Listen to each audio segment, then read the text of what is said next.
Yellow. Haha. Executed it perfectly. All systems go. Good. I'm Wander Wabbit, and this is my stream, my channel. Welcome, welcome. How's it going? So today I thought to myself, well, Saturday is looking pretty up. So I thought I would just sit back and watch some stuff that I've been doing some research on. Uh, Intense research per se, but like I was looking at the state of gaming nowadays, and I was remembering like how gaming used to be and how things changed, And it turns out there's a bunch of of video game developers that are on YouTube that like they're just making like long form content on YouTube. So I guess I just wanted to like finally just dedicate like some time to like to just like watching some of the content that's on their that's on their channels, just to like get into their like get an idea of like stuff that they may have been thinking when they were making their games. You know what I'm saying? I thought it would be a nice activity, because gaming has like changed so much, and who better to talk about like how video games are built than like from the creators themselves? You know what I'm saying? So yeah, that's what I thought about essentially doing today. And then after that, I'm not sure if I want to switch to playing like a bit of City of Heroes to fix what I basically screwed up yesterday, but completely by accident. It's not exactly my fault. I was trying to do the right thing, and the right thing ended up screwing me over, right?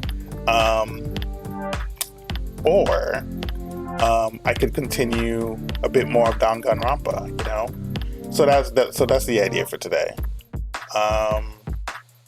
Yeah. Okay, so now that I got that out the way, now that I want to talk about what I want to do, let's get things started, All right, here we go. All right, here we are. Here we are, and let's see. Is this showing correctly? Yes, this is showing correctly. Give me a second while I shut down the music, and I'm gonna hold on. Give me a second. I'm gonna pull up the links. Let me pull up the links because I have the links on my Discord. Like I've been posting them on my Discord so I can use later. And now that the opportunity has come up, I'm just gonna start using them. I'm meaning to look at this, but I thought it was a better thing to do was to just wait until like today. This one's gonna be from Chet. He used to be, I think, a writer at Valve, right? And he helped write games like Portal, and he's actually he actually moved to like a new company called Strain Bombay, where they're working on a new game called the Enna Carcass. I'm mispronouncing that. I am butchering that so badly. Anyways, it's kind of like Left 4 Dead. I don't know if anybody remembers Left 4 Dead, but it's for like but it's like in space, and it's with like aliens, and it has like a strange twist, and he adds all this kind of stuff to it.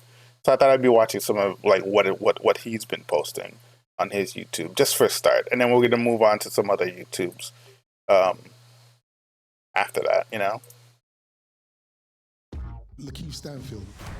I had written Clarence. He runs through the entire gamut of human emotions. I was talking about testing, and somebody had asked about testing on the Portal series, and it's a really great example. So I'm going to dive into that.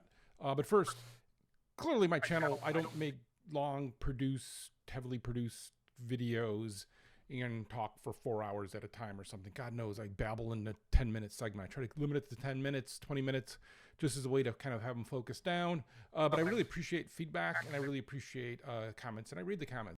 I really like his input though. In the 10 minute in the time that he tries to like make I posit this video at the absolutely the wrong time. Like that's a bad look on him. But yeah, I like his commentary. I think it's very interesting, you know. It's even like for my games, I don't read reviews. I read the comments. I'm way more interested in seeing what the community has to say about things or their feedback about it. And this is kind of partial to this question here. So the question was about Portal 1 and Portal 2 playtesting. Now, in some ways, the Portal series is, or any puzzle game is kind of the perfect testing ground, right? I love Portal, by the way. Portal is such a fantastic game. A long time ago, I beat it like 2 players. If everybody like wants me to help them beat the co-op version of Portal, you could just ask me and I'll help do it. It's so much fun. Right, because you have a puzzle and a solution. Did they get to the end of the map? No. Well, then they didn't complete the puzzle. There's a problem with it. Now there's a bunch of inside of that of why the puzzle worked or didn't work, but you just. I think I also like made a map. I made like a map one time, and then I just came to the conclusion now this is gonna be too complicated, and I just moved on. Have this really crisp, clear. Did they get it or not? This was while I was in college, by the way. This was totally while I was in college. You don't have to ask them afterwards. They will be able to demonstrate that.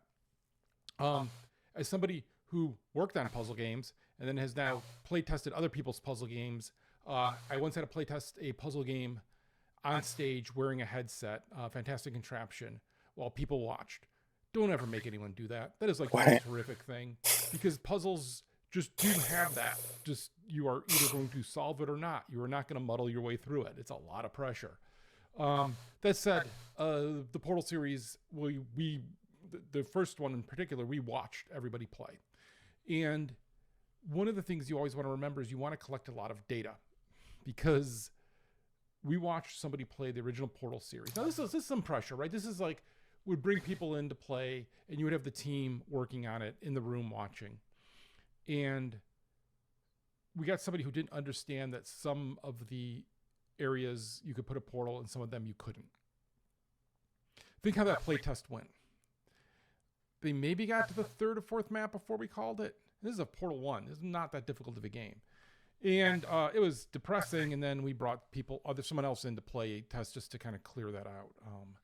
But the game itself, Portal, is just, again, so clean. And the game, you know, Robin Walker was kind of really behind, I think, the idea of just the approach to building it out and how to approach it. And he was right, of like, it is just the simplest iteration of like, show someone something, teach them something else, teach them something, like do that, and then combine them, and then combine. Like, it is just a great iteration way of training. Just to add an addendum to this, like, out of all the games that Valve, I don't know if this, okay, so there's a pattern with Valve and their games, like each and every one of their games, right? Valve came up during a time of like what we call now boomer shooters. Like there used to be a time where the only computer games that were around were boomer shooters. Like that's it. That's all. Like even Hexen, which is a game that's like based around magic and stuff like that, and like demons, and you're killing them. No, it's a boomer shooter. It's still a boomer shooter, right? So, Valve only makes shooter games, except for Dota 2. But Dota 2 is like very recent still, right? Like Dota 2 is like very recent. So like, yeah. So before like Dota 2 and before Dota and before Portal, all they made were shooter games. That's because that's all there is to it. Several years have passed now, and we have more than just shooter games. But back then, that's all there was, right? And then there's like Diablo, and then Diablo 1, and then Diablo 2 came out, and then games like that came out. But like the majority of the games were like that were popular were shooter games. You know, there were MUDs and stuff like that, but in the 3D space, it was just shooters. So yeah. And you could see if it's working or not. We also tested story that way as well. But so you're probably, unless you're making a puzzle game, you're not going to have that clear of testing. So then you have to think of, well, how do we do this in a first-person shooter? And we want to know how they get through the map. Now, we can know if they get to the end of the map, but we don't know a lot of the detail inside of that. So if you are playtesting for somebody, and we always ask this of people, be verbose, talk about it. Talk about what's going through your head, how you're approaching things, what your thoughts are, if you're lost. That's super helpful. Now, occasionally we get somebody who's performative when you do that, and they think they're putting on a act because we would be sitting in the same room, which is why it's good not to be in the same room, but let them know you're watching. Anybody at Valve who remembers I think it was Wall playtest of episode 1 knows what I'm talking about. But it's not as clean of testing, right? And so what you have to do then is you're observing, so you can understand if they're making it or not, or they're talking about it, and hopefully you get some verbose feedback, or you make predictions. Now you can have people fill out stuff afterwards, but I don't think I've ever actually read any survey we've ever put out. Like people spend a lot of time making very nice surveys, but I never thought they were that valuable. And this is the same thing with Stray Bombay. We would be very much about Stray Bombay in the closed caption. Watching people. And then, thanks to COVID, all remote testing, I guess.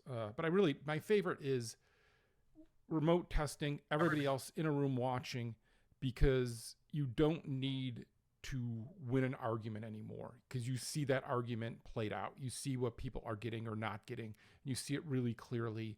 And for the most part, I'm going to give an example of when it's not, you really get the truth out of people by just watching them that way. And that is just super, super valuable. But so if you don't have the testing, the testing of like a puzzle game, you've got to make those predictions. And then you can make those predictions as simple as before a session being like, I think this is going to be a problem, or this is going to work. Or you can make them not publicly, but like before you do a public release, you can say, hey, I bet you this is where they stumble, this is where they have problems. You need to be clear about your predictions, and it's like it's kind of good to kind of make them like bets, because people, if you put money on them, and you don't have to put money on them, but when you make those kind of bets, you have to define them clearly, and you want to make sure that you're being clear about it, because you don't learn anything if you're not measuring. And this is how you can measure for these abstract things. I'll tell you this: when we were releasing the Vive HTC, that first GDC, we had a thing called the Full Monty. One of the engineers, Monty, realized we were not going to get wireless controllers in time. And so they had to have USB plugs in them, and the USB plug went to something on your hip. And to hold that on your hip, we had this whole little belt you had to put on. And I was sure, man, every review is going to be talking about this effing belt, because I had gotten so used to the crazy VR that we were seeing that I had forgotten how magical that was. And then the minute we released at Mobile World Congress and GDC, nobody talked about that Full Monty at all. He was entirely correct. It would work perfectly, and it was awesome. I learned something there, right? Like, you got to step back and remember what you're showing is, in that case, was magical to people while you had thought it was mundane. But so you want to make sure that you're kind of doing that outward testing, and you're measuring it by making predictions and going forward. And like I said, observed playtests are always my favorite, but they're actually not always the truth. So, but they work out for me. So for Portal 2, we were doing a lot of observed playtesting by video. So we had recorded everything, and it was really cool because you could go see like deaths and like, I guess we did this in Left 4 Dead 2 then eventually, where this guy Charlie had made it where you can like scrub to deaths and see exactly like what happened and going on. And for Portal 2, we just had everything recorded. But those recorded playtests still weren't the truth, because you would have people who would play the game, they would play single player like this. And then in the interview afterwards, it'd be like, funniest game I ever played. I couldn't stop laughing. What? Because they didn't think anyone was watching. So they were laughing inside, but they were serious about the puzzle solving. Where if they were playing Portal 2 co-op, they thought they were talking to somebody else during that, and they were laughing and having fun, and they would, their face would show it. And so I would send screenshots I would write Portal 2 co-op, Eric and Jay wrote the single player, and I would send them screenshots of my people laughing and their people frowning. Portal 1, single player is funnier than Portal 2 co-op. It is. It is demonstrably funnier. Those guys wrote just brilliant stuff, right? But there was a lie, and so you could manipulate it. And so it's always one of those things you got to kind of watch out for and have a little bit of mix. But that was a lot of fun with that. In the Portal 2 co-op is we had one other weird little kind of thing to that testing was we wanted to make it where you were required to have two people. So it's just going to be one person solving it and the other person not doing anything. Sometimes that was visual. You got to be like, instructing that other person with the big thing moving around. And then other times you just had to do it together. But here's the thing. As a person who wrote for it and I had to test what I wrote, you could solve the whole game with one person holding two controllers. It is not easy, but you can do it. But that was a rule, and we play test, we try it, we try to break it, again, it's about play testing and it's about getting enough numbers through so that you're not making that fatal mistake of deciding that nobody's going to understand that some surfaces are portable and some surfaces aren't. And again, it is free, so it's not like I'm making money off of this. But if you come to our Discord, if you have a game that you need playtesters, literally, I offer that because I learned that lesson that you can't take a single data point and you need a lot of data points. And so you need to get as many as you can. So discord.gg/StrayBombay, discord.gg/StrayBombay. Or don't, and that's fine. But yeah, so the Portal testing was really, really interesting to me just because it is such a beautiful example of gameplay testing and how much you can learn from it. So thanks for the question. And again, more questions, happy to answer them. Again, I'm not going to talk about things at Valve that aren't public or, been discussed. And I really prefer not to talk just about Valve stuff, but just games in general. But whatever, you kids decide. I don't know. I mean, to some extent, I'm still, I guess, going to ignore it. Oh, that was enlightening. I thought it isn't really important to test your games before on release because you don't know. Because there's nothing worse than releasing something and it's such an obvious bug, and it could have been something that could have been solved before release. How many games did went have gotten bad reviews because on release day the game is unplayable, and they could have easily been fixed if there was just one final run through the playtesters in order to in order to patch up that bug that you didn't see coming, So that's it.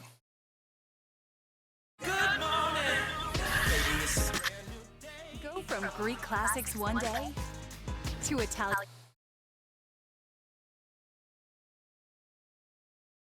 Just 20 minutes. Okay, no biggie.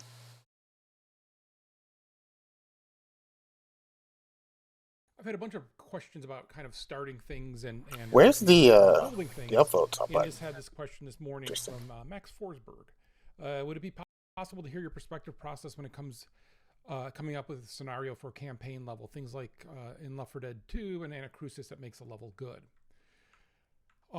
Making a level good is surprising because you don't know at first. But I can tell you the process that we've used in both places and what I've kind of learned along the ways. So first, this is assuming you've got the creatures, you've got your weapons, you've got your characters, you have an understanding of some part of all of that, right? Where you're not having to test all of that. And this is why for almost everything I've worked on is we've made a base level that says this is what things have to work on, and then everything else is a variation of that. And we did that, No Mercy in the first Left 4 Dead and went from there. So first for me, and I think for most people, is this the story of what's happening in the world, where are we, right? I like to have really the high level kind of framing of things that doesn't have to be super detail oriented. I'm not I just don't get into that kind of things. I like the bigger kind of picture that gives me space to think about things. And so for Left 4 Dead 2, for instance, we watch it go from CETA and no military to all military and no CETA, and kind of see that response and kind of have that as a backdrop for all of the story. And that's a road trip, right? That is a road trip through the South. That is a road trip I've gone on from Savannah to New Orleans. It's fun. So for the Anacrusis, what we're doing there is we're saying we're on the edge of space. And what does that mean in reality when it's the first time you find aliens and your reaction? And try to encompass that story in Lance's arc, where he is first entirely about himself, but then eventually he actually wants to warn Earth and wants to do the right thing. And he's kind of angry at the aliens. And again, it is in both cases super kind of broad in background, right? And so then you start thinking about length, and you don't want every episode to be the same length. I think we thought it that way in the original Left 4 Dead and learned that people want variation, and we wanted variation, right? And the original Left 4 Dead was just, if people don't know, is there is a rural map and a country map, or rural map and a city map. And you got to make choices originally in those. And the very first time we had it play tested at Valve, we had 2 people from in one, 2 people in the other choice. Yeah, you learn quickly. We were headstrong and weren't going to go any further during that play test. And so we just instead made 2 versions of each, right? Taking the elements from each path, essentially. And what that did was then give us the same set of levels, but in different locations. So sorry, I put some notes down here for us. Right, but so then we know like who's going to be there. For us, that's the thing we just know in these kind of games, because it's going to be all 4 people. But you may have some NPCs, and the NPCs were always kind of backfilled along the way when we just had to solve a problem. You know, I think at Valve we made a lot of what we call talking doors, where you never saw the character because we never spent the money on making the model or doing that whole process, but you just heard them because the voice casting was pretty cheap. Now Wait, for what? Left 4 Dead, Wait. So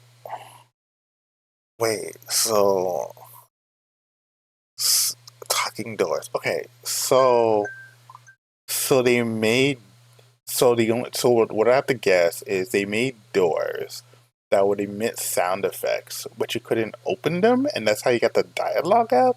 That's interesting. That's my best guess at what he was talking about. Talking door. That's interesting. That's an interesting after trick. we made 1, we analyzed 2. Well, we analyzed 1 to make 2. We analyzed the idea of a dictionary of spaces, of what spaces meant to people moving through it. And I took that into the Anacrusis, right? So a long hall with no open doors is super fast. A long hall with doors is a lot slower. In the Anacrusis, a long hall with doors and places to search for stuff, because you can still keep finding new stuff for you, including meta compilers, is even slower. And so we could actually make less track the actual distance. We can make less track and have people spend more time in it. So we kind of got more value out of the track. I remember at one point in Half-Life 2 Episode 2, someone came up with a dollar amount of how much each 100 feet of track actually costs to make, because that was very crafted.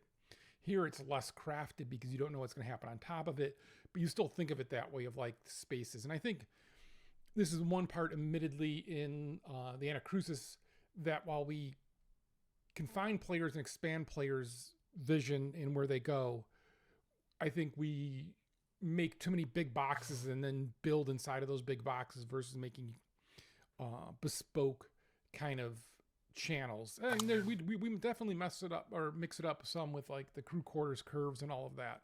But I wish we would have done some more of that, because there's some fun of being very cramped and then very expanded.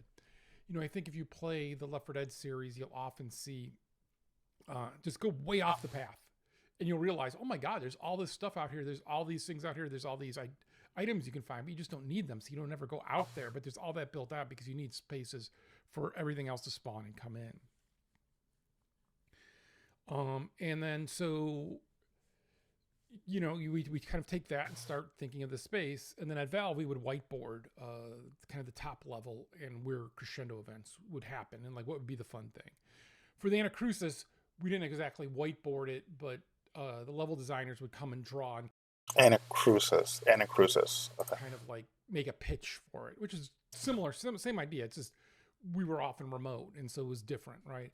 There's something fun about sitting in front of a whiteboard and seeing somebody who's a great artist, sketch out a level. There's some that hung up on those walls forever because people hated to take them down because they're so beautiful, right? But it's just give the really, really rough representation, because it's kind of like, well, we're gonna walk through here. It's through a city. There's some side streets here. There's an alley. You're not representing it exactly, but you're just kind of making a big kind of guess at it. And then it becomes a crescendo event. So originally Left 4 Dead had no crescendo and events in it, and it was very just fatiguing. You were doing the same thing all the time. You never had a chance where you had agency to take over timing and control.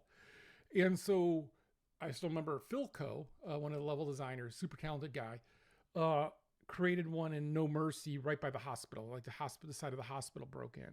And that started the first conversation about this that still reigns today. Is it better to have the crescendo event early in a map where you fail and you restart? Or is it better to have it at the end where it adds a lot of excitement and kind of like thrill of, are we going to make it or not? Oh, that's cool. Oh, that's an interesting question. I get it. Yeah. Okay. Okay. Yeah, because if you do it at the beginning, then like if you fail, then it's easy to just pick up, right? But if you do it at the end, then like, and then there are no checkpoints. But at the same time, like it's a lot of build up. It's a lot of like it's a finale, you know? Yeah, yeah, yeah. I get It it. really depends, and I think you have to kind of mix it up. Yeah. But it's always like you have just some, in both these games, there's some nod to noises or some activities going to bring people in.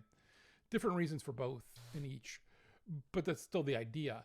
For the Anacrusis, we also took it because we learned this in Left 4 Dead 2, that sometimes you don't need a full-on crescendo event to still have that breaking up for the players. So sometimes it could be simple as opening a door that's going to have kind of a different effect, where you're going to see like a different visual and have a different a kind of play experience. Or we have like a longer, in episode 2, we kind of have a longer run where you're under constant attack.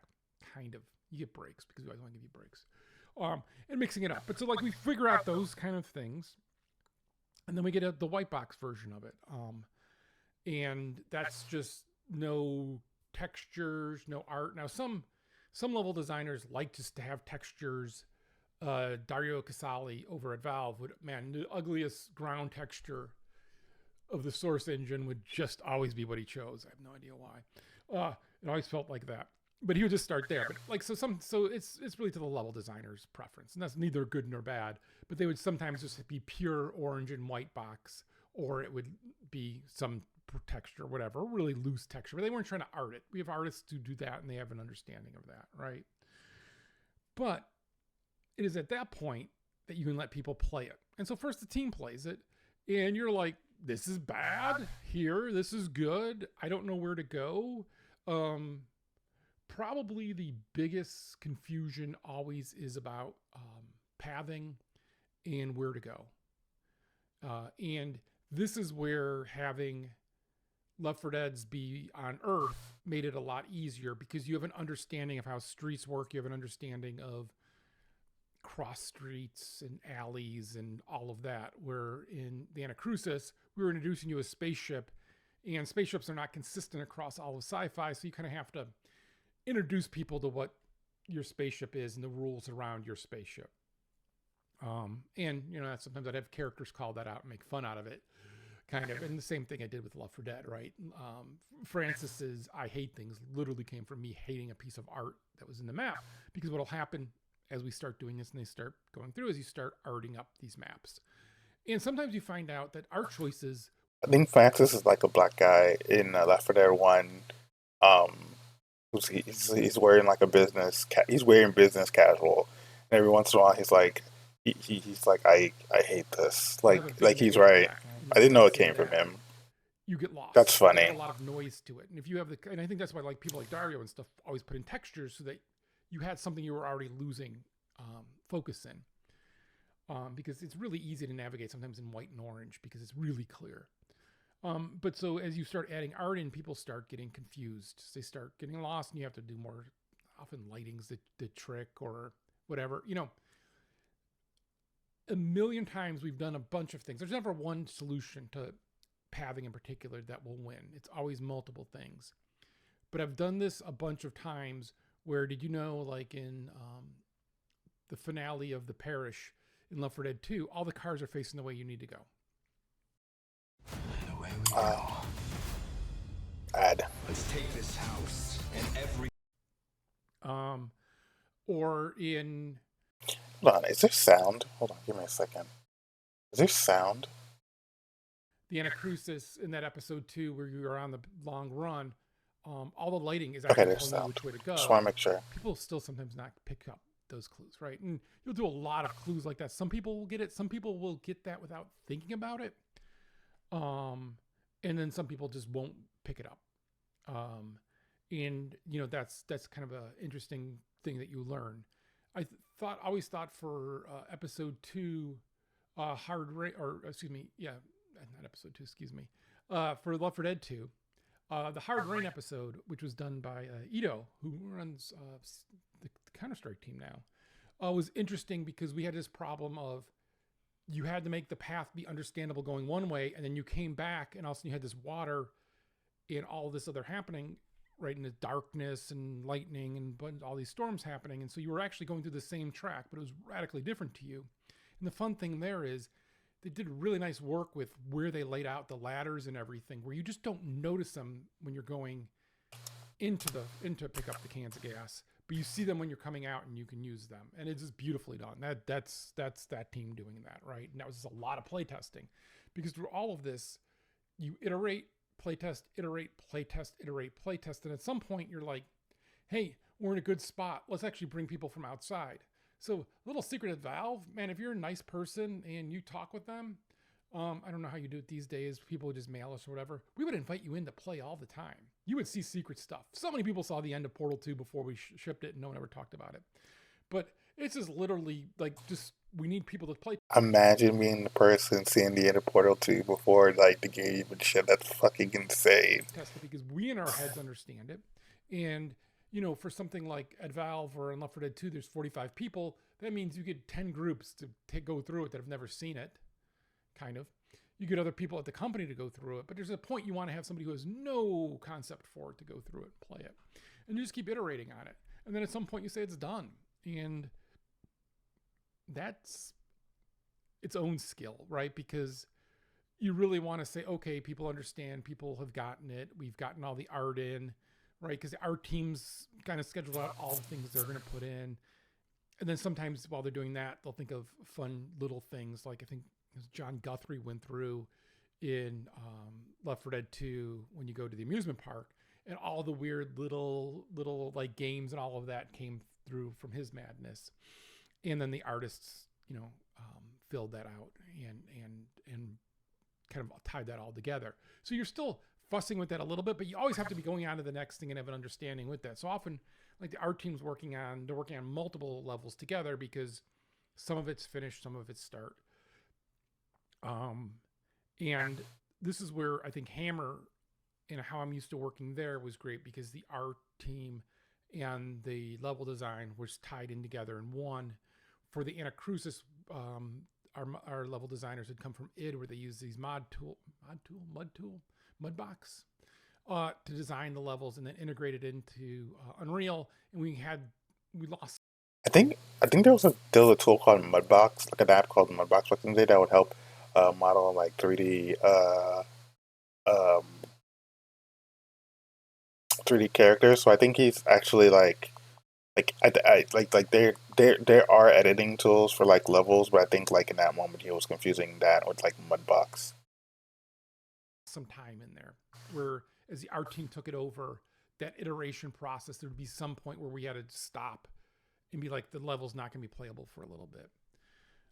And so, you know, even if you are a solo dev working on your own, play your stuff. You're going to understand it. And that's good, right? Like if you're confused, you're lost, you're bad, right? So you want to, you're bad. It's bad. Why would I ever want to like make as a dev? Like if I was a game developer, why would I ever want to make something that I wasn't trying to enjoy? I'm certain like there are people out there that do that, right? But like that idea just boggles me. But yeah, like you should like enjoy what you're playing and not be confused about it.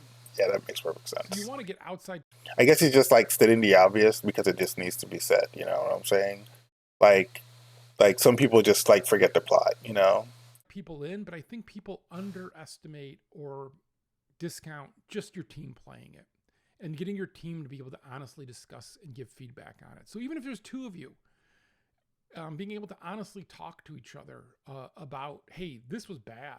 I didn't like this change. Hey, I had a problem here. And the good thing is, if you're playing it together, this is the best thing of the co-op game. You have that experience together, and there's no hiding what's going on. You can give that feedback because you're like, hey, dude, I'm stuck here. You can't reach me. This is a bug, right? And so that is a really nice thing. And I really still like when we play test and iterate with outside play testers. And we did this at Stray Bombay as well. Is watching those people play together and make that an event for your team. Make that like an exciting thing where you all get to watch. Now, the best ones are if you could actually watch all people and then talk independently where they can't hear what you're saying. At Valve, when we were doing Left 4 Dead 2 and we had, Left 4 Dead 1, we had teams up in Seattle and Southern California. We had to do it remotely. And that's where I discovered this wonderful thing of let people get some beer, have some pizza, watch somebody else play, and just your guard comes down and you have more honest discussions about what's going on. And this is really important to be able to give feedback. That is like the hardest thing on small teams. The hardest thing that I had for Stray Bombay and the Anacrusis was because I would feel like, well, I'm the boss. What I say has got more weight. I've got to be careful how I talk because someone's gonna, like, some people could take feedback and some people can't.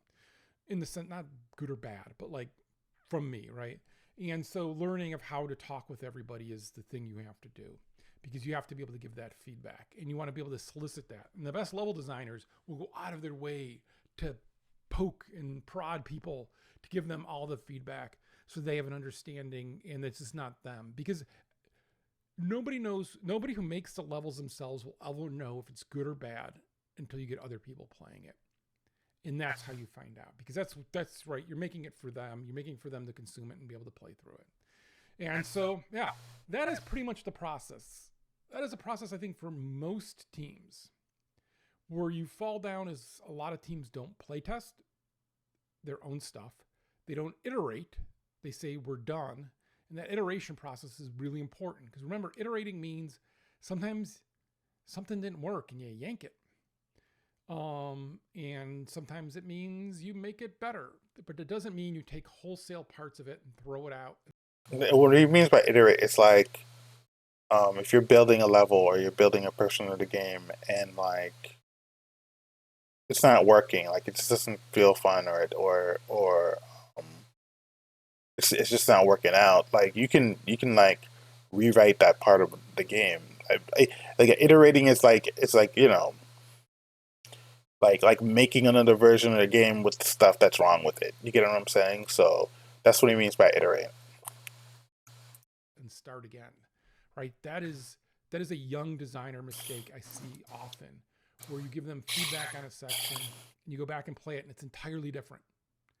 And you're like, oh, dude, this just really needed some like adjustment. You didn't need to throw this whole thing out. And once you throw the whole thing out, you're not iterating anymore. You're starting from zero again. And the idea would be is every time you play test, every time you iterate, you're making it that much better. And you're totally getting it towards like, hey, it's a 10. This is great. We can ship it. Where if you throw things out, you're starting from zero again, and it's just a nightmare. So yeah, actually, I forgot about that. I've definitely run into that a lot with younger level designers who he or she just doesn't understand the iteration process. And I've now learned to talk about that iteration process with them early on about that. But yeah, that is the process. Man, I love the whiteboarding, figuring out, talking about where it's going to go and what's going to happen. And then as the person who doesn't create the levels, getting to jump in and play it and have that moment of like, oh, this is so good. I think I've said it before, but like Left 4 Dead 2 started with the Parish Bridge, talking with Randy Lundeen about wanting to do crescendo or finale that you had to move like that. And he did the setup for it and the work before even any of the engineers came and made it really, really work. And it's just like so much fun that moment you jump in and you go, oh, this idea was a good idea. This is totally going to work. and then of course the brilliance of the people you're working with making whatever your idea is 100 times better. So yeah. And hey, if you're making stuff, if you need playtesters, because it's often hard when you're a young team looking for playtesters, stop by our Discord, discord.gg/StrayBombay. We have a channel specifically for you to ask for playtesters. They can jump in, they'll play, we'll play together, we'll play it for a game night. Like, we do that all the time and love to do that. It's fun to see stuff as people are working on it and going towards shipping. So there you go. A little bit longer of that one. Hopefully not too babbly. I did have notes. Kind of stuck with them, I think. Try not to poo. All right. I'm going to get into my recording problems, but there you go.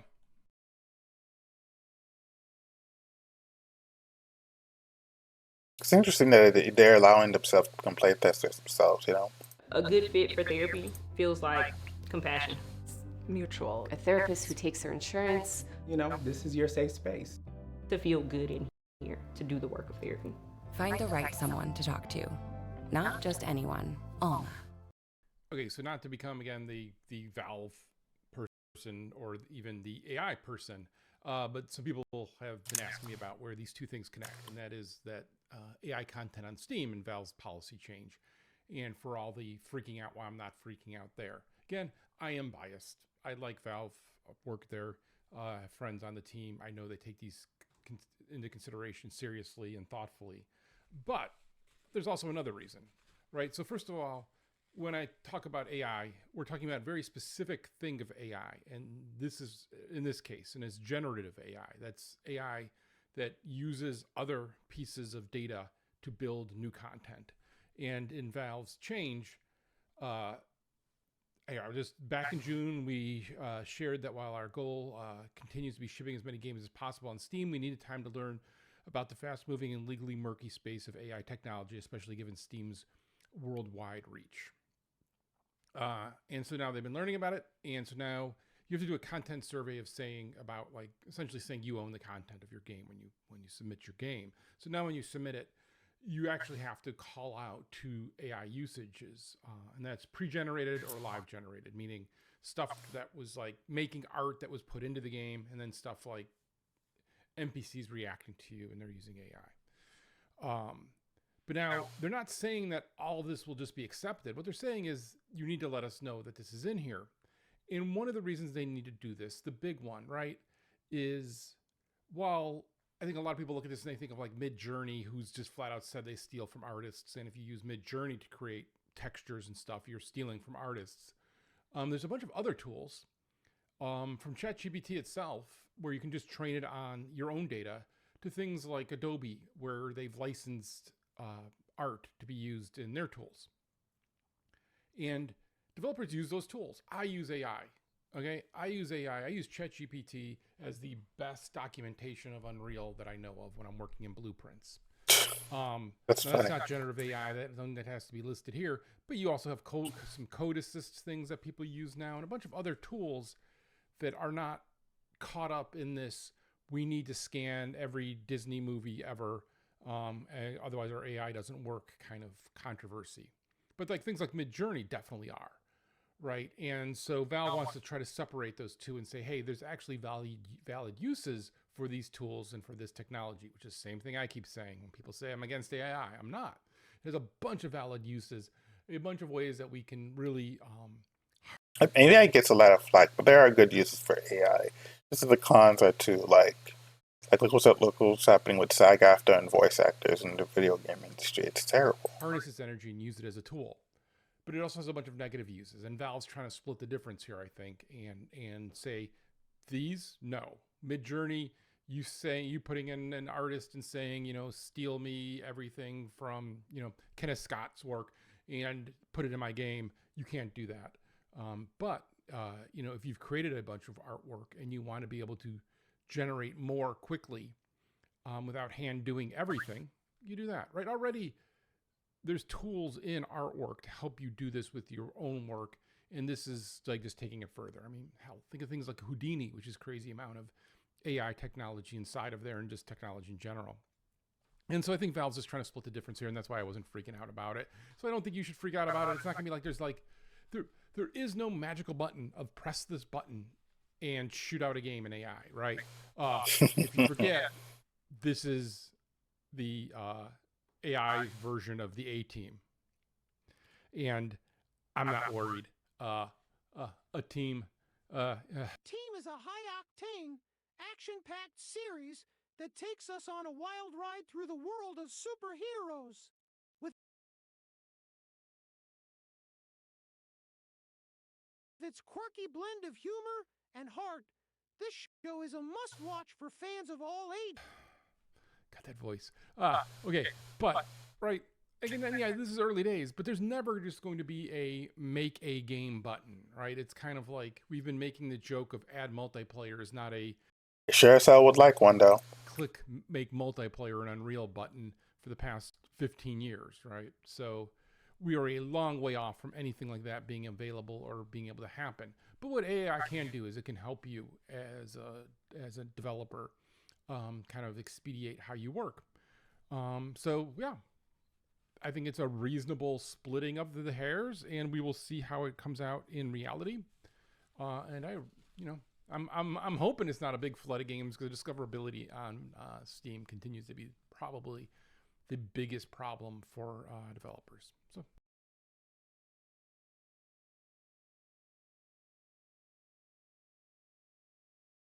Can't believe after all these years, discoverability is still a problem for developers.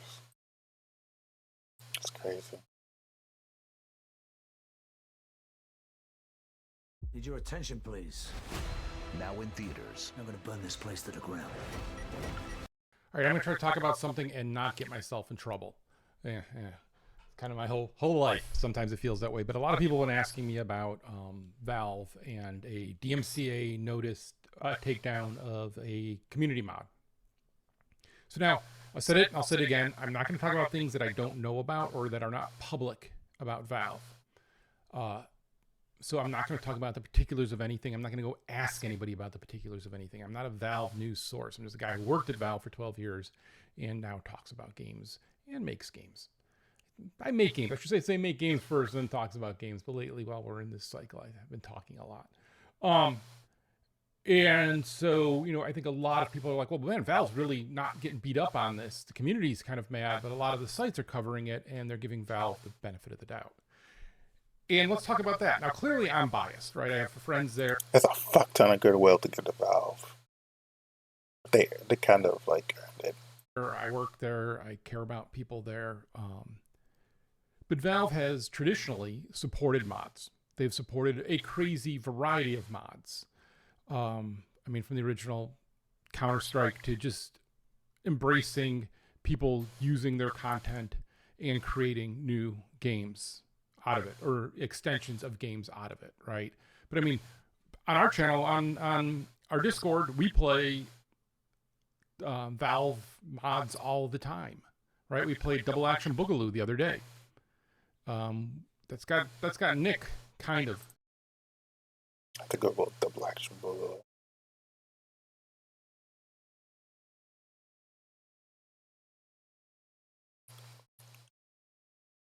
Give me a second.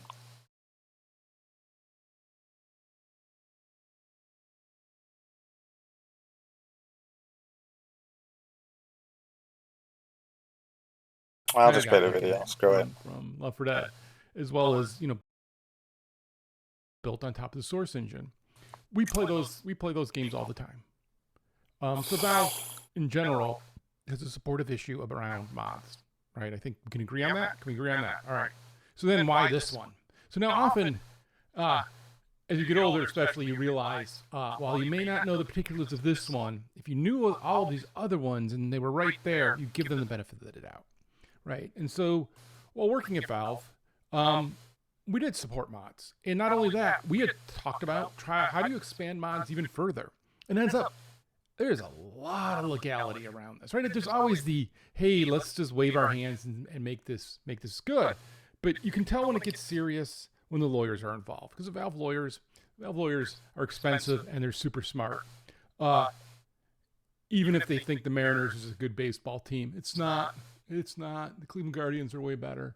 But they are, right? And I've worked with them a bunch.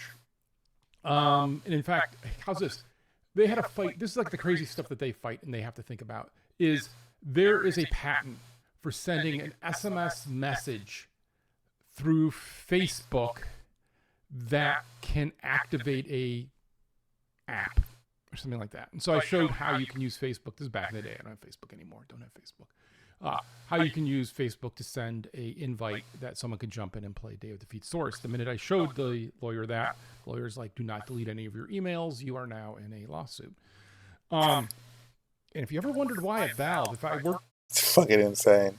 with you, why I always walked up to people's desks and never sent emails. That's one reason. You learn that pretty quick, right? I mean, you learn that at any company, but companies that have been sued in a lot of lawsuits, you learn, what you put in email is going to be read in court. But they take all of that seriously and they work on that. So it's like I interact with the lawyers a bunch on that. Oh, yeah, kind of. Not really. I don't have no idea what happened to it. But also, like when EFF sued Valve early on over something, I remember donating to EFF so I can get an EFF shirt and walk into Holtman's office a week later. Because I still support EFF. They're a good organization. A little less prominent. I don't know. I should check what's going on with them. All right, sidetracking. We're still not talking about what you guys want me to talk about. I'm just giving you background here for some reference, right? But so Valve has tried to think of ways to open things up, but there's a lot of legality around it. How's this? Worked with another company who wanted to do a TF2 tie-in with their game. They wanted to get some of the voice work to be able to use in an ad. This is a YouTube ad where the voice would be playing in the background. That YouTube ad can only run for a year because that's how the legal agreement we have with the actors union for the voice acting for third-party game. Like it's complicated, right? And if I say union there, I'm not saying union derisively. Unions are good for you and me. In that case, I was negotiating with the union, but they were still looking out for their voice actors, and they were doing a good job of it and making sure they weren't getting taken or just simply getting money where they could, which was not a bad idea. But so there's a lot of that kind of things hanging in with any of it. And so you want to look at a couple of things on these. Is did the mod take stolen code, right? Because we all know there's some stolen code out there. If they're built on that, I won't play it. And I understand why Valve won't accept it. Did they take assets, art assets, be it models or character models or world meshes or voice acting, right? Like that will have to be like, no, or you have to get an agreement for it, right? Look at Gary's mod. Gary's mod was nothing but Half-Life Source stuff. But now the new thing, Sandbox,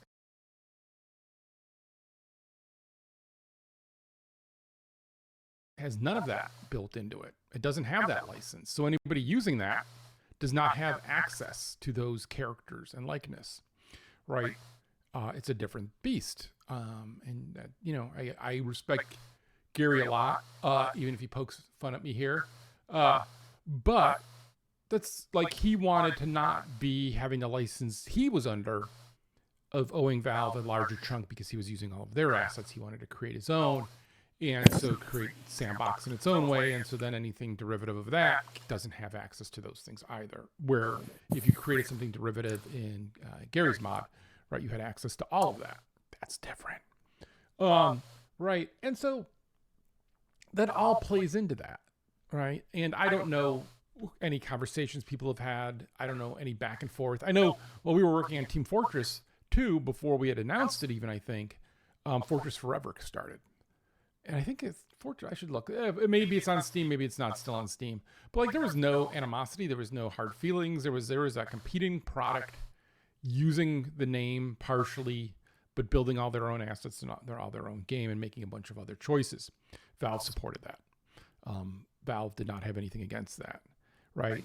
And so when a DMCA notice does come down, it tends to be for good reasons, and that's why people are backing Valve on this or assuming the best.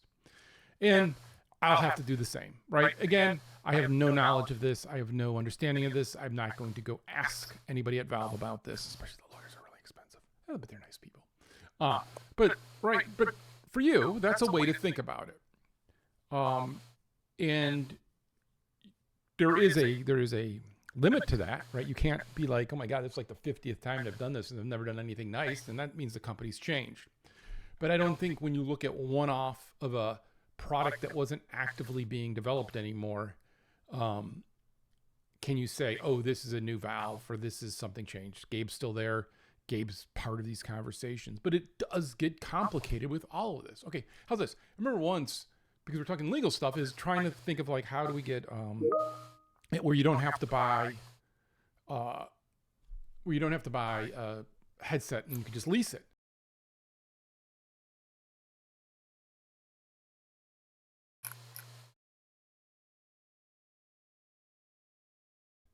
Well, leases are horrible. We'll make great strides in solving and simplifying lease agreements and blah, blah, blah. No, it ends up all that horrible stuff in lease agreements is there for a reason, because humans are horrible, right?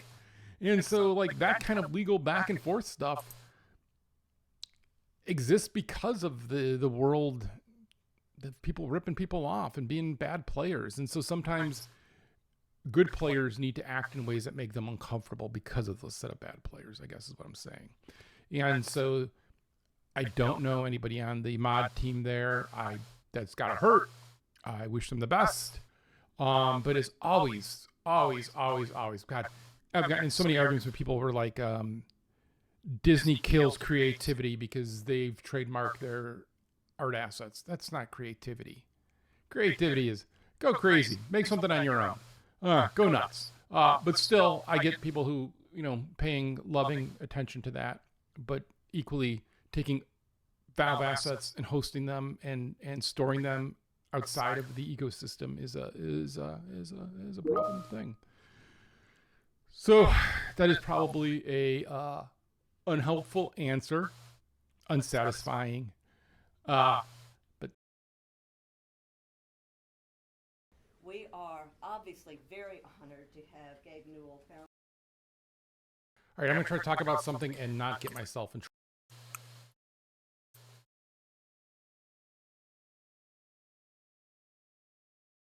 Their AI? Intercom's AI. The leader in AI. Recently, my video of why I left Valve kind of picked up some steam, and I've seen some people having a reaction to it. Now, they're trying to, some people are trying to be nice, but some people are pointing out that like my face is super red. Here's a shot of it, right? And some of it's super derogatory of, oh, I'm a drunk or whatever. And I've talked about this before on my channel, that I've got a skin condition. It broke out when my mom died, and during the handling of that and trying to help from afar, I had a lot of anxiety, and it broke out. Ends up it runs in my family. But I've also been lucky that I've looked like crap on camera a million times. Like this is hardly the first time. There's a G4 TV picture. Oh my God. Right? I've kind of gotten accustomed to it. When me and Eric used to do video interviews a lot, we would actually watch each other's and then sometimes say, don't ever watch that one. That one didn't go well, or you look weird in that one or whatever. Because you just, yeah. But okay. But I've gotten accustomed to looking strange. I look washed out here because the light, I think. I don't know. The studio's still not set up. All right. But here's the deal. Take your shots all you want. I don't care. I've talked about it here, and I've talked about why I do it here. Because like we are in a world where Instagram is the thing and everyone's perfect and beautiful and on vacation in the south of France, right? That's not realistic of how people look. There's a whole variety of things, how people look. And now you don't always have to show your face. A lot of people need to go outside and touch grass. But I do want to hear from you. And I want to hear from you, be it in comments or be you're posting on Blue Sky or even on Threads, or you're making videos on TikTok, on YouTube. But I'm trying to encourage and normalize that idea that it's okay. Like a year ago, I would not have been able to make that video. Or maybe, yeah, I wouldn't have. It took a lot this past summer to get over that and to say, screw it. You've looked like crap before on camera. You can look like crap again on camera. It'll be okay. It won't be the end of you. And so that's what I do. And hopefully other people can kind of see that and be like, oh yeah, I can be on camera. If that idiot, look how fat he is, or his face is all messed up, or whatever you want to say. And to be clear, I'm a middle-aged white dude. I got it the easiest thing in the world. the women on these channels and videos, man, the comments and yeah, right. I guess hard. So it's easy for me. But we should all encourage each other that you want to hear voices, you want to hear things, right? I mean, for myself, I've talked about process and I've talked about talking about things and then hearing feedback about it makes me smarter. Think of me like ChatGPT. I take your ideas, I steal them, and I make them my own. But I mean, that's kind of what I do. I kind of do that naturally. And that's good. I want more ideas. I want to hear from more people. And equally, you should do that as well. And there's also something about the process of making it, that you make these videos and then often you like, oh, I'm going to delete that one because I just I should just redo it because I have a better thought now. I have a better process about it, right? And I think about these things. I do take some time with this, right? I don't take a lot of time editing and all that. I'm not good at that. But I do take time about thinking about what I'm going to say. And then I babble. That's just part of me. But like, we should encourage each other to do that. We should encourage to hear other voices out there. Because, man, you hear enough middle-aged white guys. Like, if it wasn't me, I would be like, oh, I'm over this one. But yeah, here I am because that's just who I am, and I don't have really a choice about it, right? But equally, like, we scare voices off because of these kind of posts. Now, some of them I think were well-meaning or whatever, but literally, I am talking with a doctor, and I had a reaction to a medicine. I'm not going to take some random guys, always guys, medical advice on a comment, okay? I'm not. Well-intentioned as some of them may have been. I'm not, right? My doctor and I are working it out, and there's some things better or others, but as you get older, like, I got this little thing going on here. Whoops. There it is. Never had that before in my life. Now I got that one. That'll be for the rest of my life. Or I could get it sawed off or something, he said. I don't know. But, like, that just happens. I'm comfortable with it. I'm comfortable with getting older. But I don't like when people come and take pot shots, right? And sometimes that's fine. It doesn't really bother me per se, but it bothers me that is the reaction people have versus saying, hey, here's someone having a conversation about this and I could take something away from this and learn from it, or not. You can say I'm wrong. You can say I'm stupid. That's fine. Like, seriously, you cannot say anything meaner or worse about me that my own mom hasn't said about me. So anxiety ridden about her passing that I had this happen, right? So, like, whatever. But yeah, so yes, I'm well aware that in that video in particular, my face looks like hell. But I'm also well aware I've looked like hell through the years, and people like to post those on my Moby account. Fair game. That makes me laugh. But so yeah, not sure what to tell you except don't let other people rob you of your voice. Speak if you can. And it's easy for me because I'm dumb, I'm old, and this is how I've always looked. But if you're young and worried about how people are going to react to you or whatever, learning to get over that and letting us all hear what you have to say is super important. So give it a shot. And if you are working on games, if you are doing art or stuff and you want to share, if you want to get promoted and talked about, please share it with me. I think I may talk to some young developers, or not young, I guess they're not young, but they're first time developers.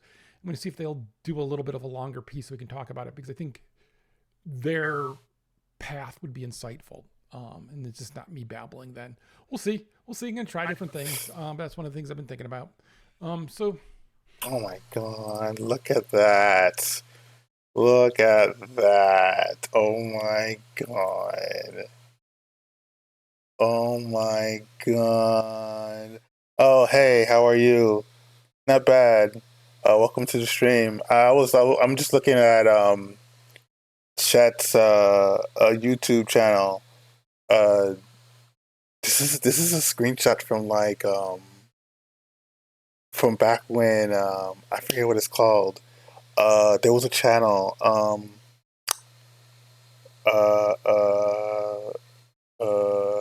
Like it was like X Play or something like that. Anyways, this is way back then, and then like seeing this picture, like them bringing this up, it's such a blast from the past. Oh my God. You're good. Oh, you're also good. Okay, good. Yeah, I'm just looking at like developers, like game developers, YouTubes, because they're out there and they're like they're posting content. And I want to see what they're saying. Yeah, I don't know, man. Just going through some of their videos. Like Chet is a writer, and he posts stuff on his YouTube video, his YouTube channel. So I'm just like going through his videos. So yeah, just chilling. Imagine telling future cancer patients getting AI treatments, made treatments. I stream every so often. I stream every so often. Oh, you know what? I forgot to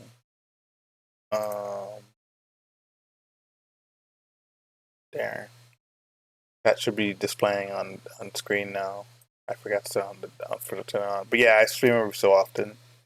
You know, I have questions. Can I ask? Yeah, sure. Ask away. Okay, all right. So for this, I'm talking about that. Imagine telling future cancer patients getting AI treatments that you were one of the people that wanted to slow down AI process by forcing companies like OpenAI to buy copyright permissions for scientific paper to use them in LLMs. Yeah, I'll still argue that. Like, don't get any essentials for your streams, like logo banner, overt images. Yeah, I have all that stuff. The only thing I have, I have most of that stuff. That's not a problem. That's not a problem at all. Are you here to like? I'm pretty sure like there's an explicit rule like on the channel not to like solicit for like work or anything like that. So if that's what this is about, like please don't. You know, I'm just trying to stream.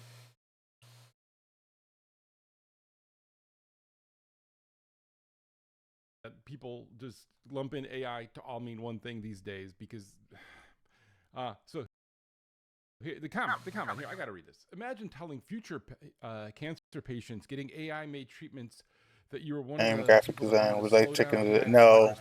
Companies like OpenAI to buy copyright. No, thank you. Scientific papers to use in their LLMs.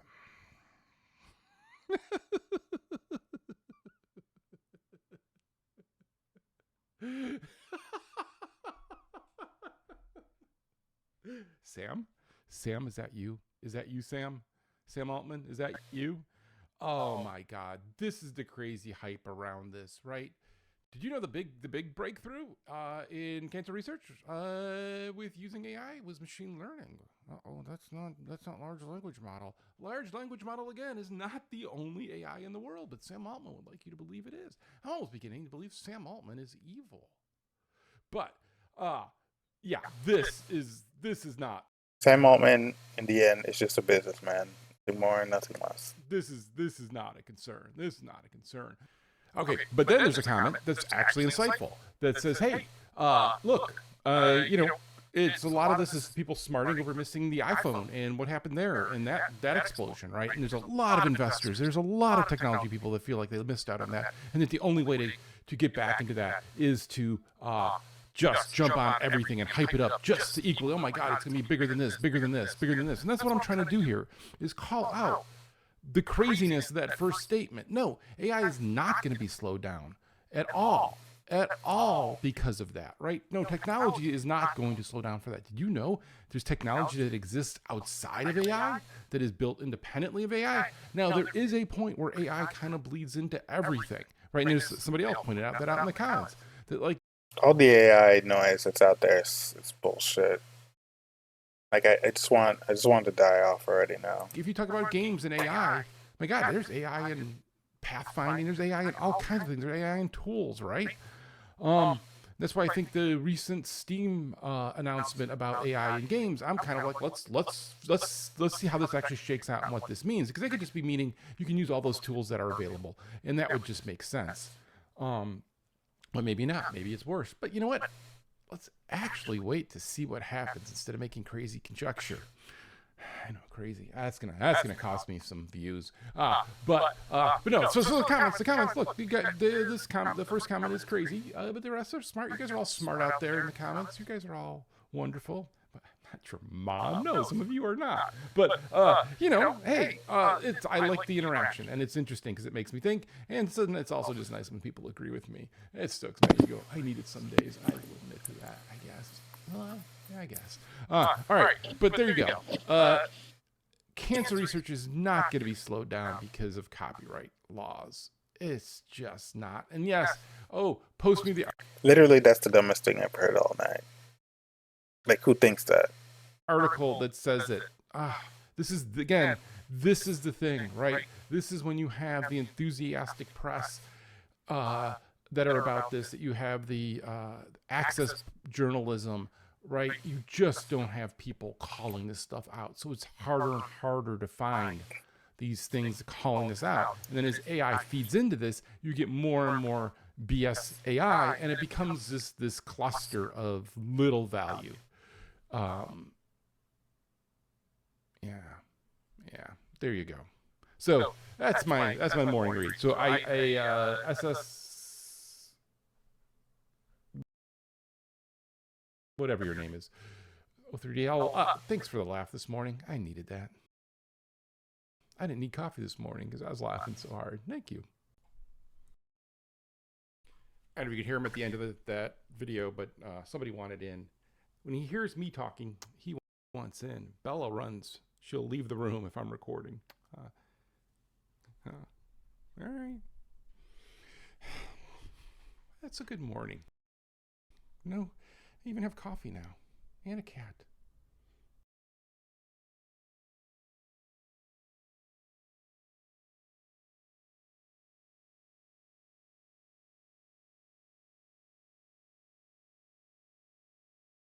I think I'm good for now. Let's switch to another channel.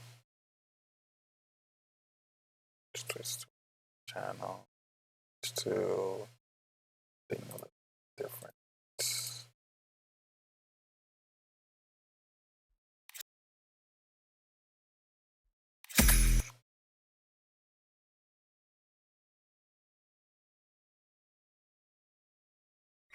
The best time to get a Reese's? Anytime. I'd also accept all the time.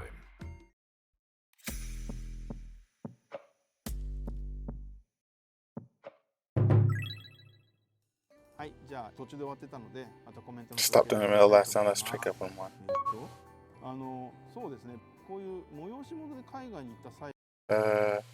Hi, Kamiya-san. I would like to make PR suggestion. I'm not sure how you feel about traveling to events outside Japan, but it would be very cool if you're supposed to get that pack someday. I'd love to meet you.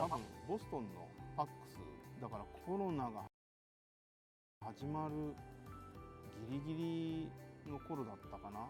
2019年の2月か。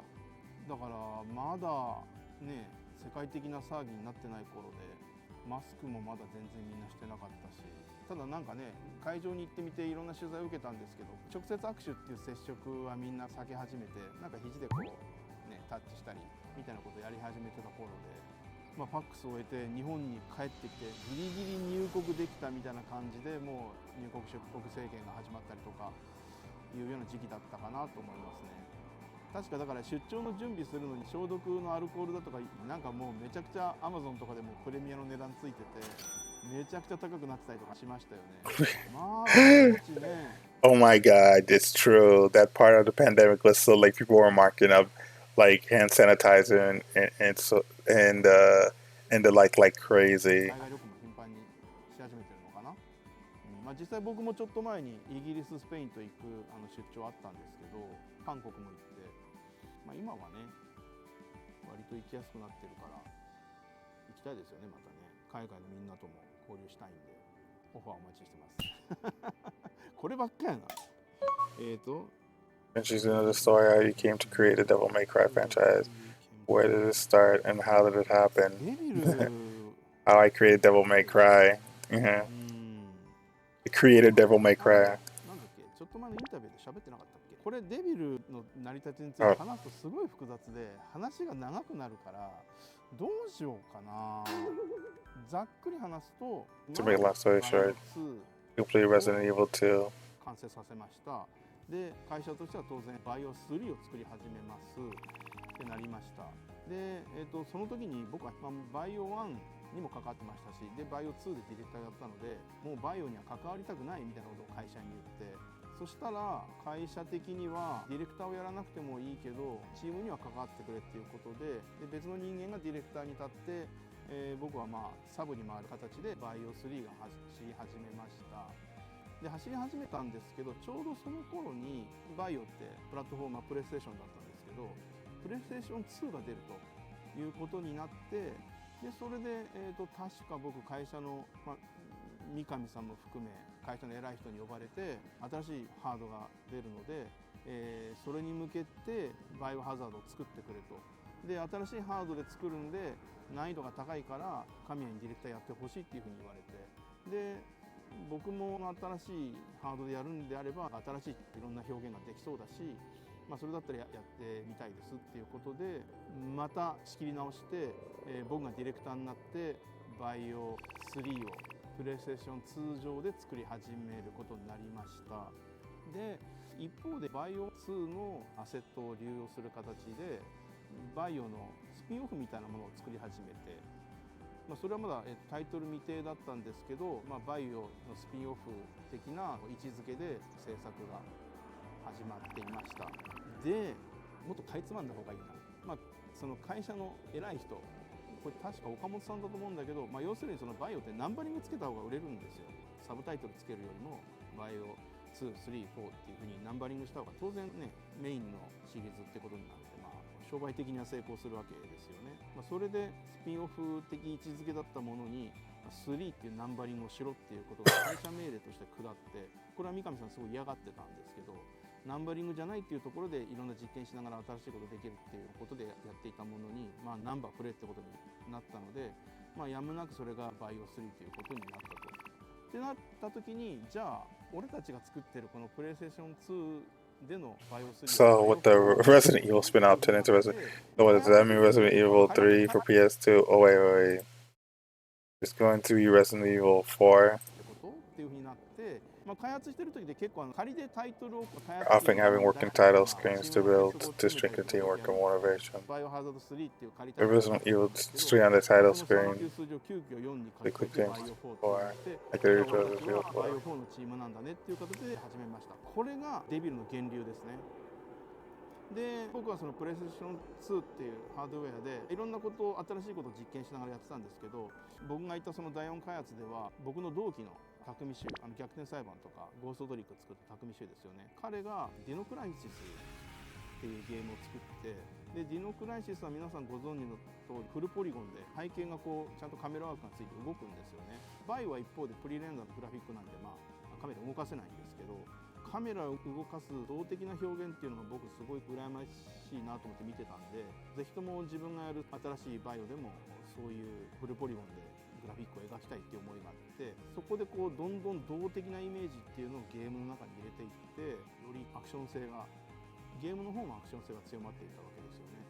でこれよく言われるんですけど、僕が勝手にいろいろいじくってバイオのお約束を破壊していってアクションゲームにしていったっていう風な感じでみんなに伝わってるんですけど、これ僕が 100% 勝手にやったわけじゃなくて、三上さんもそれを望んでたところがあって、断るごとに三上さんがもともと僕ホラーってホラー映画も嫌いだし怖いの嫌いだしホラーのゲーム作るのも苦手なので、一方でアクションゲームとかっていうのは好きだったんで、それを三上さんも知っていて、三上は自分の得意な分野をもっとゲーム制作に出していっていいよっていうことをすごい促してくれて、でじゃあっていうことでどんどんアクション性を高めていって、多分三上さんもバイオの壁っていうのを意識していて、新しい何かを欲しがってたと思うんですよね、三上さん自身が。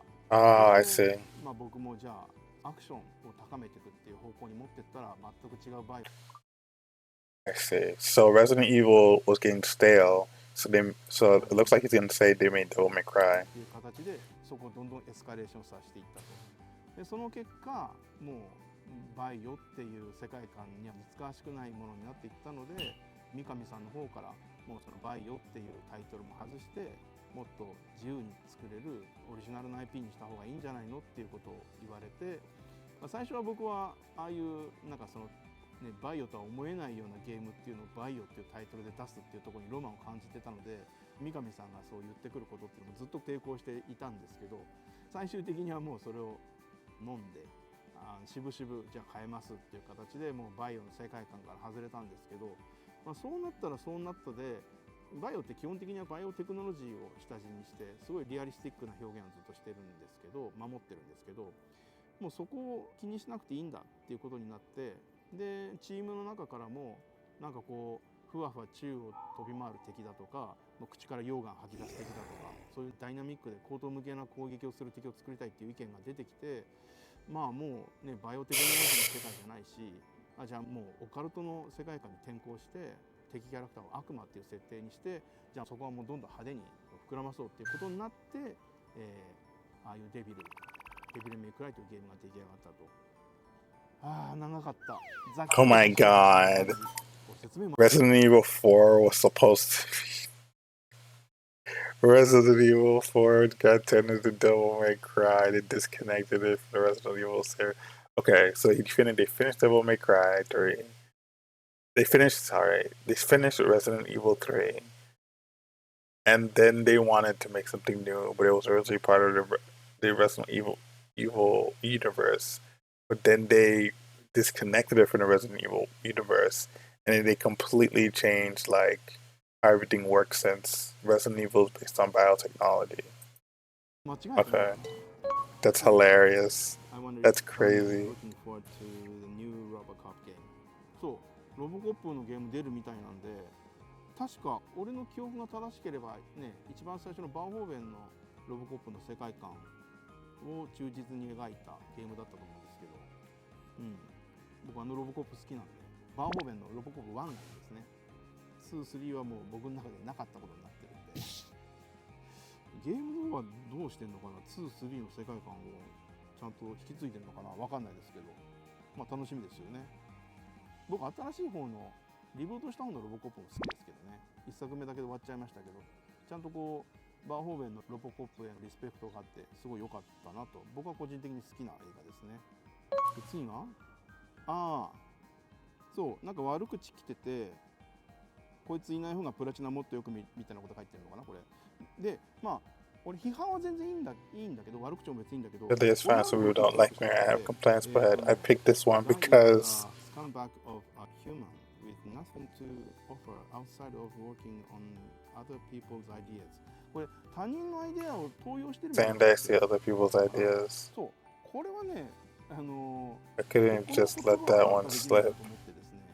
僕自身はゲームのアイデアってこだわりが特に強くて、だからこそゲームデザイナーっていう自分の肩書きにはすごいこだわってるところがあって、だからずっとゲーム作る時ってやっぱりそのゲームにしかないメカニズムをきちんと作るっていうことを僕は大事にしていて、初めてのオリジナルのデビルメイクライってあれは 3D 空間でリアリスティックな表現をしつつコンボアクションをするっていうところをゲームのピラーとして置いて作った作品ですよね。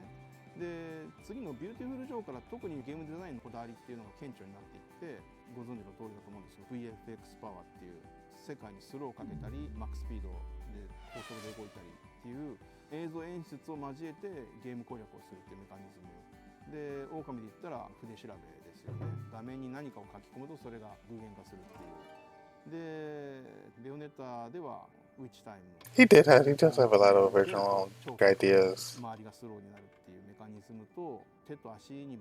Are they saying that he stole all these ideas? That's an interesting take.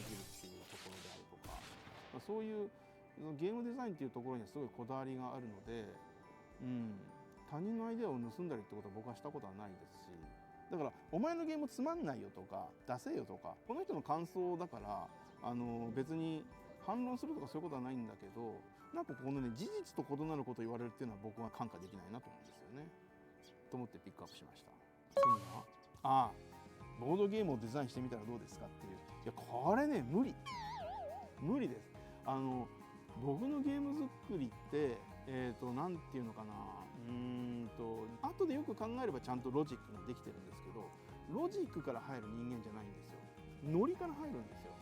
特にデビルとかビューティフル・ジョーとか、ベヨネットももちろんそうですけど、とにかく派手に戦おうぜっていうところから入って、じゃあそれをもう少しゲームデザインとしてちゃんと敵との駆け引き攻防っていうのをどう作り上げていこうかっていうことを後から固めていくっていう。だからやっぱり一番最初の加速力っていうのを僕の場合第一にしてる作り方なので、おそらくボードゲームとかってなるともうロジックから多分きちんと組み立てていかなきゃいけないゲームの作り方になると思うので、僕はそういうのは苦手ですね。はい、相当優秀な人じゃないとそういうことできないと思うんで、僕は、なんかそういうロジカルなゲーム作りできる人って憧れますね。ノリでなんとかやってきた人間なんで、ボードゲームは多分無理です。はい、ちょっとまだコメントのアンサーが終わらないので、また一回ここで切りたいと思います。So he just likes the feeling of the game, and then he makes the game a reality. That's interesting. That's inspiring. コメントよろしくお願いします。バイバイ。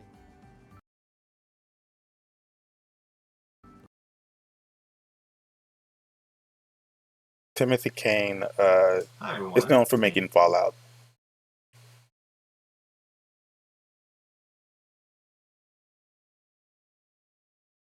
Or help make Fallout.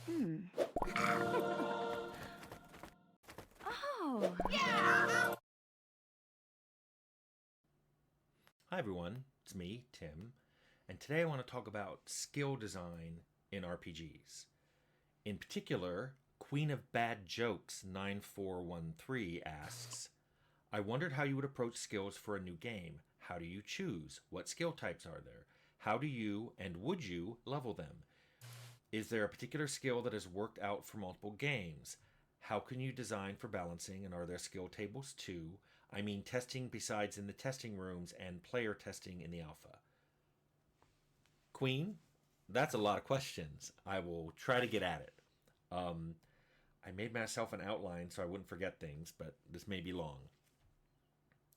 First of all, I know I've said before that I always do the setting and then the story and then the mechanics. So the setting and story come first. And the reason for this is when you're doing mechanics, and particularly skills, those are in support of whatever setting and story you've made. So your skills aren't just, hey, here's some things I thought would be cool to be able to do in a game, but here are skills that would make sense for this setting and support this story I'm trying to tell. So just like I like defining different paths you can get in quests, for example, combat, stealth, and dialogue is what I did in Fallout, and then I added leadership solutions in the Outer Worlds.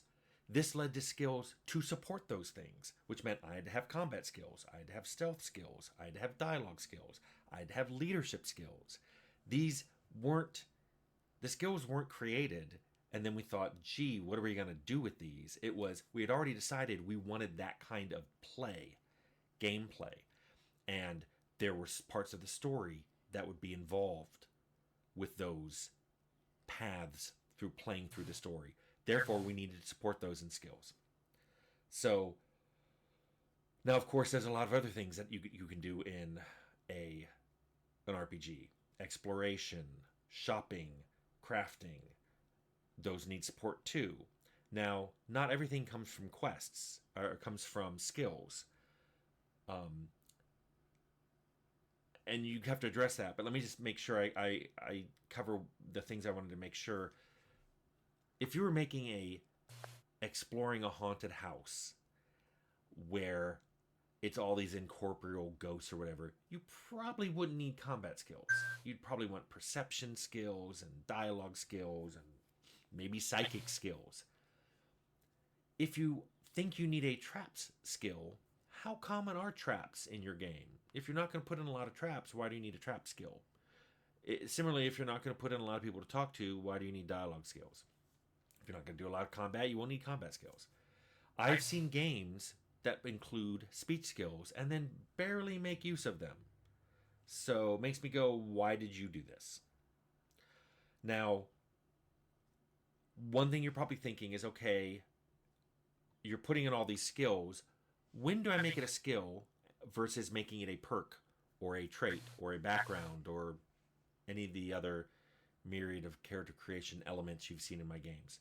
Well, I view skills as something that improve over play. You use these skills, you get better at these skills. The other ones, perks, traits, and backgrounds, many of these are either preconditions, things you were born with, you did not learn them, just the way you are. Or if they are things that you can improve, it's not clear what's exactly improving it. And even if it is, they just have a few levels. I call perks like, some perks are just really chunky skills. They're skills that only really have 3 levels or 5 levels. And yes, you're improving them, but it's doing it in a very coarse way.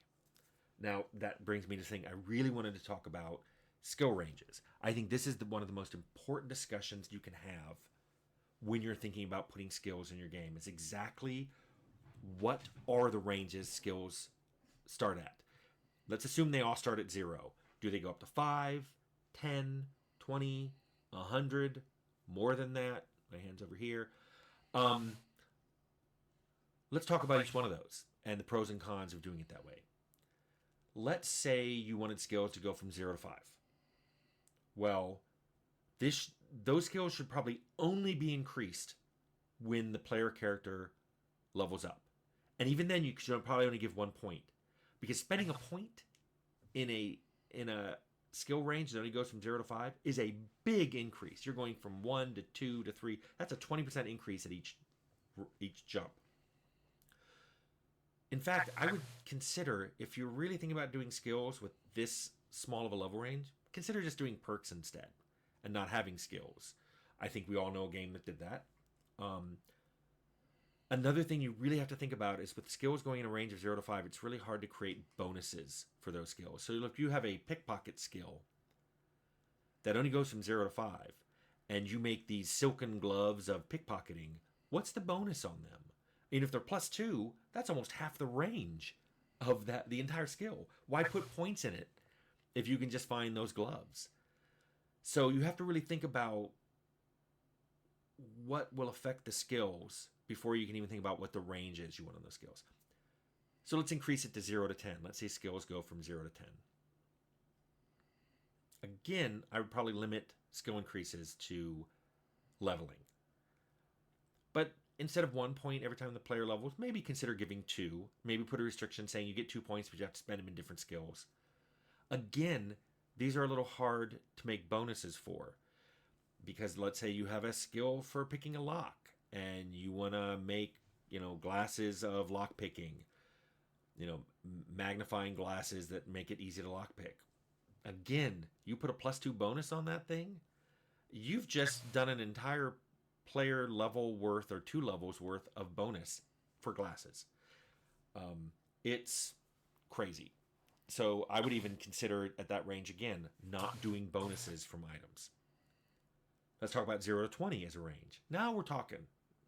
This is where I'm more comfortable with skills having ranges. I'm really liking this because he's getting a bit more into depth into the numbers and how the thought process of how to perfectly implement or in this instance skills in the code. This is actually really good. From 0 to 20. Yes, you can increase them from leveling, but occasionally I'd put in bonuses from other sources, from items, maybe spell buffs, maybe drug buffs, but I would limit those bonuses to +1 or +2. Even on a range of 20, I'd still limit them to a +1 or +2 bonus, and I'd probably say they don't stack. So once you're getting a bonus to your skill from any source, no other source will give you a bonus unless it's bigger. And then that source is the bonus and the other one isn't. So there's no stacking of bonuses in there. Let's talk about the final range, 0 to 100. So if you want to do skills from 0 to 100. Okay, now we're talking. Now you can give lots of points when the player levels up. He can spread them among different skills. You can have bonuses come from different sources. You could have armor that gives bonuses. You can have spells that give bonuses. You can have drugs that give bonuses. And I'd probably put some sort of stacking rules in. So maybe the 3 highest sources of bonus add into it. Or maybe each type of bonus can stack. So you can have the highest bonus you're getting from your armor adds to the highest bonus you're getting from a spell, adds to the highest bonus you're getting from a drug. So the highest of those three sources, they all add together. So now you can have three different bonuses increase your skill. I think this is a really cool way of doing it. And because of that, in my games, I've always leaned towards 0 to 10, 0 to 20, or 0 to 100 as my skill range. And then finally, you asked about how to balance it and use them in the game. And I know you're probably thinking about when I talk about loot tables and how to drop items. What we tended to do in all the RPGs was come up with some estimate for every map, either based on the level of creatures in the map or the expectation of what the player level would be in the map, or what story act that map is primarily involved in, so how far along the player is in the story, and the skill ranks are based on that. A very good example of this is determining what ranks to check in dialogues for speech skills. We would often make those test against higher and higher speech skill ranks as you went farther and farther into the game, either into tougher maps or maps that occurred later in the game in later parts of the story. Now you can hard code those, but another really clever thing to do is to define ranges and say this is an easy speech check, this is a hard speech check, this is a really hard speech check, and this is a near impossible speech check. And then those reference in a table what actual ranks you mean. So if your ranks went from 0 to 20, an easy one might be 3, a hard one might be 12, a very hard one might be 16, and a near impossible one might be 19. So for 0 to 20, those are the ones you could use. And then everybody just checks against, this is a hard check, this is a near impossible check. After the game is put together, you can go through there and decide, this hard check should probably be an easy check. Or I think all hard checks should go from 12 to 13. Either because you think it's too easy to get 12, or it should just be a little bit harder, or it has something to do with how many points you're giving per PC level, and you don't want the player to be able to pass a hard check until they're this level. For whatever reason, if you abstract the skill ranks you check against, it's easy to adjust them later. And then you can do this for a lot of things. You can put ranked difficulties on locks, on computers that have to be hacked, on when you pickpocket someone, it can be based on their level. So the level you make an NPC is how hard it is to pickpocket from them, among other things. So you have all these things you can adjust if you want to make the game harder without necessarily going back and adjusting anything about the skill itself. So those are my thoughts on making skills, on what skills you need based on your story and your setting, what skill range you want to use, and whether you should, instead of skills, make it a perk or a background or a trait. And then finally, how you can actually balance getting all the skills in there. This is kind of the techniques I use. Works pretty good, I think. So, Queen of Bad Jokes, I hope that answered your question. What I'm about to tell you might not be what you want to hear, but you have to hear. No one likes to see a video where there are tons of pauses and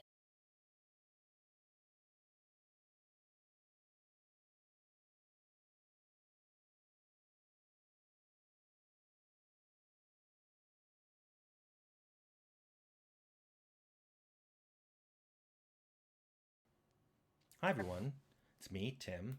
Today I want to talk about the origin of VATS in Fallout. And I'll start by saying we didn't call it VATS in Fallout 1 and 2. That's a Fallout 3 term, but it's just what everybody calls it now. And this is me answering a question from Vladimir in Germany, who asks, I always wondered how this feature that was later known as VATS came to be. Where did it come from? What problem did you try to solve? What benefit did it give to the player? This is a good question. I really like this question because it's an example of a question that in a million years it wouldn't have occurred to me to do a video on, because I kind of thought people knew this. And then I remember like how much about the nitty-gritty and history of Fallout that while it may have been mentioned somewhere in an interview 20 years ago, a lot of people just don't know today. So I'll try to go through and answer all of Vladimir's questions in detail. First of all, where did it come from? If you didn't know, Fallout was originally going to be a GURPS product, meaning it was going to use GURPS, the role-playing game, as its system. We switched over before it shipped about probably in February, and it shipped in October. So 8 months before it shipped, we switched over to Special. Now, GURPS had a feature called Called Shots that let you aim at a part of an enemy, and at a risk of a penalty to hit that area, or if they were more heavily armored in that area, a different DR, damage resistance, or damage threshold, depending on where you were hitting, at the advantage, potential advantage of either doing more damage or causing an effect. Now, the GURPS code, the GURPS combat code in Fallout was written very modularly. Modularly. It was written in modules. How do I know that? I wrote it. Before we even were doing Fallout, I had made a GURPS character creator that ran just as its own application, and it had a lot of modules that were external text files that you could read in, so you could say, hey, I want these advantages and these disadvantages and these skills, and this is the tech level, and all this stuff you could do. When I started making Fallout, I wrote the combat code the exact same way.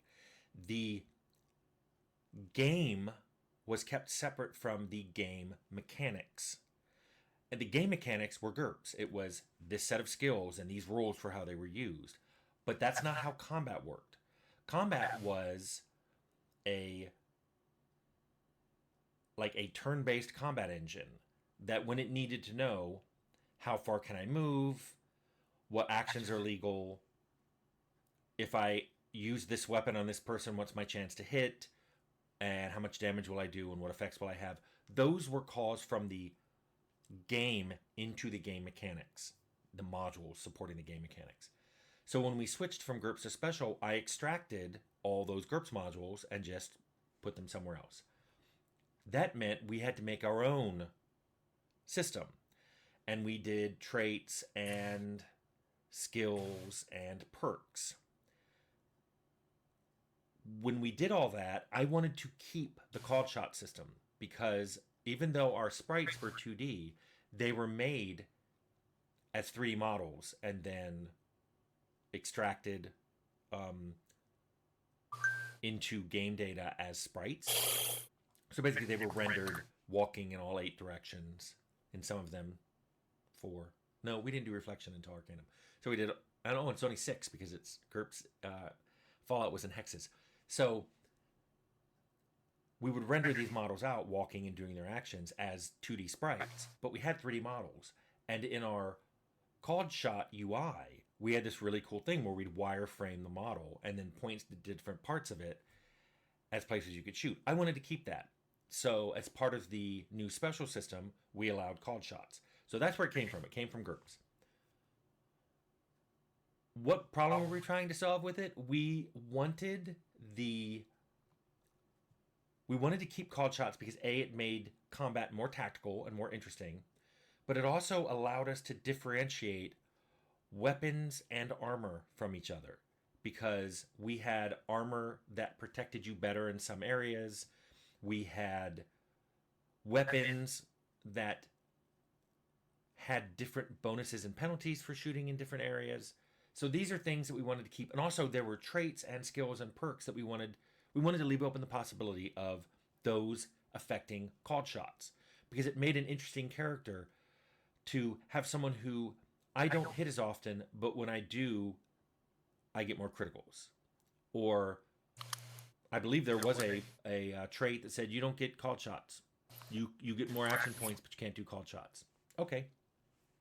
You know, that's an interesting thing to put in the game.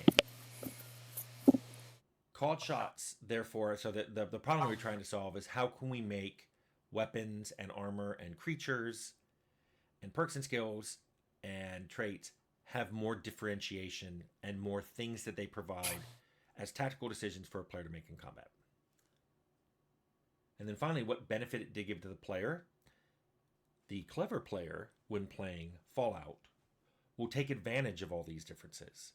And when fighting a particular type of enemy, will either start doing called shots in different locations or switch weapon types altogether, knowing that this isn't very good against this type of enemy. And we wanted that in there so that if you were just wanted to play the game brute force and not think about those things, it was possible. But did the game get easier if you took those things to advantage? Yes. For example, the BB gun really was Hey, great for shooting people. how's it going? That was the whole point of it. That should be a sound One thing effect. that I didn't realize, it just came out of how Welcome to the stream. numbers worked after we put the game together, was one of the producers discovered that you could punch a lot of people in the head. Just letting you know, I'm just that was a thing. You know, I do it. Let me look into that. I'll come up with something. And it not only, in fact, that would be really easy to make a sound effect. Let me look. I'll look into that. There was less of a chance of hitting them, but when you did hit them, it tended to knock How's them your down evening, by the way? or knock them out a lot. Future suggestions So to what live we discovered space. was if you upped your unarmed skill Cool. really high, Yeah. you could go up and punch people in the face, and you would. I can't wait. I gotta say, I can't wait to for the developer API and Stream about to be integrated with LifeSpace, because then the sky's the limit. You know, I can't wait. The website's coming along really well. And that worked on robots too. He thought it was so funny. He said he called it the glass jaw phenomenon, and he said I was surprised to find out how many robots had glass jaws. Like these robots that were ripping through them normally, he would just Doing all right. Just tidying up some stuff around the room, and yeah. I'm ready for the API. Yep. run up and punch them in the face. Yep. I'm ready for it too. And I'm like, this is great.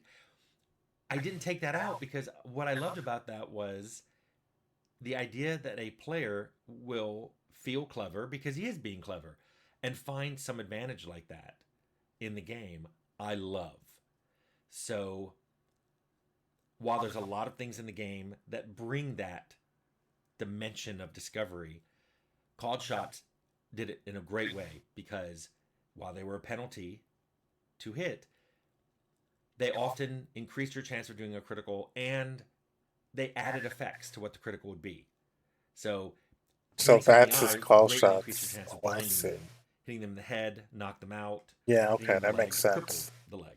So while you had a chance of doing that randomly, if you hit them without using a called shot, you had a much, much higher chance of doing it specifically with a called shot. And that made sense. And of course, since it's an isometric game, we didn't really have the option to let people aim at body parts the same way it would be if it was a first-person game. So, thanks, Windows. So, this is something that I thought called shots added a great deal to the game, which is why I never wanted to lose them. So, I hope, Vladimir, that this answers your question on where called shots came from, what we were trying to do with it, and what benefit we thought it gave to players. Yep, that's what it is. Called shots from another game is VATS in Fallout, and that's where they get the origin of VATS. That's interesting. Okay. Shoot. Didn't mean to. Oop.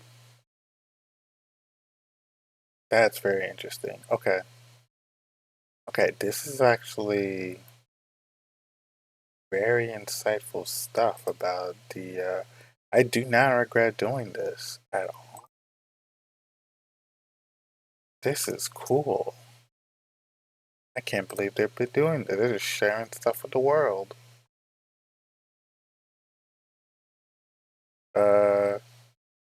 Masahori Sakura. He's responsible for the Kirby games, and Super Smash Bros. Series. Yeah, he works at Nintendo. Let's see. I'm just gonna choose like a video at random. フェイシャルとは表情付けのことです。キャラクターが小さくてよく見えないスマブラスペシャルですが、フェイシャルも結構真面目に作っています。最初にゼルダを例にさまざまな表情を見てください。勢いのある方ではないのですが、それでも多くの表情がありますね。リップシンクとか、微妙な表情の変化などは必要ない作品なので、全体的には元気に動かしたい。開発中はモデルを作る前に絵のレタッチによって方針を決めていくのですが、そこで上がってくる絵はほとんどのものが小さい表情の変化でした。これは当時のウルフのダメージ顔。ここまででも成立しないわけではないのですが、これぐらい頑張ってほしいと私がレタッチしたのがこの絵です。オオカミの顎の構造体から言っても、このぐらい強くするのが妥当かなと。頑張ったと思ったところからより大きく動かすのが良いようです。目を見開く際はなるべく上下の白目を見せるとか、上と下の前歯を噛み合わせないようにするなど、かかりやすいポイントはいくつかありますが、ゲームの狙いによって全く異なることなので、それは伏せておきます。最先端のゲームではわずかな表情の差により感情を嗅ぎ取れるぐらい表現力は増しています。リアル系とコミカル系ではやることは違うでしょうけれど、情報が減りがちな CG のことですから、大げさにしてちょうどではないかなと思いますね。ちなみにロボット系のこういった表情もフェイシャルです。スティーブは瞬きだけが唯一のフェイシャルです。ここは動きでカバーするしかないのですが、ここは原作らしさ優先ということで。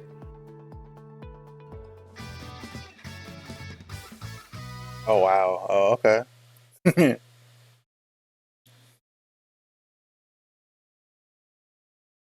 That's Abdel and Q. Yeah.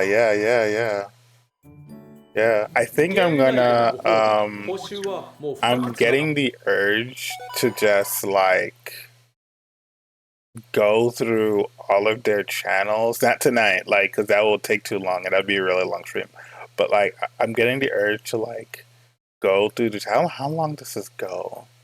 And like watch each and every one of his freaking videos. He has a lot of videos. Oh my god, how many videos does he have? He has 181 videos. That's insane.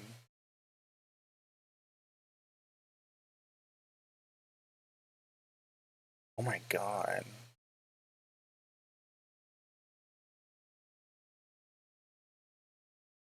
Started with frame. I remember when when his channel first started, he did a video on frameworks. That was like one of the first videos, and then I was like, it's 100 hours of content. Yeah, I know. Yeah.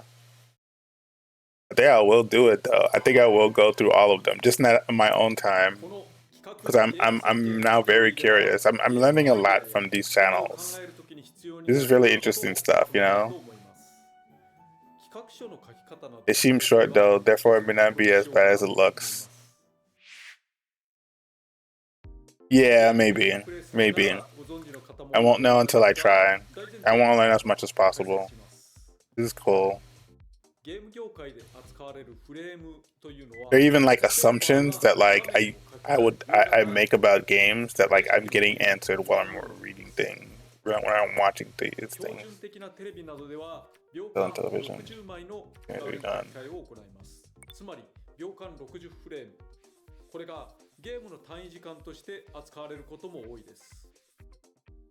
距離イコール時間かける速度。時間の単位は物が動く場合は速度や距離の計算に大きな影響を与えますから、このフレームの送り速度は非常に重要な役割を持ちます。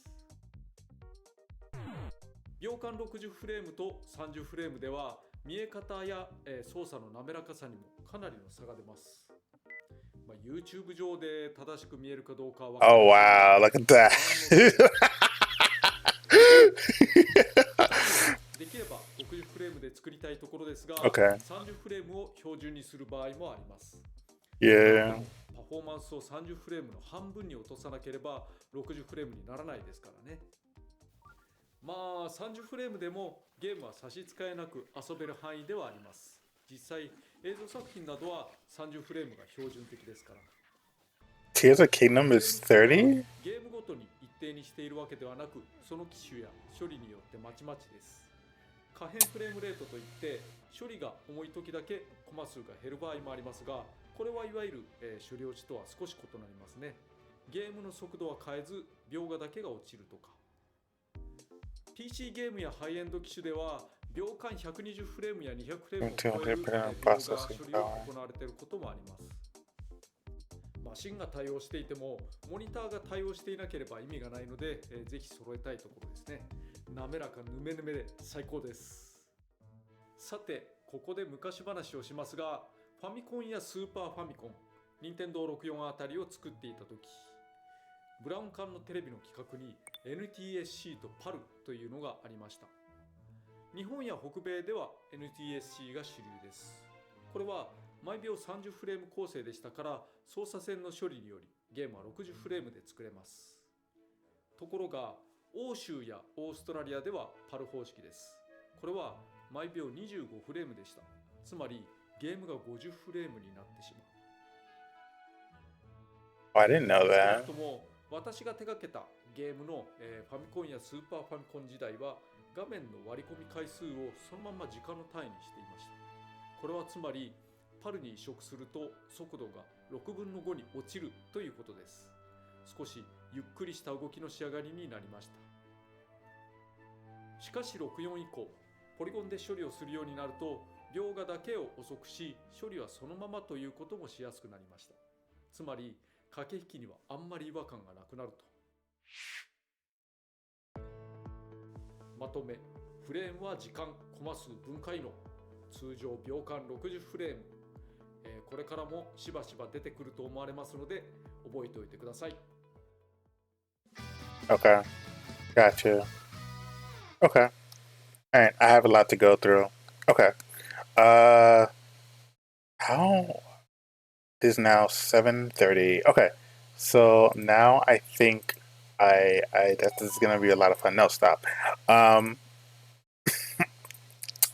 think I'm going to I have a lot more like developers that I could be putting on the screen. I have Steve Lee, he's a level 1 game designer, and I also have like indie game developers that I have. There's one guy, his named his channel.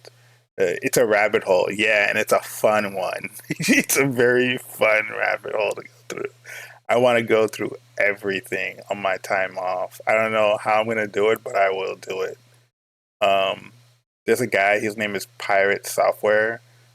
He's an indie game studio out of Washington State. There's another guy, it's Bite Me Games. I think that's another studio.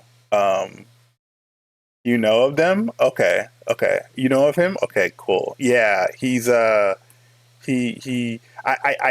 asked this question, like I went to like Reddit and I asked like hey, like, do you know? Let me see if I can pull up the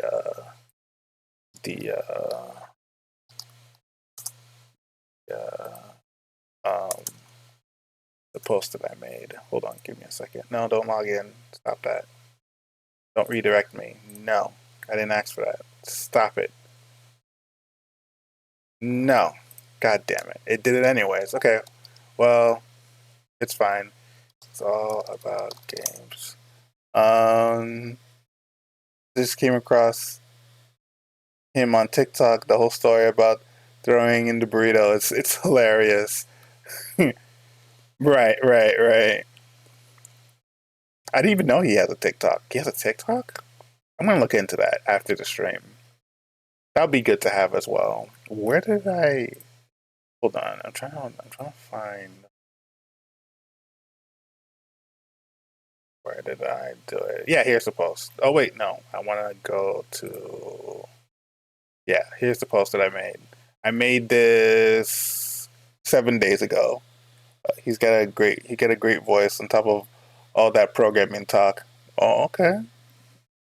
Okay, and I think he also has a. I think he also streams.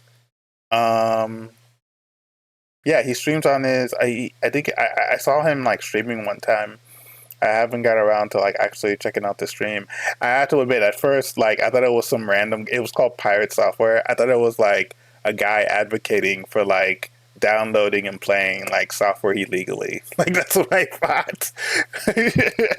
And then now I'm finding out that like, oh no, that's like it's pirate. Like he's a pirate. Like it's pirate software. Like that's what he means. Okay, yeah. So yeah.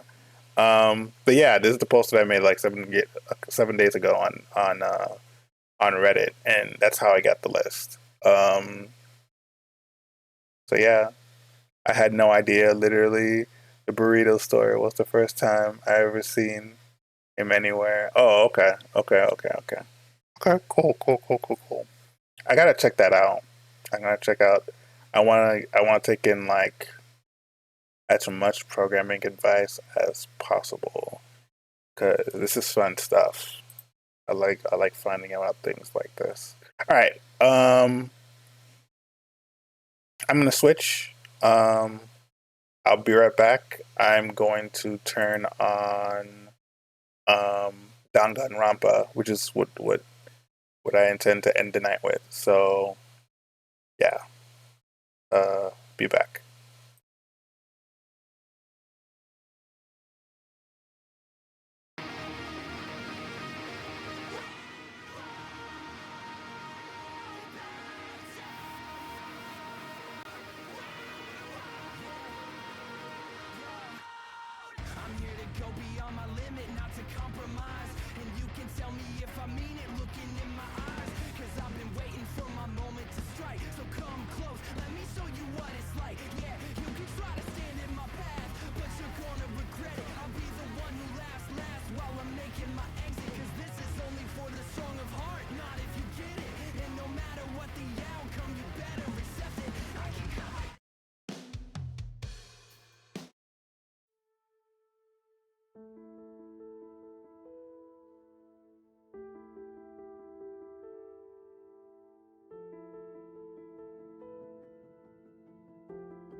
All right, here we go.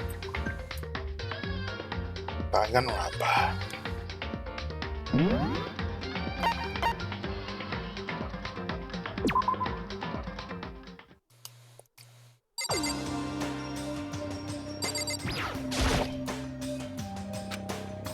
Can't let myself turn away from Sayaka's death. For Sayaka, and forgive myself. That's right. That's probably the last thing I looked at before I knocked off. I haven't really paid attention to my bed or anything up until now. Man, my old bed at home is really was the best. Okay. Same notepad from before. I can't think of anything I need right now. Yeah, sure. It's a toolkit. It hasn't been opened. Well, I don't think I need it right now. I got you. The sword is gone. It was used by Leon to defend himself. Let's see if I'm missing anything. Wait, is that the lint roller? Why is it on the floor? The lint roller. There's definitely less of it left than there was at the start. Yeah, but why is it on the floor?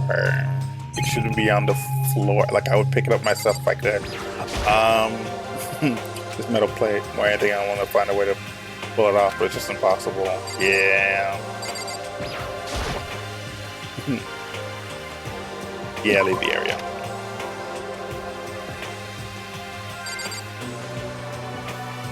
Floor is dirty and the vacuum's broken. So yeah. I guess the lint brush would be a good replacement. It's something I definitely would invite. Wait, it's still labeled as my room? Sayaka. No, I can't waste time on sentimentality. The others are waiting for me to die to hall. Wait, but is my room still switched?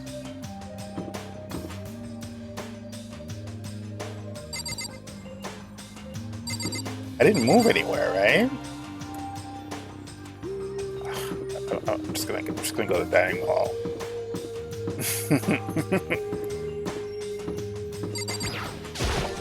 Yeah, there you go.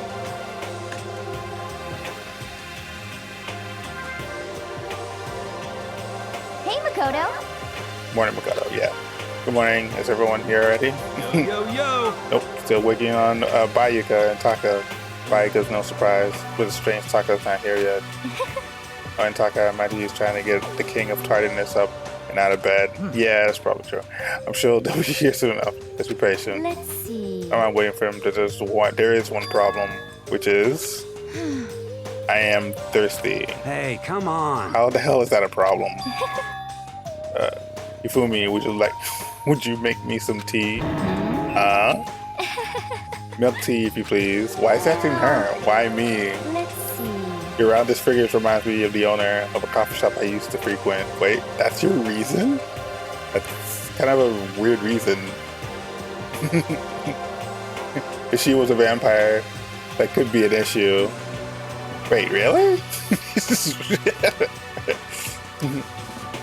Hey, Sassoon, this is the. Hey, what's up? Oh, hey, welcome to the stream, lizard guy. How's it going? Actually, hold on. Let me give you a shout out.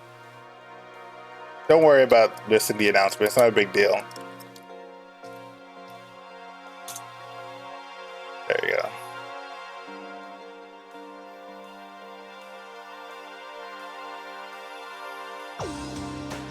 Thirsty for tea. Oh yeah, that is a good point. I didn't even think about that. You're right about that. This is fine. I can feel my throat drying out. Quickly, please.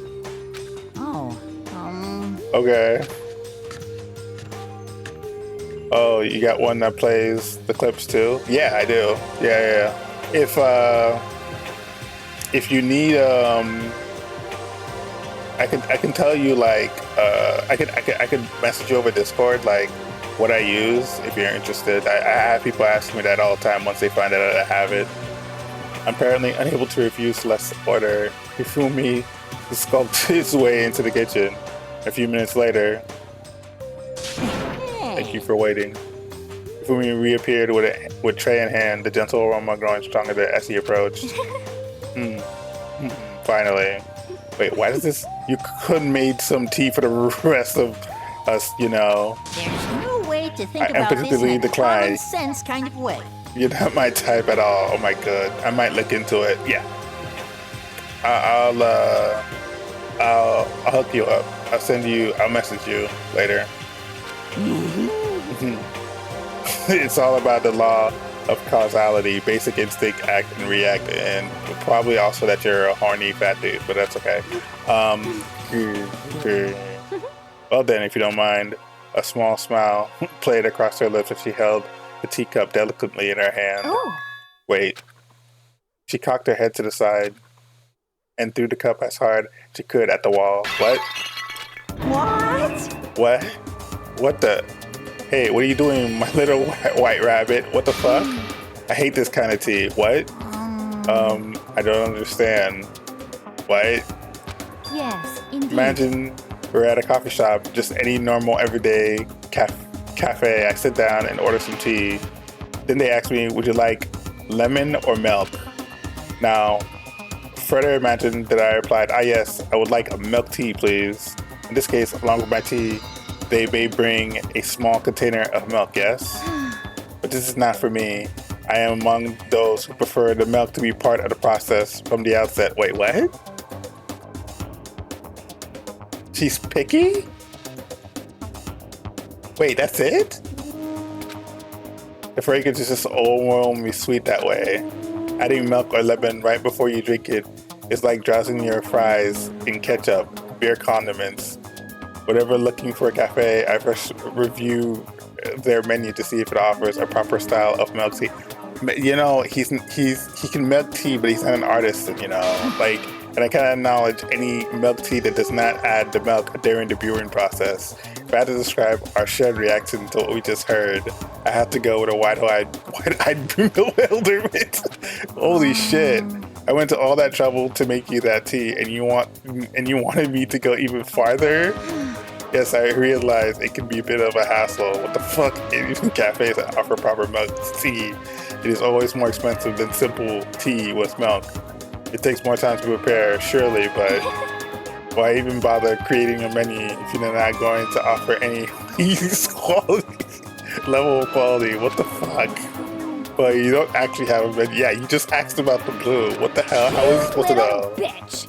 It doesn't matter. Hurry up and bring me what I asked for, swine. Holy fuck!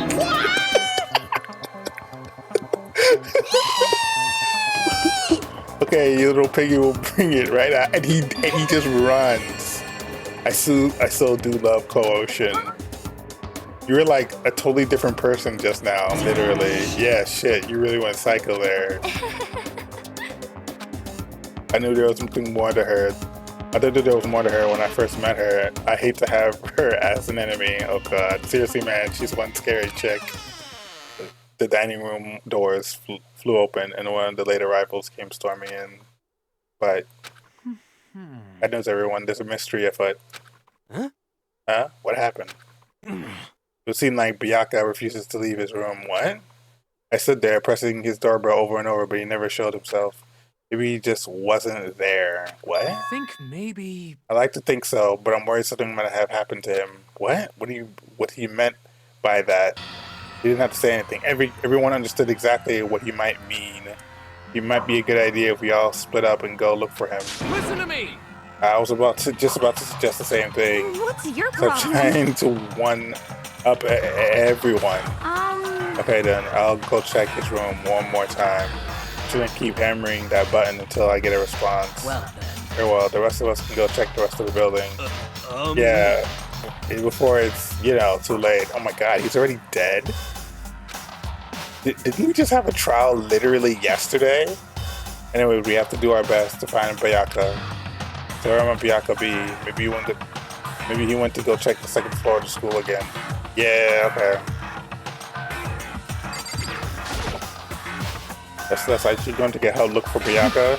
I have not had my tea yet, huh? As for me, I said my thirst is satisfied. I have no urge to do anything. If you're in a hurry, feel free to motivate you for me to move faster. Okay. Aren't you being kind of selfish? Yeah, that's kind of selfish. Like someone just fucking died. But okay. Okay. That's it's kind of crazy. Alright. Second floor. How do you get to the second floor again?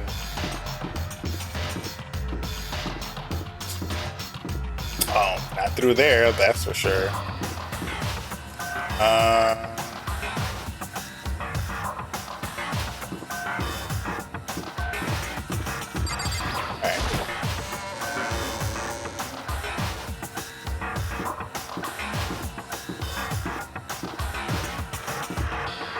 Even though it's clearly labeled second floor on my map, it's super weird.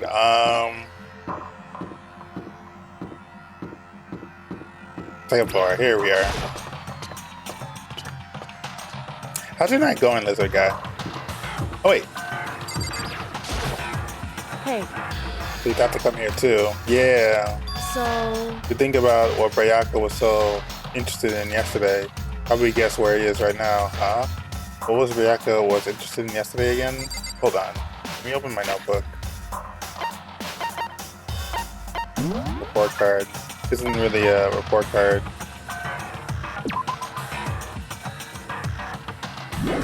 Ooh, I do not remember.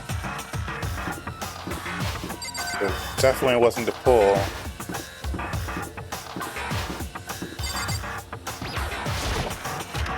This is a classroom, I think. Might be the library. When I think about it.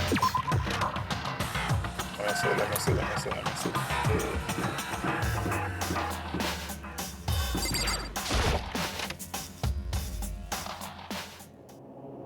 When I opened the door to the library and looked inside, I cried out in sudden surprise. Bayaka, is he dead? Oh my gosh, of all the things I imagined, this most definitely wasn't one of them. Hey, what are you doing?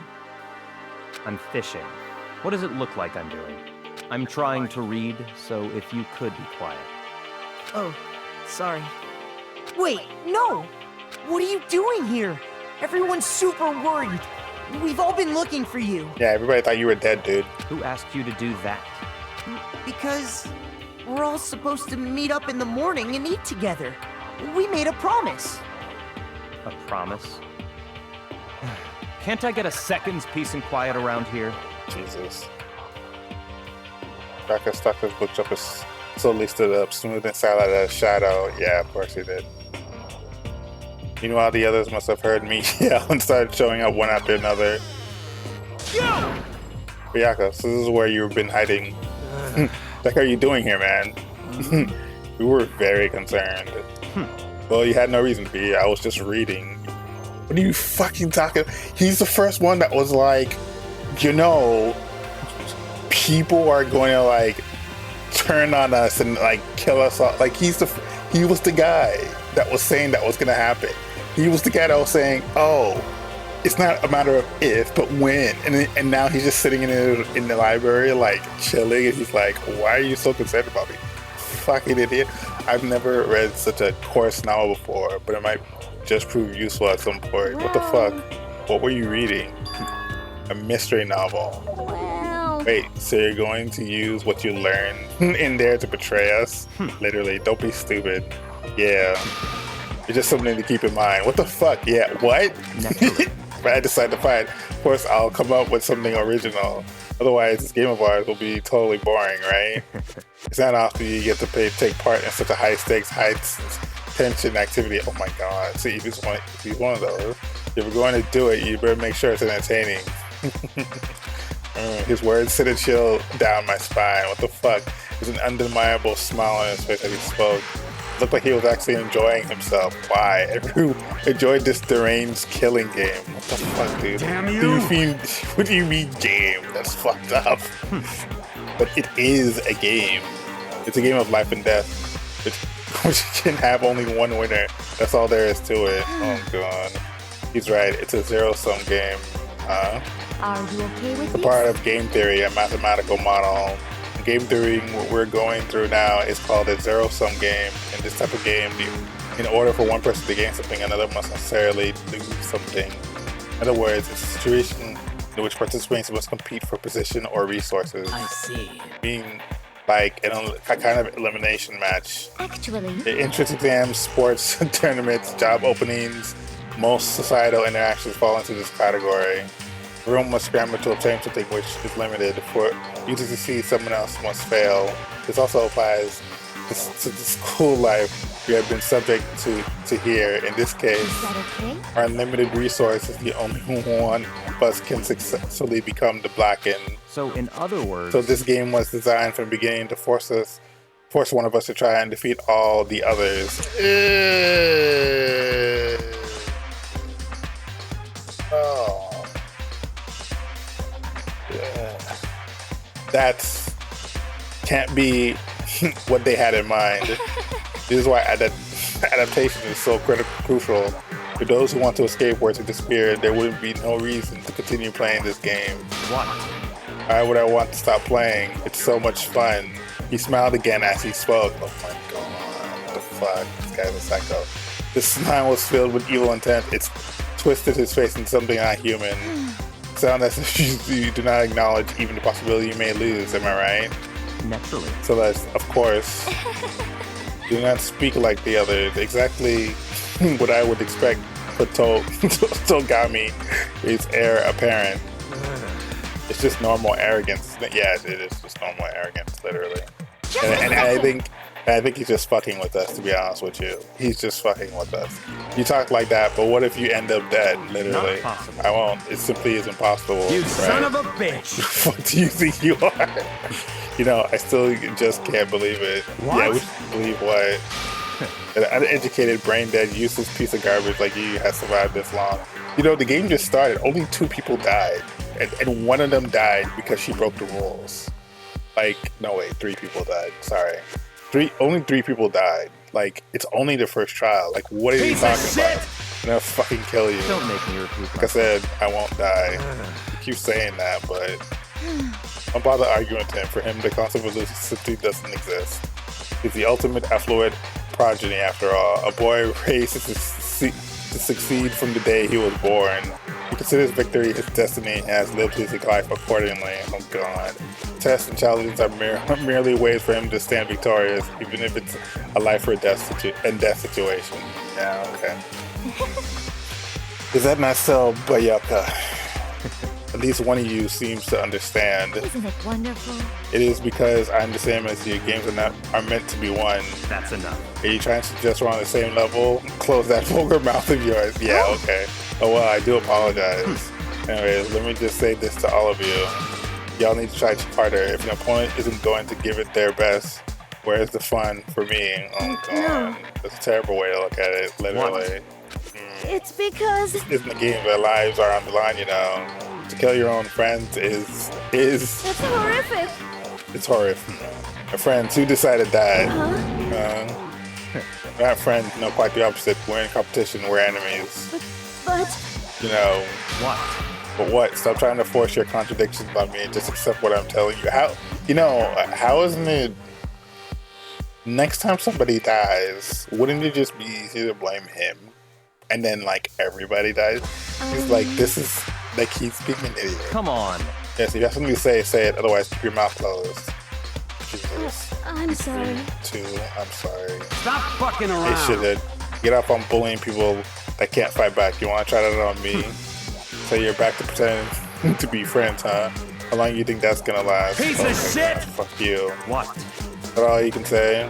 Unfortunately, you would waste your breath on such empty gibberish. You son of a bitch! That's it, you're fucking dead. Just a second. Hold on, just calm down. Piece of shit! I am calm. You're not calm. How is this calm? Anyways, I don't have any intention of working with the rest of you any longer. Operating an elimination game is, well, frankly, it's a waste of time, and I hate wasting my time. Waste of time. Not possible. Engaging in friendly group meals is out of the question. Someone could easily poison our food. I'd rather not become the part of the Last Supper just yet. Talking like you're in a fucking movie or something. Goodbye. All I'm saying is that ultimately you are free to do whatever you want on your own. Goodbye. Second glance, Bayaka left. Oh god. Great. Thanks for that. Wasn't anything we can do to keep him from going. His way of thinking could just was just beyond anything the rest of us could even comprehend. But Was he serious about that? No, I can comprehend it. He's a selfish fucking asshole. He was, without a doubt. Don't fuck with me. Oh, fuck him then. Maybe. What he said, you might not necessarily be wrong. I mean, can you say for sure someone wouldn't poison our food? That's a good point. Hey, come on, you too, Toko? Anyway. Well, it's not like anyone would care if I was gone, right? Actually, I bet all will want me gone. Y'all think I'm just disgusting. None of us think that. Literally none of us. You just think you don't think like you don't think that. You know, some people like to play victim, but this is just totally out there. Yeah. You think I still don't know, but I do. You want me gone. I'm sure the rest of you want the same thing, don't you? Hey, Toko, wait. Let her go. Once she gets going like that, there's nothing you can say to bring her back.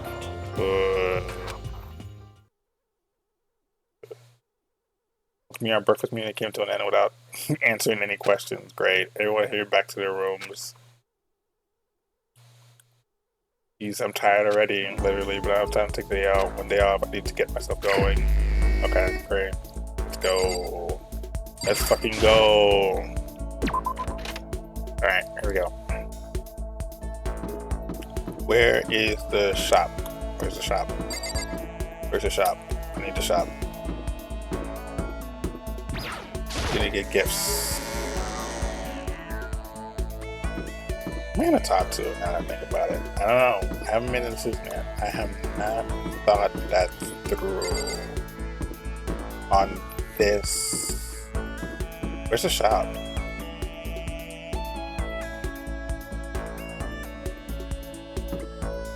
Oh, there it is.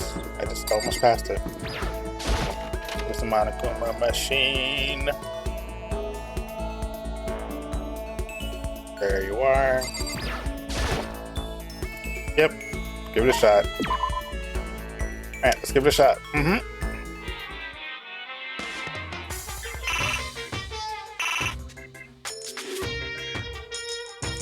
So yeah, it's only 12%.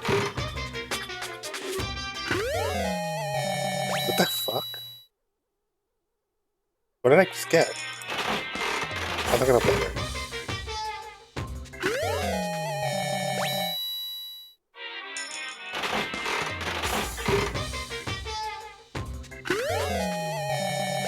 Fuck it.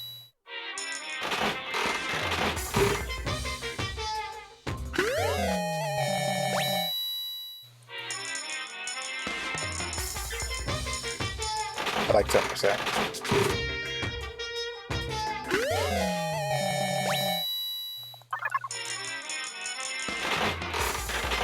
Oh wow, 12% again.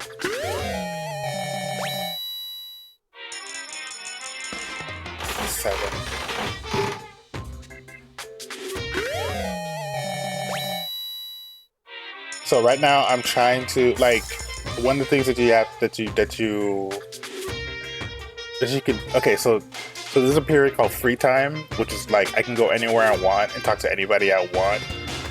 And so one of the things that you often do in the game and not waste time is like talk to somebody and like hang out with them. And then after you talk to them and hang out with them, you give them a gift. But the only way you can get the gift, the only way you can get gifts in this game is if you get it out of this freaking machine. And sometimes this machine has a chance to like give you repeat items, right? So right now the chance if I use this machine, if I put 6 coins in this machine right now, the chance that I'm going to get an item that I already got in the past is 13%. And I have to put in more coins in order to reduce that number.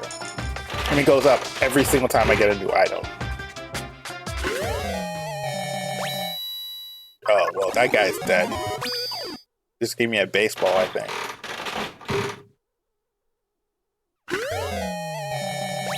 And that's a sword.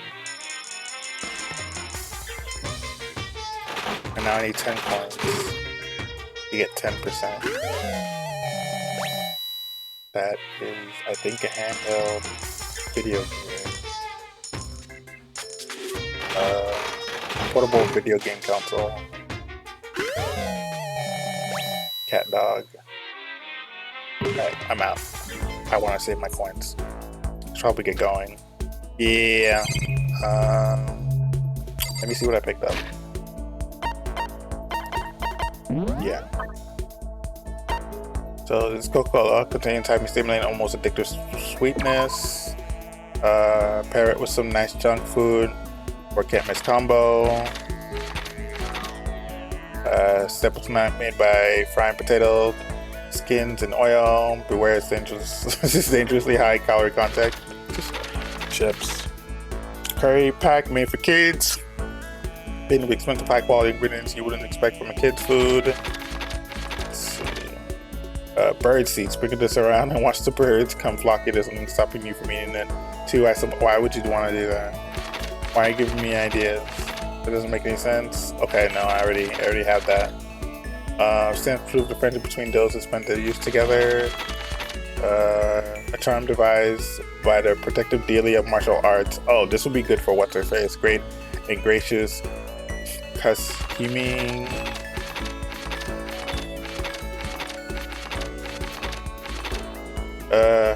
Hand bra, a bra designed to slip over your hands. Its slogan: raise your hands, raise your spirits. Why does it look like that? That's very disturbing. That's like in bad taste. It's insanely bad taste. Exactly. A DVD containing footage of people reacting to various pieces of art. The strongest weapon ever made. It's great for dungeon diving. It lets you warp through walls. Of course, it doesn't actually exist in reality, so I know how to get that too. Hold on. That's Mr. Fastball. The person I would have given this to is dead. A fastball-shaped velocity because he murdered somebody.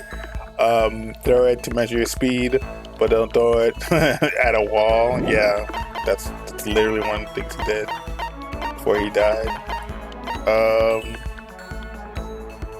Wait. Yeah, I know who I'm going to befriend now, based on the gifts that I have. And it's going to be Mrs. Street Fighter, if I can find her. Where is she? There's an inn here.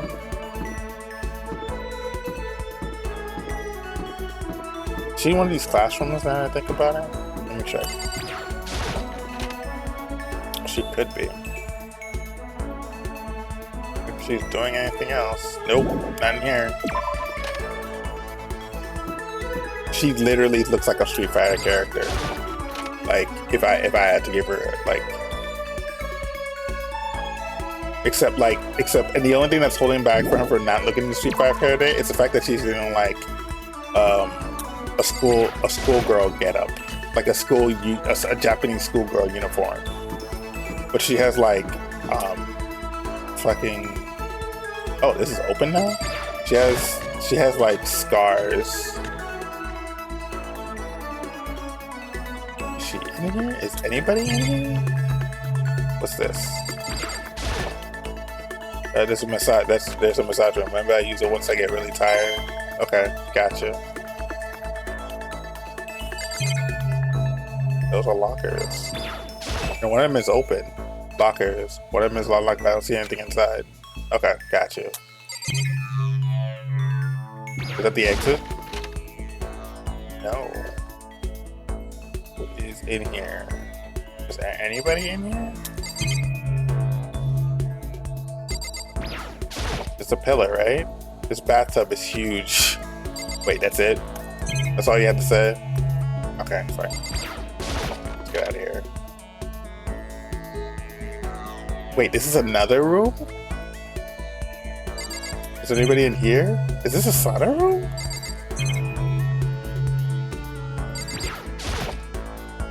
What is this? Is it the heat source for the sauna? Yep, that's what it looks like. Can't be anything else. Okay. Well, there's nobody in here.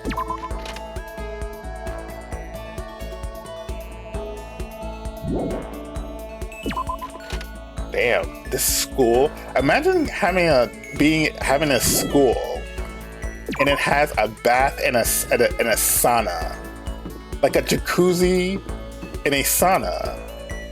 Imagine that. Just imagine that. It's fucking insane. I'd be in heaven. I would actually like school. I actually did like school, but I would imagine like a lot of other people would like school after they had something like that. And this school also has a swimming pool. It's fucking insane.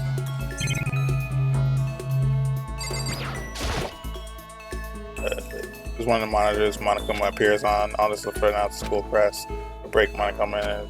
I actually miss college. Like every so often I come across something and I'm like, God damn it, I fucking miss college. There's all type of stuff piled up everywhere. I miss like falling asleep. Oh, there's all types of stuff piled up everywhere. I miss like falling asleep to like the books that I will study. Everything is totally disorganized. Yeah, I'm sure it is. Is this the fridge Sayaka mentioned? It's stuff tight with food and drinks. Oh, that's right. We have access to this now. We didn't have access to this before. This is like all the food. There's all different kinds of food stacked up. For basic ingredients to snacks and candy. It's everything anyone could ever need. Yep. In case you want to live here forever. Like Wanakumba mentioned. Somebody's coming to the cameras and watch people die. As much as it gets on my nerves, I better leave it alone. Yeah, literally. Those goddamn things are everywhere. You don't have any fucking privacy. It's kind of creepy. Is she in her room? Maybe she's in her room. If I can find it. Is this I don't have anything to talk to her right now. But hello? I'm trying to befriend people. What are you talking about?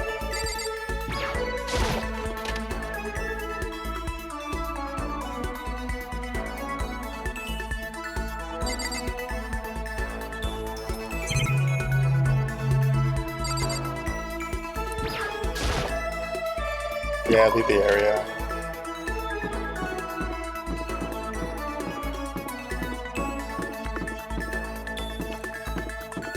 Is anybody in the dining room now? Is she waiting for her goddamn tea still? Yeah, she's still here. Did you need something? Well, isn't the D rank Makoto? Is there something the matter? No. Now that's what she called you a fucking... What do you mean D rank? What is that supposed to mean?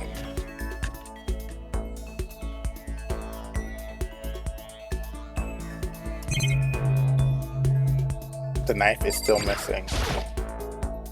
There's a bunch of vegetables all piled up. It looks like they were crushing each other. I'm surprised they're not bruised. I'm surprised they're not like being stored somewhere. Because you know, they're vegetables. Shouldn't they be like in the fridge or something? So they can stay fresh.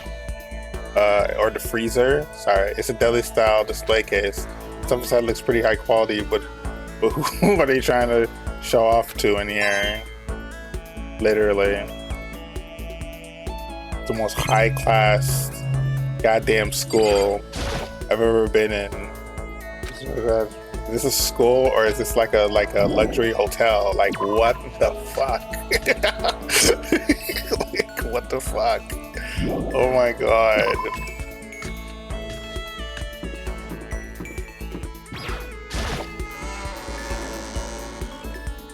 Okay.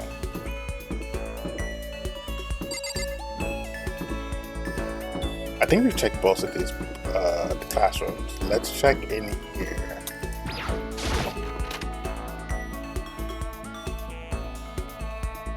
Why can't I find anybody? Holy shit.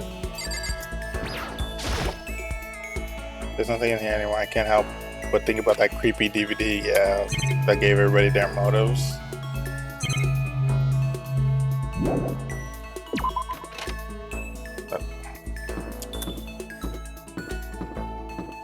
Is there anybody in here? Where is everybody? Holy shit. And like another game that I played, like everybody's location would be on the map. But here, I don't know where anybody is. The mailbox. Right.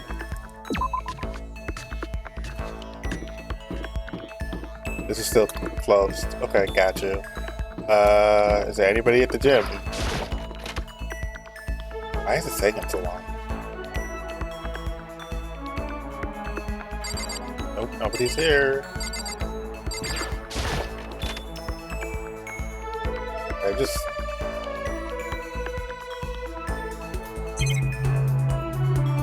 Literally nobody's here. It's just Celeste in the goddamn dining room hall. Is everybody like in their rooms and too scared to come out their rooms? The one person that I am particularly trying to find, I can't even find them, and she's a martial uncle. Wait, what are you doing out here? Ah, well, hello. So Nagi, funny meeting you here. I salute to you. Salute. I just said saluted. You see, that was Hifumi's ultimate salute exam. Go see who else is around, literally. You're not the person. I mean, I could hang out with him, but he's not my intended target. Oh, is everyone on the second floor? But I didn't realize you were there. Should I try to?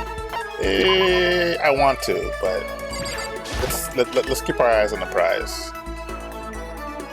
Oh, there she is. Okay, so she's not in her room. This is. I like the outfit. Should I talk to Sayaka for a while? Since it's time with Sakura. Sorry, Sakura. I see. I say you're ready for another lesson. You very well prepare yourself and come with me. Oh God, is she gonna kick my ass around the room? Put me through a tough but rewarding training session. I can feel myself getting stronger. Yeah. Try to Sakura, would you like to give her a present? Yeah. Cola, potato chips. Those are all terrible presents. Birdseed for karate. God of War charm? No, not the hand bra. If I give her the hand bra, she would obliterate me. Literally. Don't waste your time on unnecessary things. All that matters is finding ways to make yourself stronger. I don't think she was too happy with it. Oh, okay. My post-break training is most relaxing time of my day.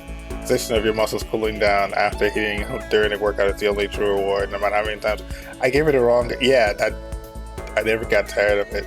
Do you exercise every morning, Sakura? Unless there's errands I absolutely can get out of it. Yes, I always do my training. If I don't, I feel restless for the rest of the day. I'm amazed you can do it every single day. Doesn't it get tough? You can't say I've ever seen it as tough. It's also that I can get stronger after all. All I have to do is keep getting stronger because my destiny is to fight. She's like Goku, dude. She's fucking Goku. She's Goku of another goddamn gender. Your destiny is to fight. From the day I was born, I've been fighting. Heaven sent me to live as champion. Oh wow, that's one heck of a legend, literally. My father was my master, and my every waking moment was spent with him learning to fight. As a child, I sparred with boxing champions and hit the mat with wrestling gold medalists. What the fuck? I was no match for them. That's a harsh childhood. Holy crap. But before long, they were no match for me. What the fuck? You mean you actually started beating people like that? What the hell? That's my specialty for solid stand-up. A transition into grappling a strong ground game. Essentially, it's a complete approach. Anything else just wouldn't make sense. You can only become the best by reaching the top of each discipline and then fusing them all together. Oh God! And she's a mixed martial artist too. When she said suddenly wanted to run a sweet shop, she'd get in trouble.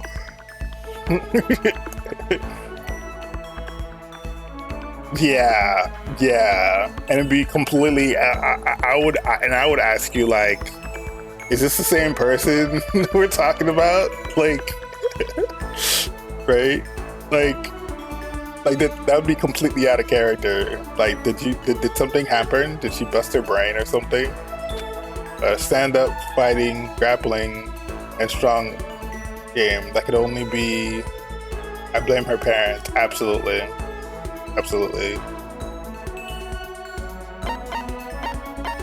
Mixed martial arts. Basically a mixed martial arts fighter, right? Of course. That's right. I'm the most effective real world fighting style. It's the most effective real world fighting style, which is why I chose it. I don't want to be the best in competitions. I want to be the strongest human on earth. Oh God. I wouldn't bet against you, that's for sure. Well, but aren't you already the best? No, not yet. There's someone I have to surpass. Really? Until I can beat him, I can never be the strongest. You mean there's someone out there stronger than you? Literally. Maybe I'll tell you about it another time if the opportunity presents itself. Sakura didn't make a sound as she left. I honestly can't believe there's someone out there stronger than Sakura. I honestly can't believe her parents made her fight like gold medalists in fighting. Even if they're real, can they really be human? Still saying experience with her. The maximum is good. Hey, look at you go.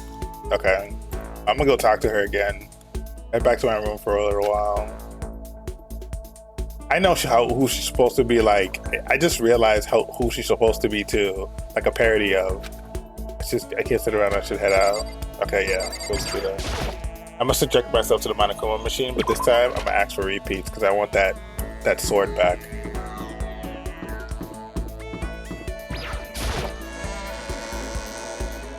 Sword I literally just lost. Let me see. Let me see if I can get it back. Probably won't, but I'm gonna try.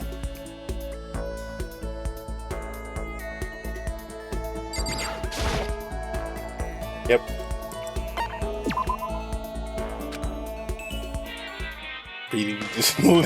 Beating gold medalist in martial arts at a very young age. Oh God. And then she's still not the strongest. She's still not the freaking strongest. Like what's it gonna take? That doesn't make any sense to me.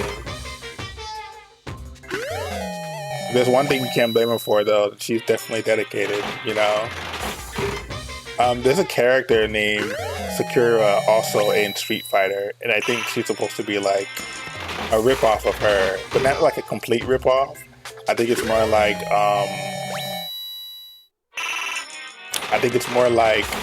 this is what would happen. This is what it's either like this is what happened if she grew up, or this is what would happen if she was this is what she should honestly look like versus what she looked like actually in the game. And I'm not sure, and it's like a complete like it's actually kind of new.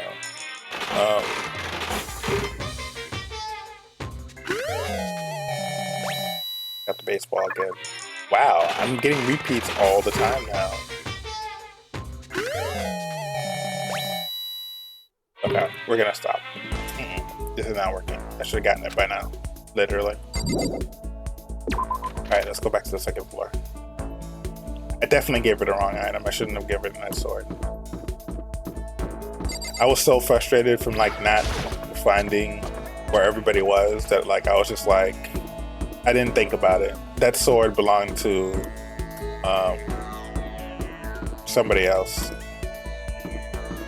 Let's see. Did I go to the right place? I did not go to the right place, I think.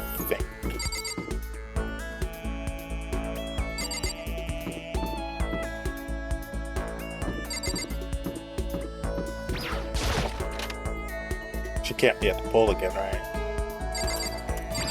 Yeah, they left. They left.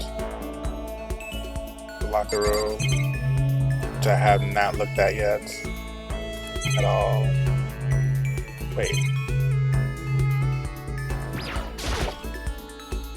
Now this is an interesting poster. Obviously, someone put this in school. Was it really okay to have something like this in here? Yeah, that seems typical for a boys' locker room, actually. That seems to like be in the perfect place. To be let's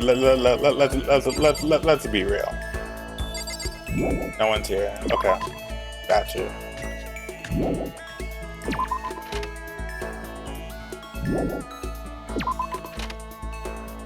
Okay, let's go to the library. I'm stuttering like Toka now.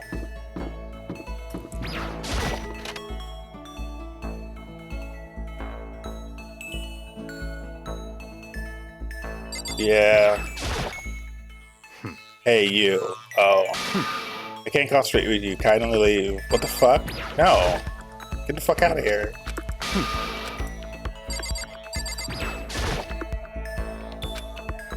He seems to be really focused on that book now. Like it's time to talk to him. Oh god. I'm trying to go into the other room and he's just being a dick. Like, what's in here? Reality isn't everything? What do you mean?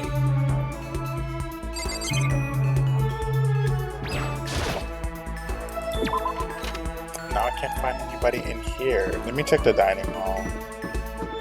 Surely Celeste has left the dining hall by now, right?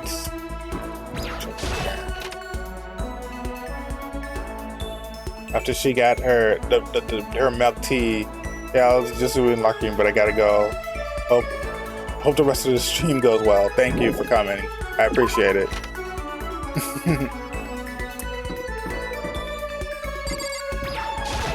Take care and have a good night. Happy streaming.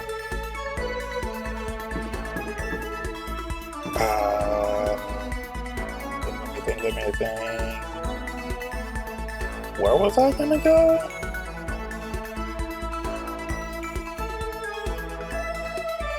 Oh, yes. Dining room hall. Gotcha.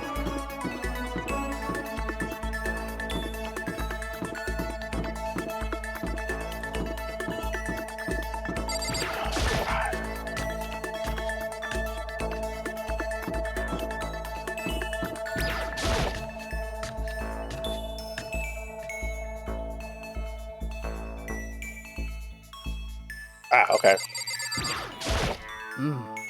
I can almost feel the wind on my face. There's that toxic. Yeah. I admire the almost greedy approach you take towards growing stronger. I'd like to begin your training in my family's secret techniques. Already? Sakura introduced me to her family's secrets. I feel like I've gotten a lot stronger. Alright, let's try this again.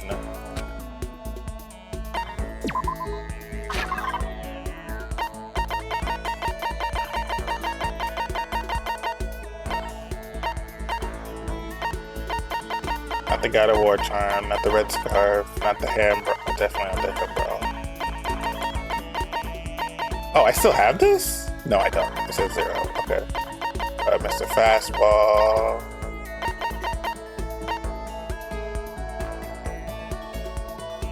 Yes. What? Are you sure I can have something so valuable? Oh, she liked it.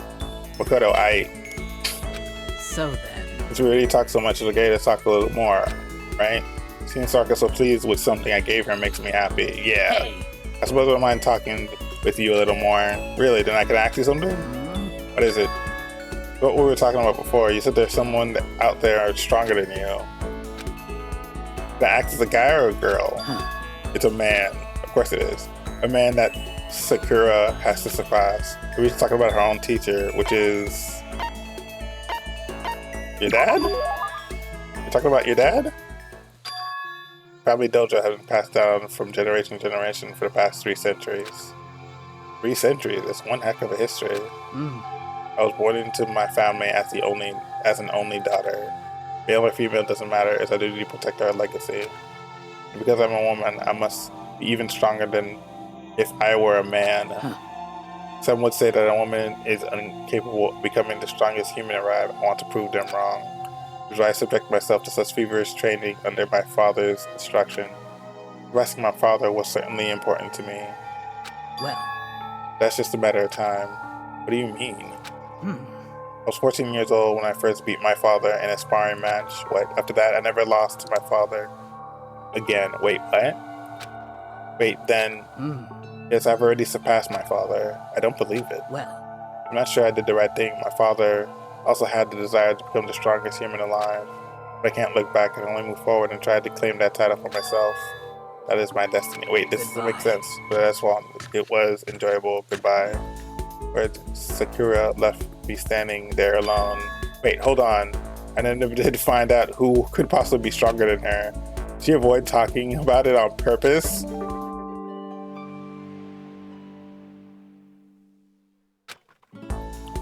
basically gives us I think that's it. After we're done, I said to head back to my room for a while. Yeah, it's not official at nighttime.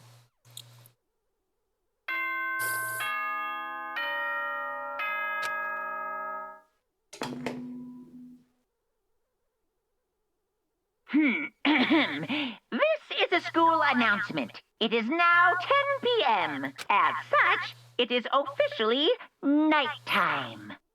Soon the doors to the dining hall will be locked, and entry at that point is strictly prohibited. Okay then, sweet dreams, everyone. Good night, sleep tight. Don't let the bed bug bite. Another day gone. But even though today is over, the game definitely isn't. How long is this gonna keep going? All the stress and anxiety kept me from falling asleep until late in the night.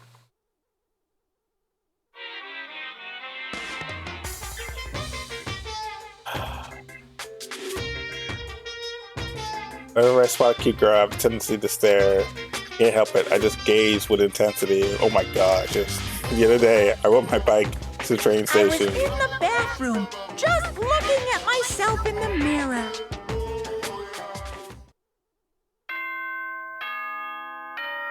Wait, what? He's talking about himself? What the fuck? Good morning, everyone. It is now 7 a.m. and nighttime is officially over. Time to rise and shine. Get ready to greet another beautiful day.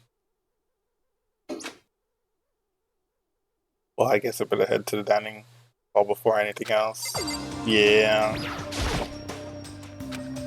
I can't let myself turn away from a safe hour. Yeah. You already know that. I mean, it's important, but like,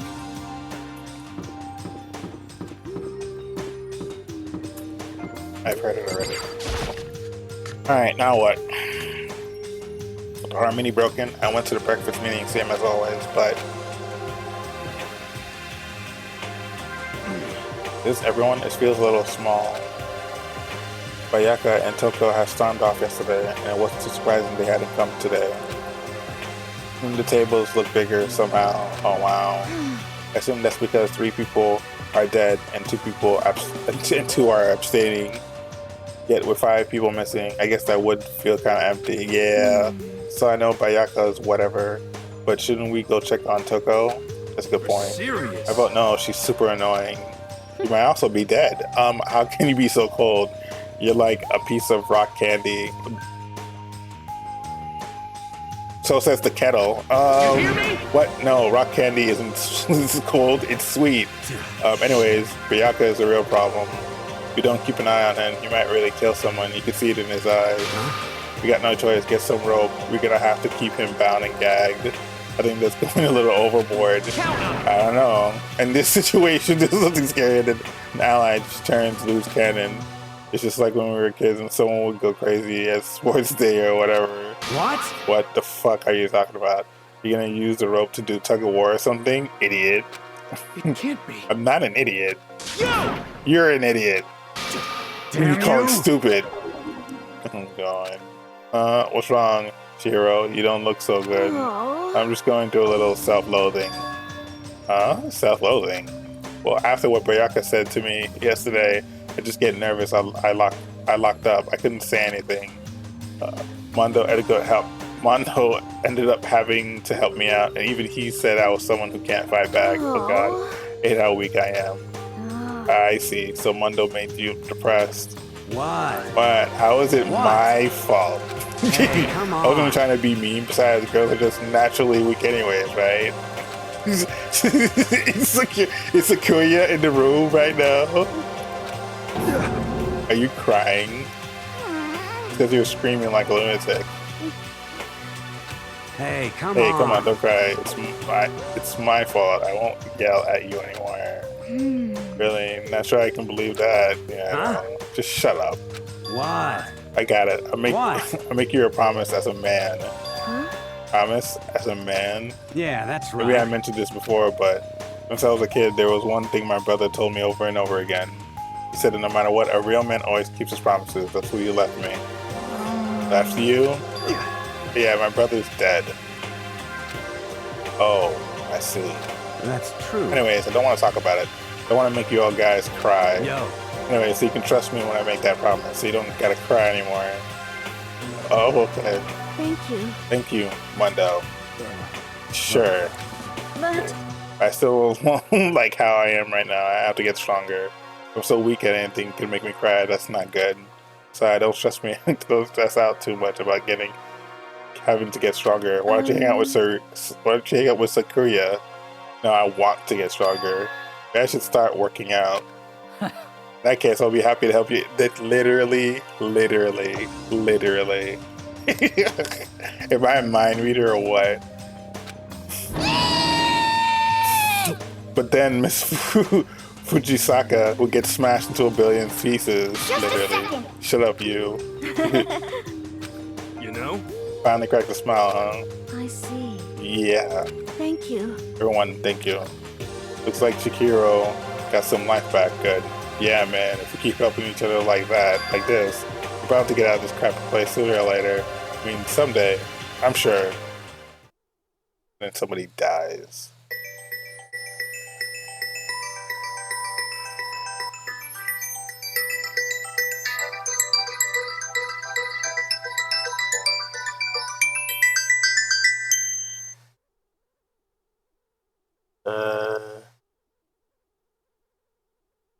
Not sure what I'm getting a random phone call. It's our best concern right now. Our biggest concern is the other two who never showed up for breakfast.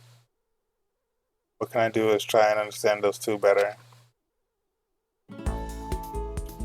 Okay, so what should we do today? Alright.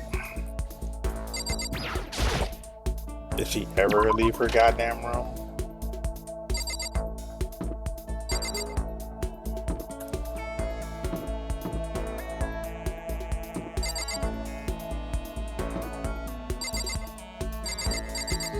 In here, right? Let's press the doorbell. Leave me alone. You don't have to pay attention to me. Actually, I got yes. Just to do whatever you want. Do whatever you want. Let's spend some time with Toko. Yeah. Yeah. Pretty sure I'm looking here somewhere.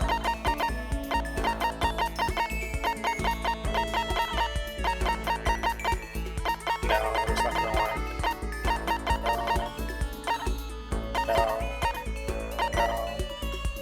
No, she's definitely not gonna like that. Not the handbag, not the dynamo, not the skin button, the album, that. Catalog magazine. Man's fantasy. I don't know what that means. Despair bat? Oh, I don't have anything good. Let me see if I can just give her something that's a repeat. You giving me this to me? Don't think that makes me happy or whatever. I'm more annoying than anything. Does it mean she liked it? She liked the potato chips? She's just standing there. Does she want something? She's not saying anything. Let's just try to start a conversation. Toko. What? You want to talk to me? Well, I can't stop you, so talk already. Okay, sure, but what should I say? So what do you like to do in your spare time, literally? Why do you want to know? Well, I mean, you know, we're trapped here together, right? So we're going to be friends. It'd be nice to get to know each other. What did you just say? After that part about being trapped, we're going to be what? Friends? What do you mean friends? You think I'm stupid? You're trying to trick me. I've already been hurt once before. I'm not gonna let it happen again. Been hurt? What happened? Anyway. Yeah, no. You don't really care about me. You don't want to know about me. Even I know that. No, that's not true. Fine, just tell me. Tell you what. You know why they called you know why they called me the ultimate writing prodigy, right? Yeah, sure. You want to cover literature pieces and stuff. Yeah. Tell me what am I good at? Tell me what my genre specialty is. You really want to convince me you give a crap? You should at least know that the genre. Isn't it romance? Isn't it literally romance? Oh, you actually knew? Yeah, your big success was So Lingers the Ocean, right? Everybody says it's your masterpiece. The book was such a hit that fishermen shot to the top of the hottest of all the hottest men polls, right? How did you know that? There's no way you care about me. I'm telling you, I do. I mean, we're friends, are we? No, I'm blind. You're straightforward and you're blinded me. And then she ran away. Took her ran out screaming like a banshee. Like a banshee. What the fuck? I'm not really sure. Does she hate me now? What the fuck just happened? Just unlock vocabulary. Give some back here and did. Well, then I went back to my room for a little while. There's something wrong with her. Still time left in the day. I don't feel like it's just sitting here. Maybe I'll go explore. I feel like she underwent some trauma or something. Because she's not normal.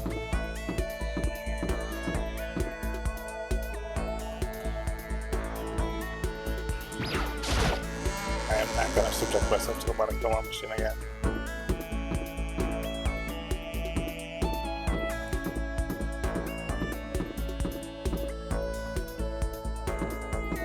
What do I have? Where's he fool me? That's a good question. If I can find who fool me, it's gonna be an easy day.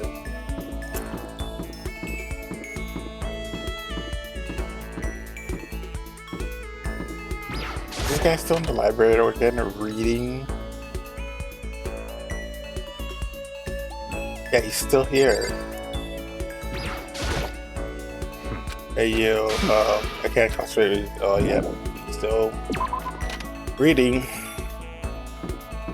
I have a feeling he's actually scared, and that's like the safest place he feels like he can be at the moment. Why the library? I don't know.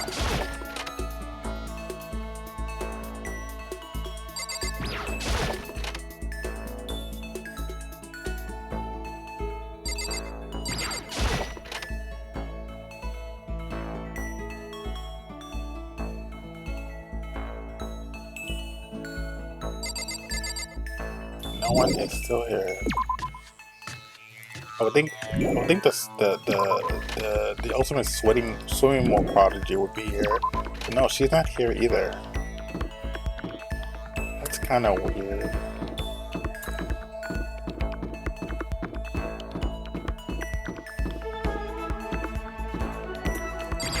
Is it here? Nobody, right? That's what I thought. Okay.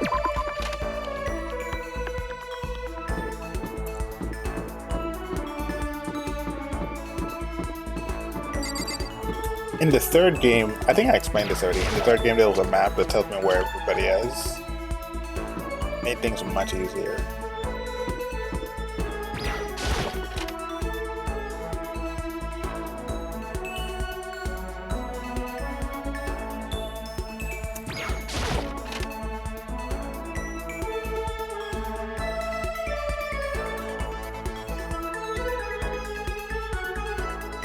Nope.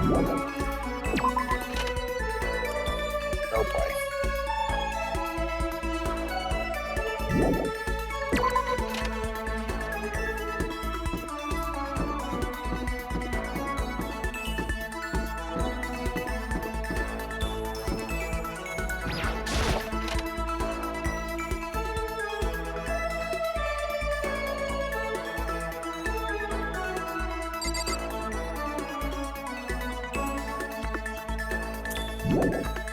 Nothing new.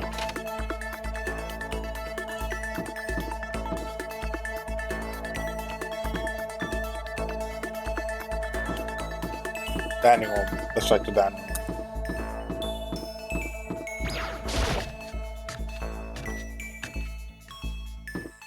Dining room, dining room, dining room. Here you are.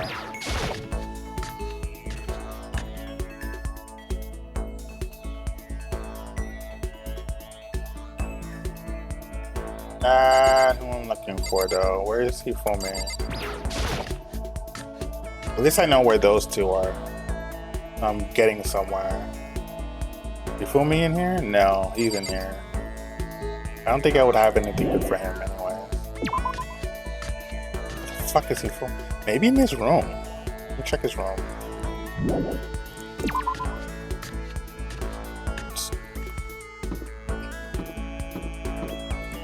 His room would be all the way down here.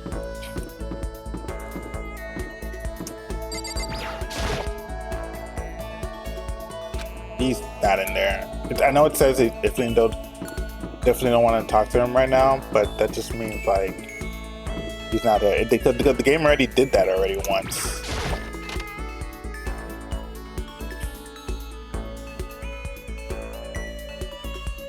No. Wait. This. Enough waste. I don't think you want to wait for one to open. No. What's...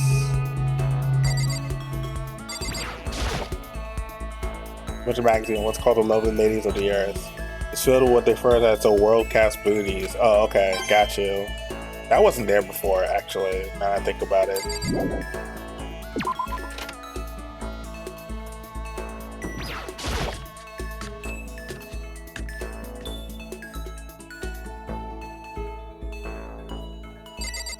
What's he doing in here? I'm not even gonna ask. If I ask, then the game's gonna make me talk to him, and I don't want to do that right now. Only one person I want to talk to.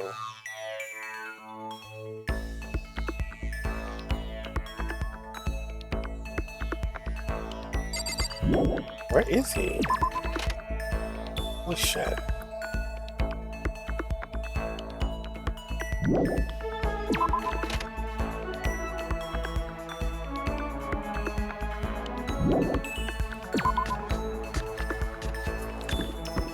Wait, so hold up. It's gonna be difficult to talk to him. What do I have?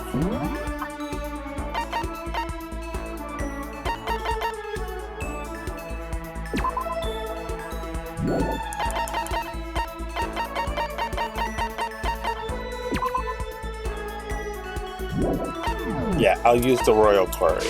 That's what I'll do.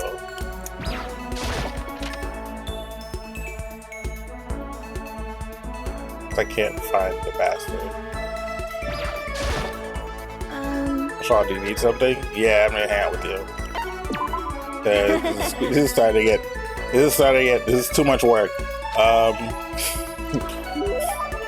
Yeah, definitely.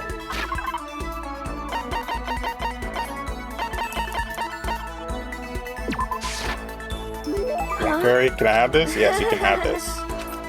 That means she liked it? I think it means she liked it. No. What's wrong, Chiro? It hurts. What hurts? Did you get hurt, Chiro? You know? Oh, well, not really. I got back by a mosquito last night. A mosquito? I figured that something serious had happened, but since you were saying how it hurt. Huh? Oh, did I give you the wrong impression? Sorry. You don't have to apologize. It was my own fault. You said it hurt. Did it really bite you that hard? Yeah, see, look. Down her arm, a huge red bump stood out clearly against her pale skin. Holy cow. What should I do? It's way past itching now. It really hurts. But why is it so big? Did it bite you while you were still sleeping or something? You're wrong. No, I was awake. But you didn't notice? No, I noticed, but what? You know? I felt it bite me and I looked down at it. But I didn't do anything. I just sat there and watched it suck my blood. What the fuck? You just watched? Why didn't you smack it? Huh? Because that would have killed it, right? Yeah, but it was sucking your blood. What the fuck? You know? Must have been really hungry to suck that much blood. What the fuck? It was so hungry. It's absurd. It would have been really sad to not let it have anything. And that's just a mosquito. Mosquitoes are living things too, though. It might have its own mosquito family. What the fuck? sorry. I know it's no, kill it. No, really, don't have to follow. No one's gonna contact PETA if you kill a mosquito. What the fuck? But don't go scratching, okay? It just makes things worse. But What if it gets so itchy I can't take it? Well, in that case, just take the tip of your fingernail and push it to the bump. That'll help. huh? Wow, I had no idea. It's so smart, Makoto. She said that she smelled like a tiny, cute little animal. I wonder if she did that on purpose. If so, that's a whole another level of scary. Anyway, do you think it's kind of strange? What is? You know? Well, this school's completely sealed off, right? So how did the mosquito... Oh, that's a good point. Maybe there's something somewhere here in the school where bugs can live and grow, some kind of nature-y spot. A nature-y place in the school where I can't say for sure, but there's not. Or there's a secret passage somewhere that leads out of the school. A secret passage? Well, even if there's not, I'm sure we can get out of here somehow. You know, that's a good point. As long as we work together, she'll be out of here in no time. Oh, you're right. Working together is super important. Because I don't know how it can be useful. I'll probably just weigh you all down. It's not true. It makes you feel what you just told me, that there might be a way out because a mosquito got in the room. That's really helpful information. What are you talking about? It makes me feel better knowing you're here to help. Huh? It does? Really? Yep, so let's do our best, okay? Thank you. Okay. Thank you, Makoto. Yeah, great. I'm actually glad I did that now, because it was too much of a waste of time. Once we're all done here, back to my room for a little while. It's gonna be daytime.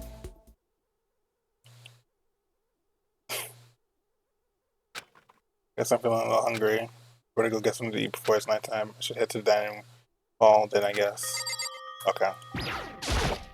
And before it closes.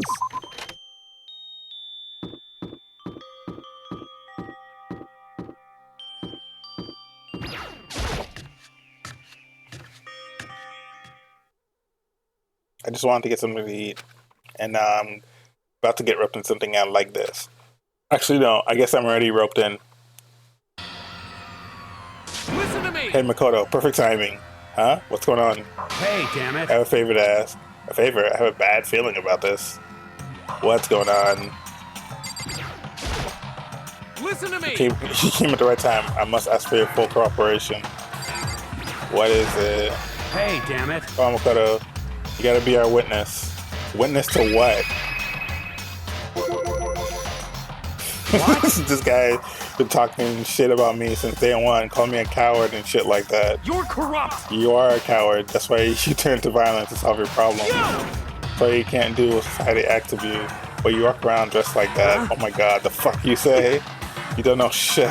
You hear me? You're lost to yourself, but you're such a coward you don't even realize it. Damn you! So what are you saying? You're not a coward? You think you're tougher than me? I know I am.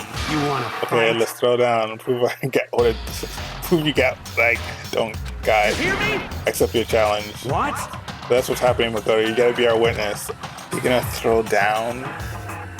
Are you fucking serious? You're not gonna like start punching each other, are you? Hey. There's a bathroom. There's a bathhouse in the first floor of the dorm, right? With a sauna inside. I see. I see a simple endurance contest, is it? Got it. We're gonna go see who can stay in the sauna the longest, am I right? Piece of shit! Goddamn straight. What the fuck? Ugh. How are we doing this? Are you guys really gonna get are you guys really gonna go through with this? Stop fucking around. Shit, yeah. You! He'll be done in a matter of minutes anyway. People like him are, without exception, all talk. You wanna throw down? Bring it on. Hell, let's make things interesting. We don't want to win without a challenge, right? Interesting. You son of a bitch! We're gonna battle with all our clothes on. What? Ridiculous! That's idiotic. Suicidal. You wanna fight? What? You're afraid? You're gonna regret this. Stop fucking Sure, around. let's do this. Hey, Mondo, What, asshole? you can take off your uniform, you know? Go ahead. I won't judge. And you can shut the fuck up and mind your own business. I mean, look at you. Your face is all red. What are you, one of those goddamn hot spring monkeys? It just so happens I was born with a red face. You don't have to act all big, man. act, you say? I'm still plenty good to go. I'm so good, I could eat a steaming hot bowl of soup right now. Look at these two. Are they okay? I tried to put my concern aside. A few minutes passed.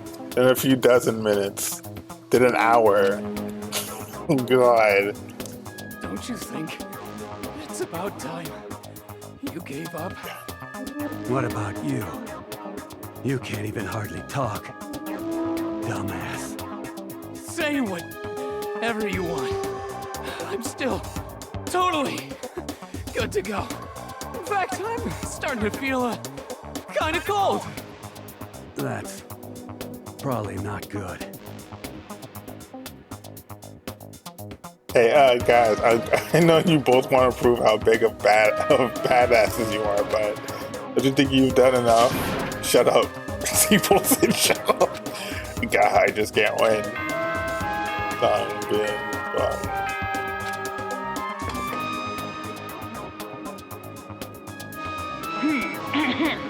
This is a school announcement. It is now 10 p.m. As such, it is officially nighttime. Soon the doors to the dining hall will be locked, and entry at that point is strictly prohibited. Okay then. Sweet dreams, everyone. Good night. Sleep tight. Don't let the bed bugs bite. That's a lot of... Hey, did you hear that? It's nighttime. How about we call it a tie? In a true competition, there's no such thing as a tie. You win, or you lose. That's the only thing that matters. Listen to you, you son of a bitch. Then bring it on. I'll push you right up to the gates of hell. The gates of hell. That's not a good place to push someone. This isn't good, guys. Yeah, you heard him, better crawl on back to your room. I'll let you know how it went in the morning, and you can start spreading my legend. Oh God, come tomorrow morning. You'll fall down in front of me, down on your knees. I'll show you where to do it. Big talk for someone whose face is about to explode. Right back at you. Okay. Okay, well, good night then. Oh God. I really hope those two don't overdo it, but I'm sure to the death. No, I'm sure they wouldn't go that far. But what are you talking about? You should have stuck around to make sure the concern stay with me as I slowly succumb to sleep. Oh God.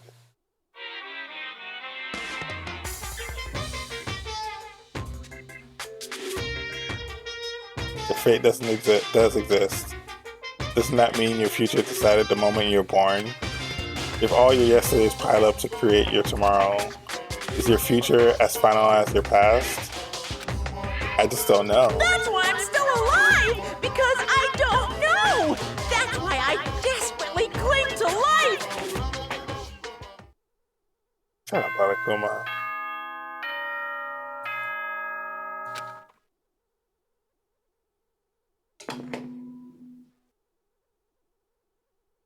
Good morning, everyone!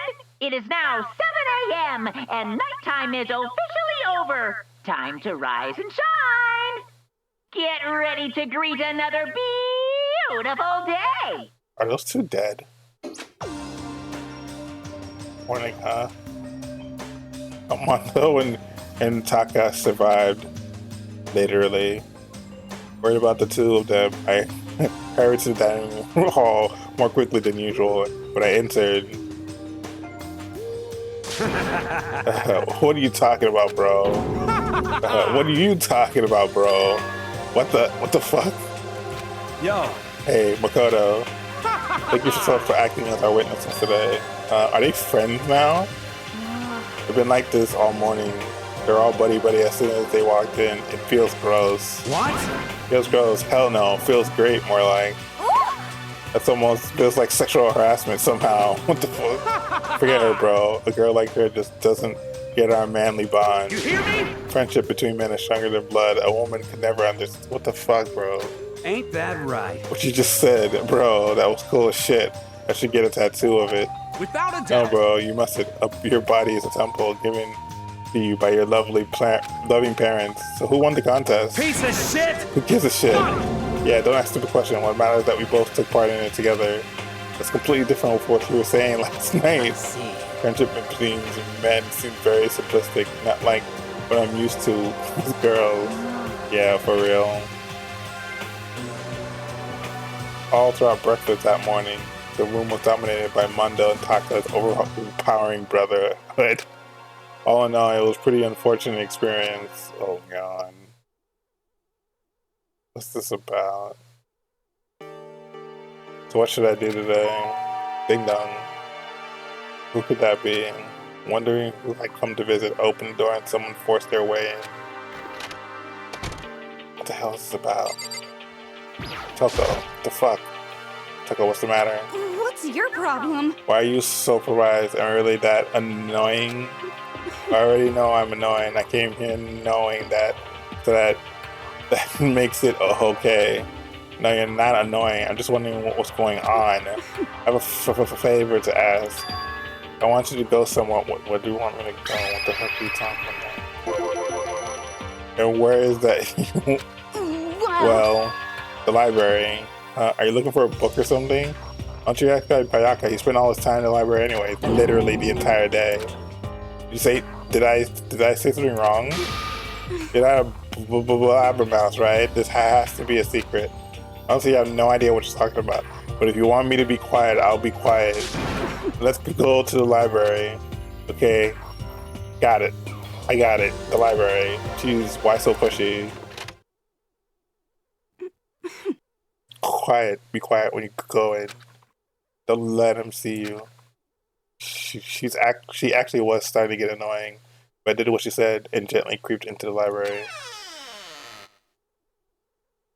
Surprisingly, Byakuya was there by himself, absorbed in the book. He's here. He's really here. Okay, Makoto, go talk to him. What? Stop being so loud. Just hurry up and go talk to him. You go talk to him if you want to so bad. I can't. I don't want to interrupt him. That's kind of crazy.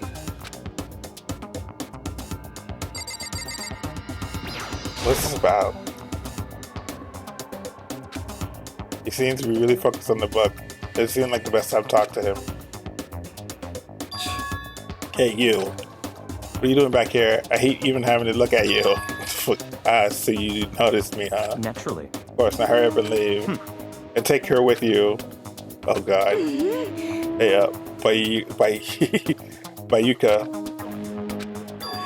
Remember how you said, don't be a woman who dominates weak men, be a woman dominated by strong men? What? I never said that. What? Well, actually, I thought it sounded like something you might say. Get out. And go take a bath. You smell. What the fuck? Don't make me repeat myself. Don't make me say again. Go down before your stench latches onto the entire room. Okay. Well, shit. The fuck was that? You really dug into us there. Maybe he's in a bad mood. He seems super depressed. Did he really upset her that much? Like Kuya, to go that far, he must really be concerned about me. What? What? Told me to take a bath and everything. You must really care about my well-being. Hey, Makoto, what do you think? Think about what? Do you think Bayaka and I would be good together? Well, now, I don't really know. That's true. There's no way to know. The distance between us doesn't change our love. As soon as you realize you're feeling a love is born, that's how love works.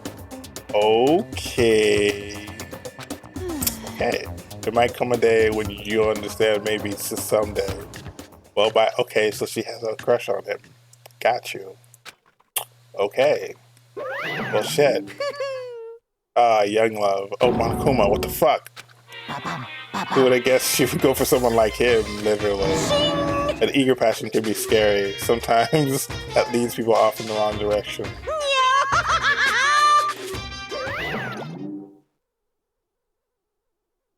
All of a sudden I feel exhausted. Yeah, I would be too. Yeah, head back to my room for now. Yeah, okay. But I was a surprise. There's something telling us today what to do. Yeah, let's do this. Let's look for Fumi again. Let's do this. No.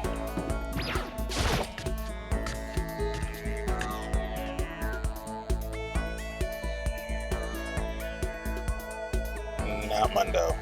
No. Well, I could give him the baseball bat now that I think about it. Nope.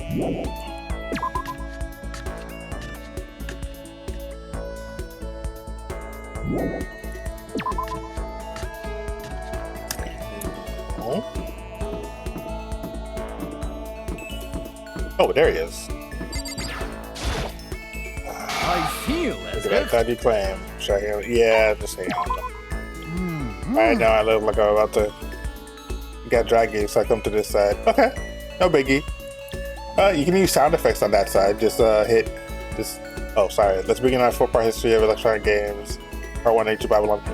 If you just type in exclamation point sounds, they come up. It's Fumi's half-obsessed rambling for longer than I would have liked. Yeah, would you like to give him a present? Yeah. Would like to give him, the backpack. Easy game, easy life.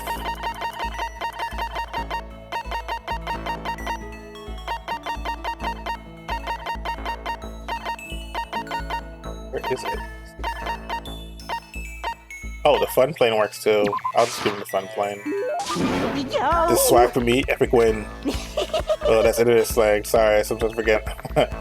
Not everyone's as streets ahead as I am. Oh god, I get the impression he liked it. That's good. I see quality in you, Mr. Nagi. True quality, and that's why I decided to present you my lecture on the nature of fan fiction. What the fuck? Go to be friend, you must fully read for that. I will permit no fanfic bigotry whatsoever. I don't think I have any fanfic bigotry. Yeah, I mean, I don't really know anything about that kind of geeky stuff anyways. See, there it is. See, fanfic equals geeky, right? But is that all that word is worth? Did I say something wrong? That's okay. You gotta take the word geek as a compliment. You see, there's nobody on earth so full of knowledge as a geek. Yes, In a indeed. sense, a geek is like an expert. That's right, a total expert. Successful musician must necessarily be a music geek. A good movie director is a movie geek, you see. For those experts, those geeks would open up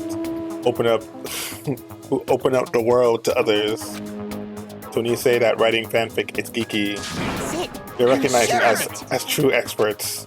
Okay, so what exactly is fanfic then? Here we go. Oh, super direct question for the win. Oh god. Talking in complete internet slang. Basically, we have all different kinds of stories and events, right? These are where groups of holy warriors sell their own stuff based on games, comic, anime, and everything. And the stuff that people make is fanfic. Comics are the most common creation, but also includes games, music, and even merchandise. Wait, is there seriously merchandise based around like fanfic? By the way, there's a name for when a group of fanfic creators come together. Specifically, it's any organized group that comes together to release their work. A group that comes together to release their work. Circle? Is it a circle? It sure is. Of course you know. I mean, it's only common sense. I certainly hope you don't expect me to explain such common sense topics every time. Well, it's definitely not a menagerie. And a square seems kind of odd. Well, like I said, I don't know too much about this stuff. It goes well beyond I don't know too much. I guess I can't blame you. The propaganda never touches on that. So as a fanfic ambassador, By the time I'm done with you, you'll be itching to buy a premium pass to the next fanfic con, right? Obviously, he's excited about it, but yeah, that's it for today. I hope you're excited for your next lesson. Okay, I can't wait to see what's the futures. Yeah, there it is. There's a list of sound effects in store for the two of us. I'm kind of scared to see what the future has in store for the two of us. Or cuts it up too. Yeah, man, I'm a little scared of the future. So with that, I said to head back to my room for a while.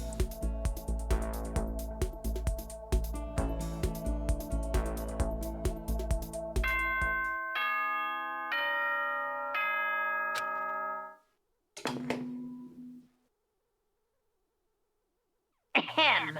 School announcement, school announcement. Nighttime is quickly approaching, but before it arrives, all students, please gather in the gym immediately. Oh no. Emergency! Emergency! Gather in the gym. Why now all of a sudden? I really don't like the sound of this. I have a terrible feeling. Yeah, because usually when it comes to Monokuma, he always has some shit up his sleeve. Well, better meet you, that's for sure. Okay. Yoko, did you hear the announcement just now? Yeah. I don't want to go, but we don't have any other choice, right? Right. I can imagine it's going to be good news, but now's not a good time to find him here and now. Goodbye. So I'm going to go ahead. Yeah. I can't do anything except what Monokuma tells me. Literally.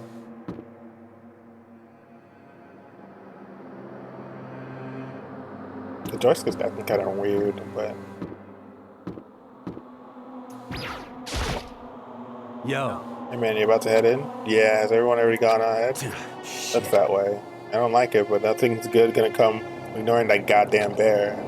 Mondo? Are you sure you're okay? You look... kinda went all out in that sauna. What? Huh? Who went all out? That shit doesn't even faze me. Yo. But you know...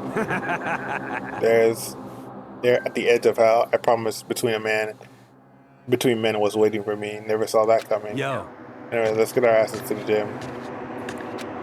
And something unique must have happened between the two of them. Seriously.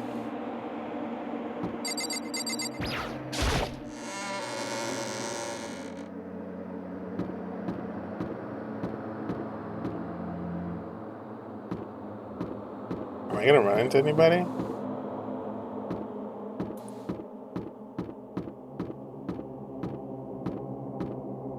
Nope. I could run into anybody else.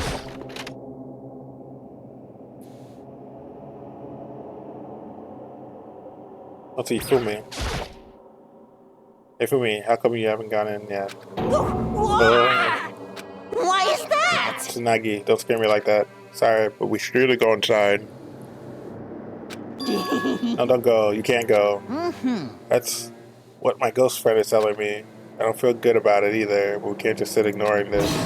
That means that's true too. You have no right. I have to go too. Right. What's this bear up to? Access to gather gear all of a sudden like this. What could you possibly want? Well. Indeed. We might await us this. What might await us this time? He keeps things interesting, that's for certain.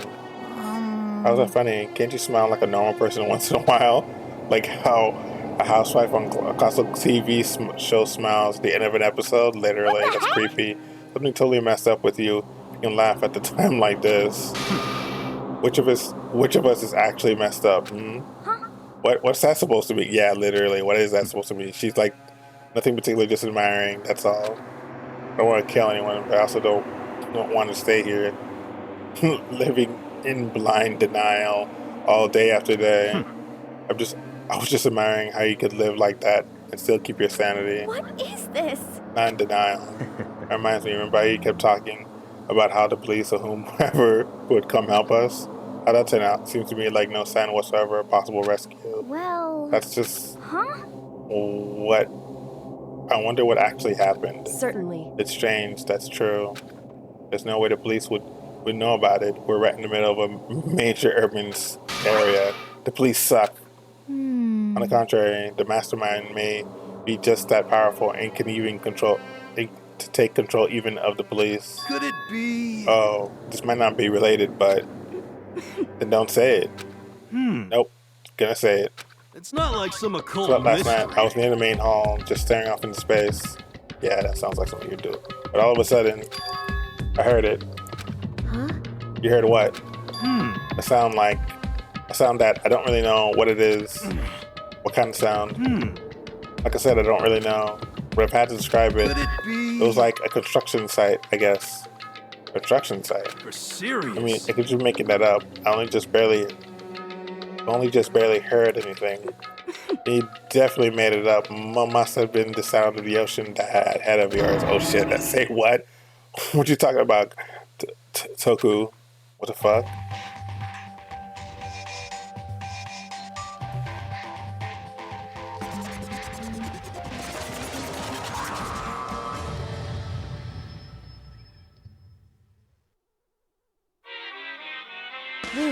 He's arrived.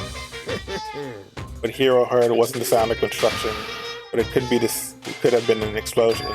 I mean, a machine gun.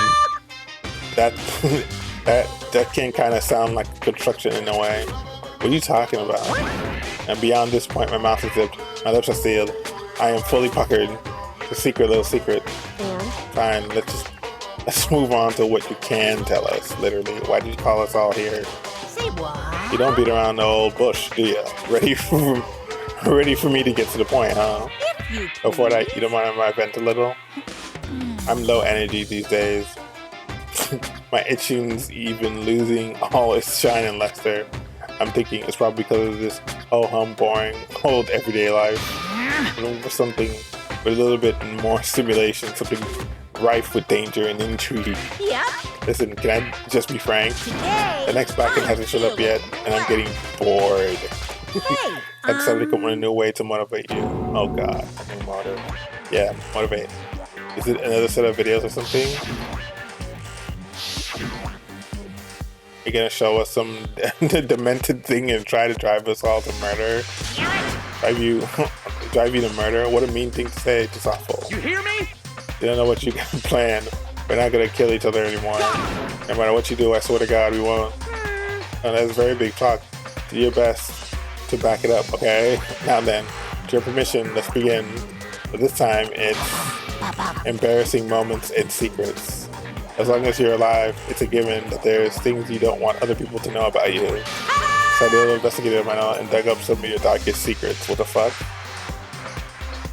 And those embarrassing memories and secrets are all contained in the envelopes I have right here. Oh no. I'm going to hand them out now, so take a second to take a peek. Monica was sweaty, tossed the envelopes at our feet. Quickly snatched the envelope with my name written on it. Nervously pulled out what was written inside. Until my entire body suddenly went rigid. Monokuma wet the bed till he was... Makoto wet the bed until he was in 5th grade. What? What? How? How'd you find out about this? Everyone's still talking out at once.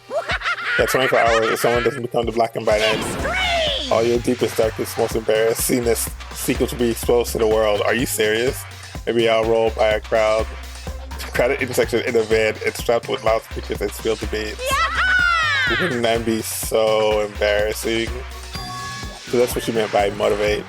Yep, you got it. It's all pretty impressive, trust me. None of you want me to reveal that stuff, right?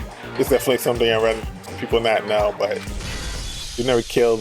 we'd never kill over something like that. What did you say? He's right, your plan is doomed to fail. No one's gonna murder someone for that kind of thing. This is kind of... Oh no. Is it because, for better or worse, your memory is still a way connected? It's still a way to connect to the outside world. I have stuff I wouldn't want anyone to know no matter what, so I assume you all would be the same. So I put so much work for this next motive. Man, you're saying you wouldn't kill each other over this stuff? That just sucks. But what can you do? Okay then, 24 hours I suppose I'll just leave just to make myself feel a little better. Okay. Besides to depress. Turned out well. With an almost convincing look of depressed dejection on his face, Monokuma reclined into the gym's depths. I didn't know what to expect at first, but maybe where it dodged the bullet would we dodged the bullet on this one. I don't know about that. Having those secrets revealed is gonna be totally embarrassing. Yeah, that's seriously not enough to give someone a reason to kill, right? Listen to me! Good news, good news everyone, I have a brilliant idea. You hear me? Maybe I'll just confess the secrets in this envelope right here and now. Without a doubt. Do that. Any and all motive for murder will vanish. That's pretty smart, right? Quiet down and So listen. my embarrassing thing is, I just don't want to hear your stupid story. What? Besides, I don't want to talk about it. I don't care what anyone says. I don't want to talk about mine.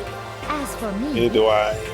Not because it's unpleasant, because it is impossible. Oh? Well, it's just human nature to want to hear when you say it's impossible. Come on, it'll be good for you.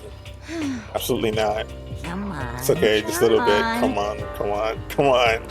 Honestly. As I said. Here we go. Come on, come on, come on. You know, if somebody went out of their way to keep a secret, they're not gonna like blab it to everybody either. Like, come on. Said I don't want to talk about it. You went back with lard. I agree with him. There's no need to discuss it, literally. What do you think, Chihiro? I'm sorry, I don't really want to talk about it right now. But... I also don't want to leave things the way they are, so maybe I can talk about it later. That's why I try my best to become strong, so I can tell everyone, you don't want to talk. You don't have to. I'm not super excited to talk about it either. That's true. If everyone's that much against it, that even if my bro's the one that's suggesting I gotta say no, well, that's okay then. Either way, if it's just a few secrets, I'm sure nobody's gonna kill anyone over it. Yeah, I hope you're right. I really hope you're right. Someone's gonna die. Someone's gonna fucking die. The secret's so bad, you'll kill someone to keep it. Literally, no one's got something like that, right?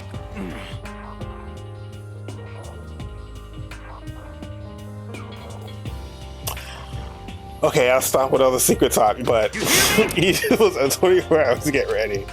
Having our secrets exposed isn't going to be fun, but it's not we're going to die because of it. So, don't do anything hasty. Like, kill somebody, the way you keep repeating it makes me kind of worry even more. Okay, sorry. I know it's going to be tough, but...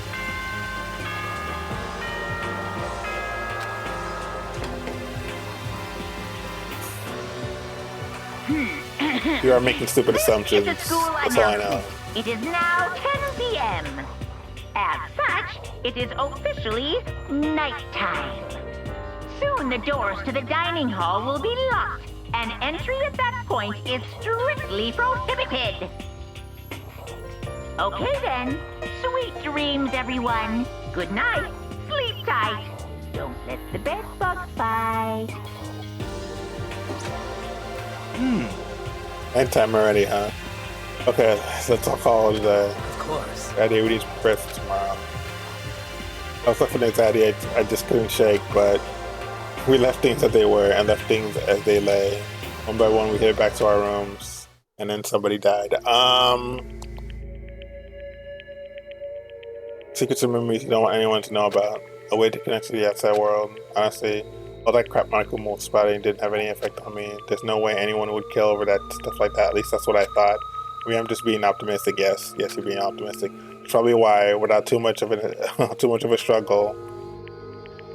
Geez, I'm more tired than usual. Super tired today. I fell asleep. What I didn't know is that even then, a tragedy was taking place. Yep, somebody died. Somebody died. Somebody did. Somebody kicked the bucket. Hey, do you have a second? I want to confide in you. It's about the prevailing world attitude right now. There's between passive and active. I mean, for example, there's between like, oops, I killed him, and yeah, that's right, I killed him. Right, there are tons of people who don't understand the difference. What are you talking about? The huge difference between oops and that's right. You know what I'm saying, right? Anyone can kill someone in the heat of the moment, but surprisingly few can do it with calculated intent. To make that choice and put it into action, it's way harder than just letting your emotions lead you. It's all about preparation, resolve. Maybe you're wondering what's the point in trying to make. Well, yeah. I'm not totally sure myself. Maybe you should try reading between the lines.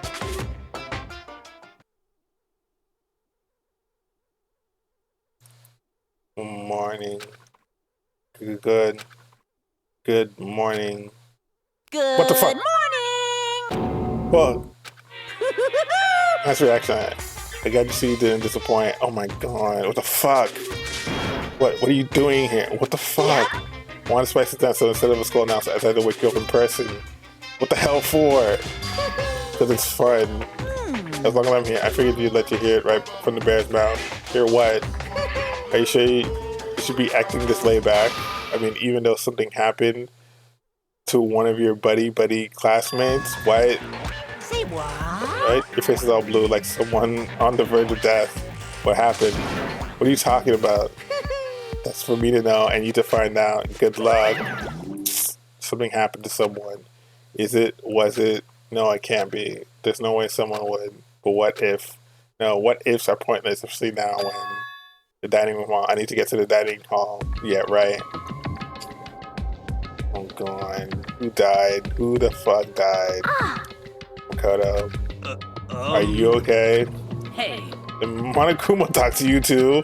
Hey, Hiro, Hina, Sakura, and Baikura. You're the only ones here. Where is everyone else? Yeah, they're off trying to verify what Monokuma said. Are they falling victim to something that Monokuma mentioned? There's something. Perhaps. It can't be. Has it happened again? Murder? After hearing what Monokuma said, the worst possibility forced its way into my mind. It took everything I had to drive that thought away. So something really did happen. Does that mean someone did it because of what happened yesterday? Can't be. That stuff was a bunch of old memories. Just old memories. Don't be so sure of that. Clearly someone felt it was more important than that. Yeah, huh? To judge someone else's values based on your own outlook. Do you realize how dangerous? Literally. What the heck? Why did you say something yesterday? Naturally. Did you already forget this isn't a co-op game? It's every man for himself. What good does it do me to go out of my way to help you? Just Yeah, the she's worst. right. He's actually got it right. There's something wrong with him for serious. Did he get brainwashed or something? Wait. It's not important. What's matters now is that we find out what happened. That's fine. She's right. Let's all split up again looking. The game is afoot. Oh, God. God damn it.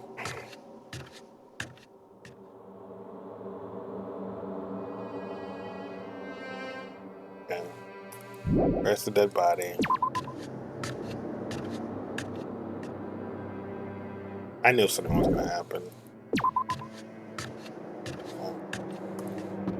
Let's check the bathhouse. It's right in front of me.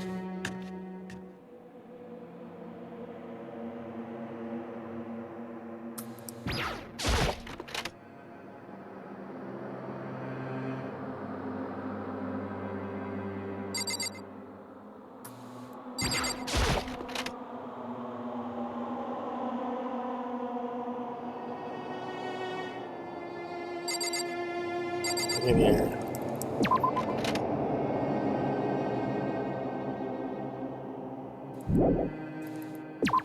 In here.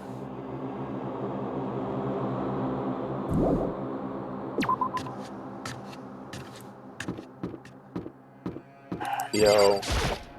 So, I'm not going to but nobody answered. Did y'all go see what happened? Oh. What about the second floor of the school? That's the only place. One place that's new to all of us, so it seems like a natural place for. Let me check.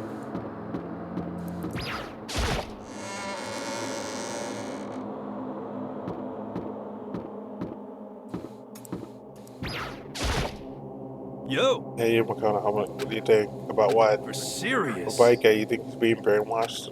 Or what? I don't know. You know more about this kind of thing than me, right? What? What's that supposed to mean?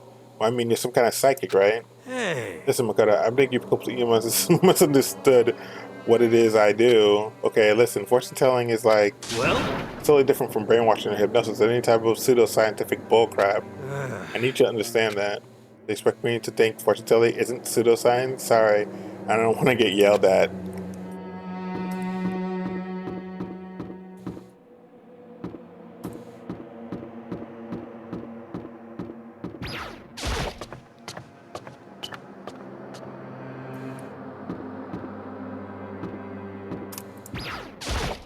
the classrooms. No. Please sleep, please be quiet.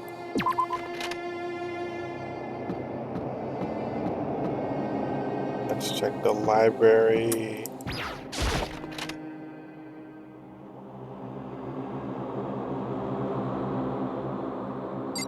You're in the library? Shelf is packed tight with books, but looking at it. Don't think the girl will be dusty, but outside to be worried about that. That's not, I want to talk to him. There's something here of interest, don't you agree? She goes, look somewhere else. Hey, there's something worthwhile here. I already checked this. There could be no mistake, okay? I'm never going in that room, am I?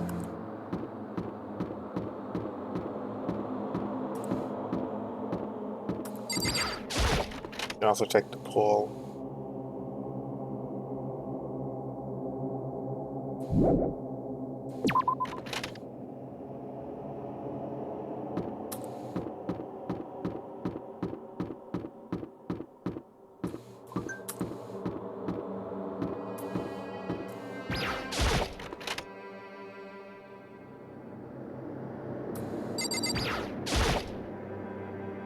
The door's open.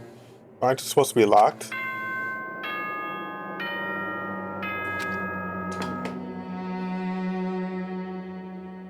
For this investigation, I have unlocked the doors. Please look around to your heart's content. Oh, I see. Investigation. It's all clear. So I thought, Ayika. I see. Even for what he said, this nuclear murder really has taken place. Come on. In the locker rooms. They're suspicious, very suspicious indeed. Wouldn't you agree? Suspicious. It seems nobody searched the locker rooms. Let's start with the girls' locker room. He was muttering as if talking only to himself. Without waiting for a reply, he pressed his hand against the girls' locker room door. And the door swung open without a sound. In that moment, time seemed to freeze.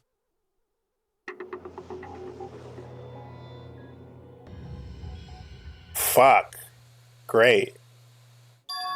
What? I don't know how long it took me to fully comprehend the reality of what I was looking at. But as soon as I did, a wild, almost premeditable scream escaped from my mouth. I know I mispronounced it, I'm sorry.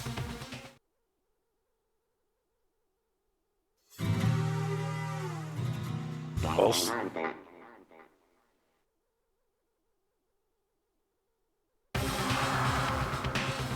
I tried to suppress my screaming, but it was useless. It surged out of me like water from a spring gushing out of the ground. Raika, on the other hand. Very strange. Most unusual, don't you think? He was totally calm, almost like he was watching his all unfold in front of a TV screen. I see. Like Chihiko's corpse is suspended somehow, and something's been written on the wall in bloodlust. Okay, such a brutal way to kill someone. No, this is beyond brutal. Didn't you agree? They killed her. How could it not be brutal? Like, yeah, no, that's not my point. This murder is far too bizarre for any day amateur to have committed it. Unlike Sayaka, this murder was not a crime of passion or necessity. Someone said it's someone who did it for fun. You see what I mean? Oh, yeah, that's true. My heart was swimming. I was still reeling, too confused to understand what he was trying to say. Before I begin to clear my head. What the heck? I hear screaming. Did something...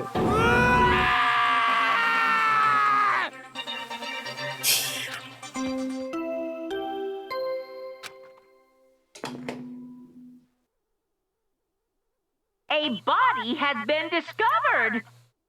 After a certain amount of time, which you may use however you like, the class trial will begin. The hell was that? What? That's right, you were unconscious during Sayaka, so you don't know about it. What you heard was the body discovery announcement. Apparently, when 3 or more people discover a body, an announcement plays to let everyone know. I imagine it's so that the search for the culprit can proceed fairly for everyone involved. Proceed fairly? The body discovery announcement, then Chihiro really is naturally dead. Yes, she's dead. Yeah, she's dead. When you start screaming your head off, go round everyone up. It seems another game has begun. Another life for Dead's game to uncover the killer. Yeah. Now the fun part. Taka bolted out of the locker room. As everyone went their way to the scene, it felt as if no time had all passed. It was like my senses of time had just taken a wing and flown away. I finally came back to myself. I saw everyone had the same look of confusion, fear, and anger. We all stood there, gathered around Chihiro's body. Damn. I couldn't keep her safe. Okay. He's another victim. We were in the same position once again. Fuck, man. What the fuck is this? It's a dream. This is a dream. It's all just a dream. It's like I haven't been born yet. I don't have any memory of being alive. Okay, calm down, bro. Shut up. Okay, here we go. There were blood went on the wall. I don't think it's any kind of dying message. It's too strange. But you know, the thing about writing bloodlust and blood does not sound familiar. A murderous fiend who will kill again and again using bizarre and brutal method. At the scene of each crime, the word bloodlust is written on the victim's own blood. Like a ghost taking something and slipping away before the police can catch up to them. And what nickname did the English give to this mysterious serial killer? Genocide Jack. Genocide Jack, the murderous fiend who grisly attacks were famous all across the country. The ultimate murderous fiend, creating a reputation of abnormal, downright cool killings. What is this? Is some kind of copycat killer trying to intimidate Genocide Jack's style? Why would anyone do that? Perhaps it's the work of the real Genocide Jack. Wait, are you saying Genocide Jack is here in the school? No way! There's no way. It's going so far as to write bloodlust at the scene. I'm surprised at their stupidity. I'm gonna wish the truth of the thing with a stupid murder. Where's it down? Toku. Let's put on this entrance to the girls' locker room. Toku was the last to arrive, and now she's just standing there. Yo, why? Why? And she passed out. She fainted. That does not sound good. Toku rushed over and clapped Toku and started trying to shake her awake. Toku, are you okay? Come on, wake up. Oh, that's right. Just remember what she said, how she faints anytime she sees blood. So she is homophobic. I imagine she does not want too many horror films then. This is no violation of rules, right? I mean, technically she passed out somewhere besides her room. No, I think it should be okay. The regulation prohibits sleeping, like, on purpose. So since she didn't faint on purpose, it doesn't count. Gotcha. Wow, why are you an egghead, bro? An airhead, bro. Can you hear me? Hey, you gotta wake up. As if she heard her, Toko suddenly shot awake. As in, she literally jumped off from where she was laying. It was such a strange reaction. I had a total loss for words. She leapt straight up in the air and changing her stance as she did. Notice I found she was just standing up, ignoring the physical contortion she had to go through. Her emotions were totally haphazard. White. Sorry about that. I was just shocked, you know, it happened. Was I the only one? Toku, are you okay?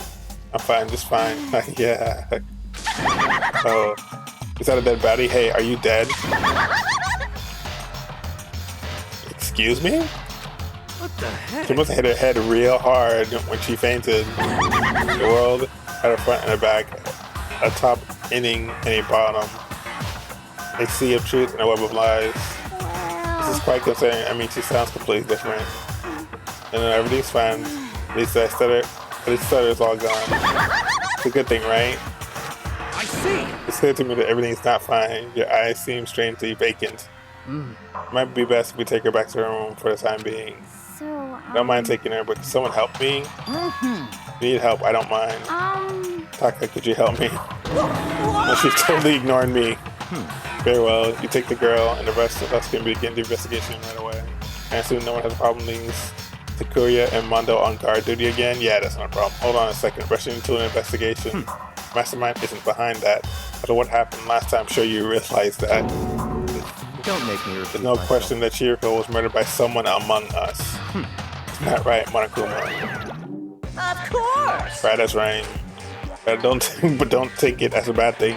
Just a fact of life. Because that's how graduation works. That happened again? Is that what you're saying?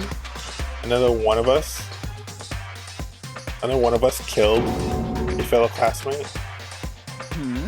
What? Does that freak you out? You guys got no balls, you know that? There's nothing down there at all. I'll let you pray to mine if you want. Oh shit, what the fuck? That's a bird. Actually, I don't have it either. Sorry. Stop talking. Well, you can give us what you came here to give us. You did bring it, right? Yeah, I sure did, chum. Allow me to protect you in the next Monokuma fight. I know how much you must be looking forward to it. See ya Please do later. your tippity top best on this investigation. No way! Do we really gotta do another investigation? Yes, we have to do another investigation. Do you want to die? Does that mean the corpse of one of our friends? I mean to suspect all other friends. Why? I hate this. I can't take it anymore. I hate it too. I had enough. I gotta get out of here. Hey! Where do you plan on going? There's nowhere to run, literally. You accepted it already. After all, blood is just liquid. A dead body is just a simple, oh god, stop it.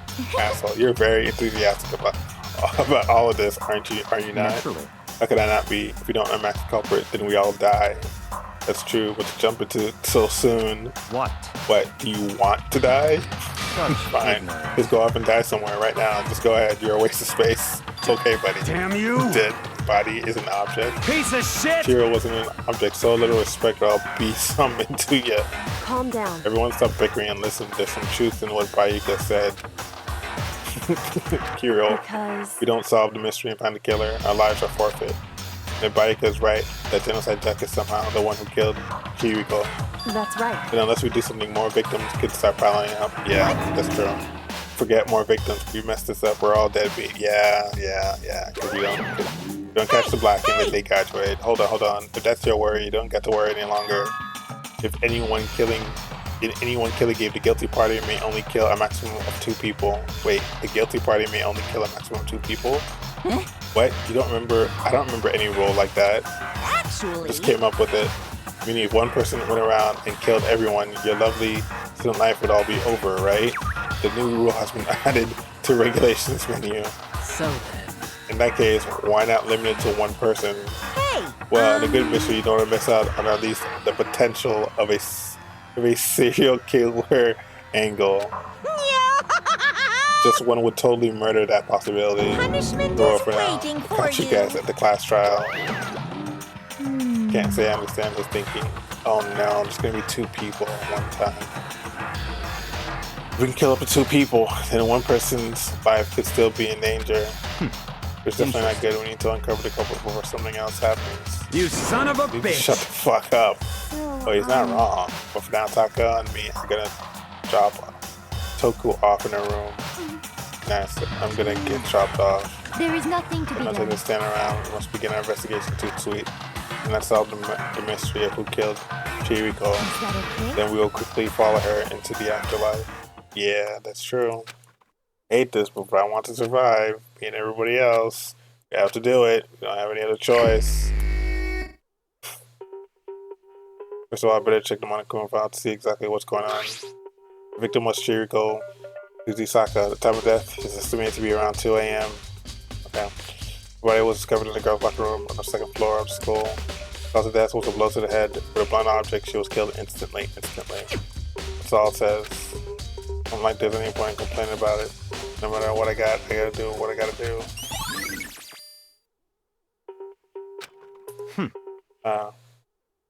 Makoto, do you have a second? He's interested in what I have to say. You need something from me? Naturally. Of course, life without purpose is quite dull, you know. Oh, so what do you need? I'm gonna let you cooperate with me during my investigation. His investigation? Squeeze me? What? I'm purchasing your talent, the same talent which allowed you to solve Sayaka's case. Solve? No, I just... Stop talking. You seem to have some limited use, which is why I have chosen you. You have the honor of contributing to my investigation. So you invited me to come with you. You're doing it in the most arrogant way possible, though. Like, literally. Let's go. Now then, shall we get started? But we need to get moving. There's no time to be standing around. I don't really want to know what just happened, literally, but it looks like I'll be working for Yaka this one. Yeah. The word bloodlust written on the wall in blood. You mean behind bloodlust?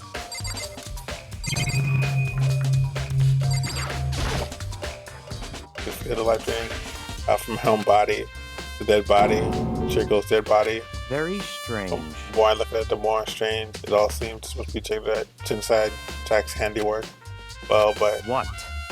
But still not sure he did it. Is that what you want to say? I wonder about that.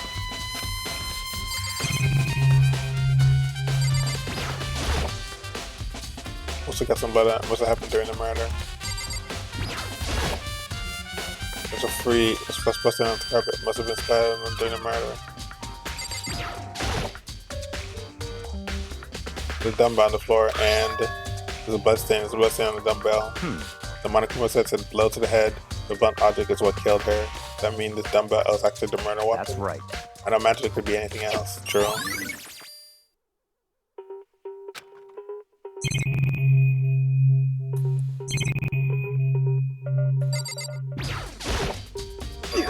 Dude has some real complex about being weak. Your cheerful, all I need is to get stronger. Yeah, I do remember she said that more than once. Sure, which I guess explain the triple. The trip down here.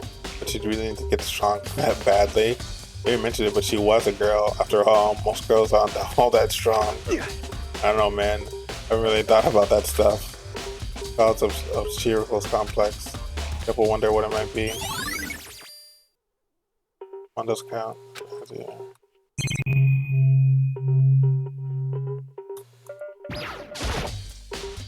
If you have time to talk, you have time to start investigating. Yeah.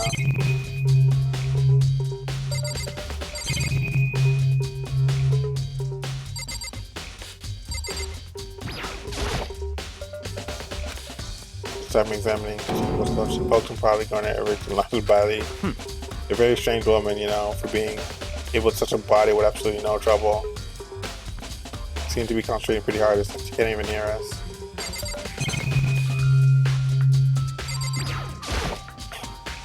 Sorry, surveillance camera, some men watching. You know what happened? They're still forcing us to go through with this. Yep. Yep. He's locked into one more time. Now it's become the site of Chirico's death. Why was she killed in the locker room? Actually, if you think about it, she could have been killed somewhere else and carried here. She was very light, that is true, but it wouldn't be hard for someone to carry her, but still. I think she came here on her own by choice. You might see that. Been talking a lot lately about she wants to get stronger. So you're saying she came here to exercise? According to the Monokuma, she was killed around 2 in the morning. Should I really been exercising that late? Perhaps. You know, myself, I usually in the locker room during the day. She was probably avoiding it then. Although we invited her to join our one-on-one, she never showed up. They come to you when she was trying to avoid us, and instead she came to exercise in the middle of the night. However, perhaps it was difficult for me to imagine she would have come alone. She didn't want to stop exercising, but she specifically mentioned she couldn't do it by herself. She needed support from others. So you're saying she could have come here in the middle of the night to train in secret, but that she would also have come with someone else. It's a possibility, I think. Yeah. Gotcha. I don't believe that's how I'm supposed to move on. Huh? Already? What? New clues won't magically appear by standing around here. We have to check every aspect of the case. That's true, but let's go. Just otherwise, let's hurry up and proceed. So pushy, I got the wrong person this time. Oh god. This is our next location. And this place is related to the investigation? Figure it out for yourself. It's not funny if you don't, right?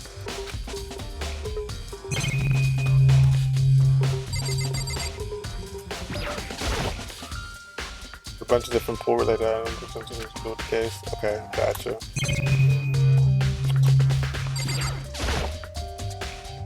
I don't think it's related to that move, sure. Just checking. I have to check, right? You gotta at least try to figure out where what might help. No, you don't get what I'm at. I'm just gonna used to know it's impossible to retrieve skill with riddled with holes.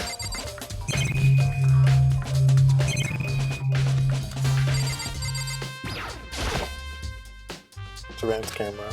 Controls green map, but the masterminds are still watching. They know what happened. They're still fortunate enough to go through with this. The lock? Why is the lock a target? I remember, right? This card reader is meant to work with our handbooks, right? What? You have an issue with it? Or if so, you should take it up with Monokuma. He said that. He said that, then quickly sharply clapped his hands together. Did you call for me? You call for me? Has he been domesticated? That's oh my god! It seems Montaro has a question for you. You need something? Sure. What's up? Oh well, so what? That's card reader. Yep. So the card readers have all been designed to interface with each of your e-handbooks. You can only enter the locker room. First one is the gender listed in your individual handbook. And it's impossible for two people in a row to go through when the door is unlocked, correct? If there was some sort of erotic terrorist on the prowl, the ceiling mounted Gatling gun would initiate a Swiss cheese slaughter. And then the school regulations prohibit anyone from lending someone else's their handbook, correct? Of course. Correctly correct. So then, this means only girls can go into the girls' locker room and boys can only go in the boys' locker room. In other words, Chihiro's body's been found in the girls' locker room means there was another woman that killed her. See right through me? Allow me to tell you what you're thinking. Since Chihiro was found in the girls' locker room, the killer must have been able to get in there. So in other But words, the killer must be one of the girls. Did I get it right? Right. Good ignorance. lord, you're simple.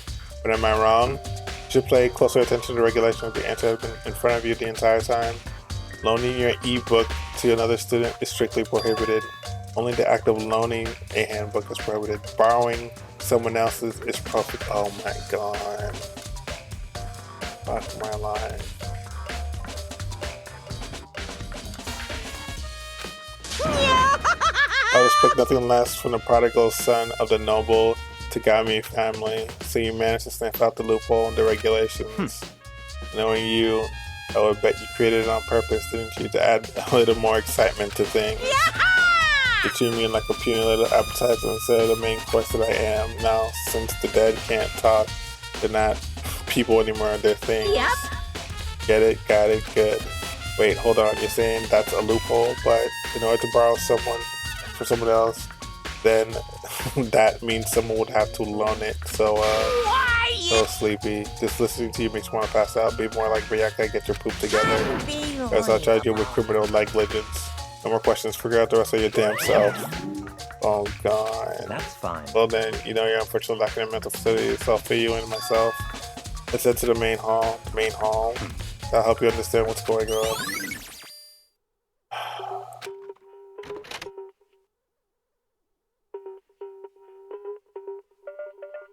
Came here to the main hall. So what are we looking for here? That mean I have to figure it out myself? Oh god.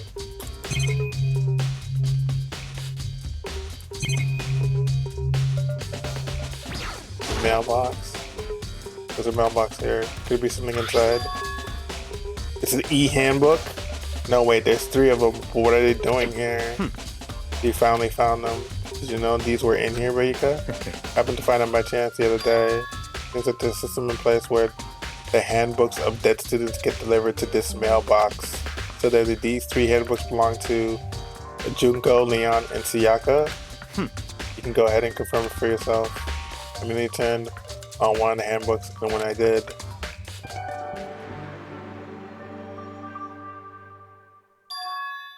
you're right, this is Sayaka's handbook. How do you understand the key to that loophole I revealed earlier? Yeah, I feel like I'm starting to get it, yeah. You should pay close to the regulations. The answer has been in front of you the entire time. Loaning handbooks, e-books to the student is strictly prohibited.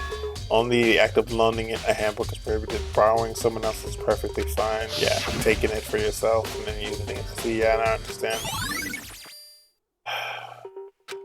What? Hold on a second. What's wrong? Very strange. That's strange. One of the handbooks won't turn on. The broken? Whose is it? Then the handbook shows Juko's name when I set it up. The other one won't turn on. Must be Leon's, right? I see. Don't make any. It would make sense, yes. After all, he did get pummeled with dozens and dozens of baseballs. Yeah, that's true. Pummeled with baseballs. The memory of it came flooding back. The cruel punishment which led to Leon's death. The execution that the mastermind concocted. A cruel, heartless death. True. Yeah. You're right. It wouldn't be surprising for the handbook to break during that kind of assault. Damn it! Hey, hey. Hey, hey, hey, hey. Hey! What? The e-handbook is essential to student life here. Crucial, integral, instrumental, and a super big deal. There's no way it would break that easy. But it did. That's impossible! If I say it wouldn't break, it wouldn't freaking break. You can wear something to 10 tons of pressure. It's waterproof up to 100 meters, okay? I don't care how many baseballs you hit with it. It won't do crap. It wouldn't do crap. Oh, but even my amazing handbook does have one single weak point. It does. I can't hear you! Secret. I wouldn't want you to go break any more handbooks. What? Then Leon must have broken it somehow without realizing what the weakness was, right? Hard to say. Know what else? Know what I think? I think his handbook isn't actually broken. What? You might ask, how could that be? Leaving that question hanging in the air, Monokuma disappeared. What just happened? Yeah, what did just happen? Monokuma said it's not broken, but it's undermined the fact that it's not turning on. That's fine. I don't see any connection to the case, so it doesn't matter for now. I think so. Either way, something about it still bothers me. Working at a handbook, isn't it? Yeah. And it should be enough to get things rolling. Wait, that's it?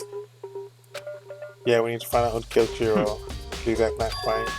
Not quite. What do you mean by that, Byakuya? To be exact, not quite. Certainly, I want to reveal Shikiro's more precisely. I want to discover the true identity of Genocide Jack.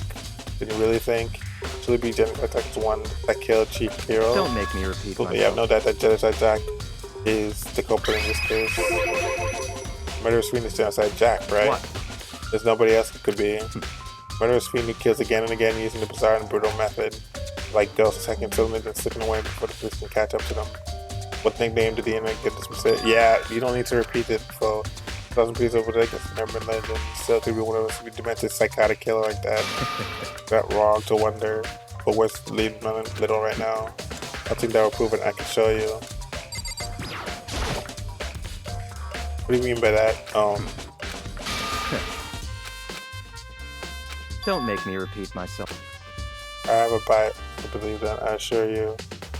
This is one of us. Basis, is it really proof? There's something I'd like to take with you. You'll provide all the evidence you need. It's all clear now. Evidence that Genocide Jack is one that killed Chiro. Evidence says that there's something like that really. Hey, you two. Big trouble, need your help. I don't have time to We're play busy, with leave us alone. It's an emergency. Emergency. Come on, please, you gotta help me. What? What is it? Please! It's a serious emergency. Please, please, you gotta help me. Just calm down, okay, Hina? But it's an emergency. What is the emergency?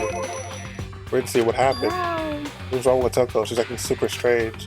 I mean, she's acting pretty strange earlier, right? What should we do, Bayaka? Very strange. Since it's Toko, I'm intrigued. I suppose you could take a second to see what's going on with her. Are you sure? Don't make me repeat Let me repeat myself. Yeah, I didn't expect that. I thought for sure he was just saying no, and that'd be it in a bit. Yeah! Okay, come on, hurry. Okay. Wait for us, Hina. Let's go. Like she said it to the dorm. Toko's room, more likely, you're right. This is Junko. It's Toko. You guys are too slow. I think you're just too fast. So what's the emergency? Well, after what happened in the girls' locker room, we left Toko in the room so she could lay down. After a while, she came back to check on her, how she was doing when we did. It was weird. Refused to come out. She kept saying all this weird stuff. That's fine. We tried talking to her ourselves. Yeah, good idea. Why is this still happening while we're investigating? Aren't we in the middle of investigation? Then hurry up and do it. Oh. No bullshit. Might as well give it a shot. I swung open slowly and silently.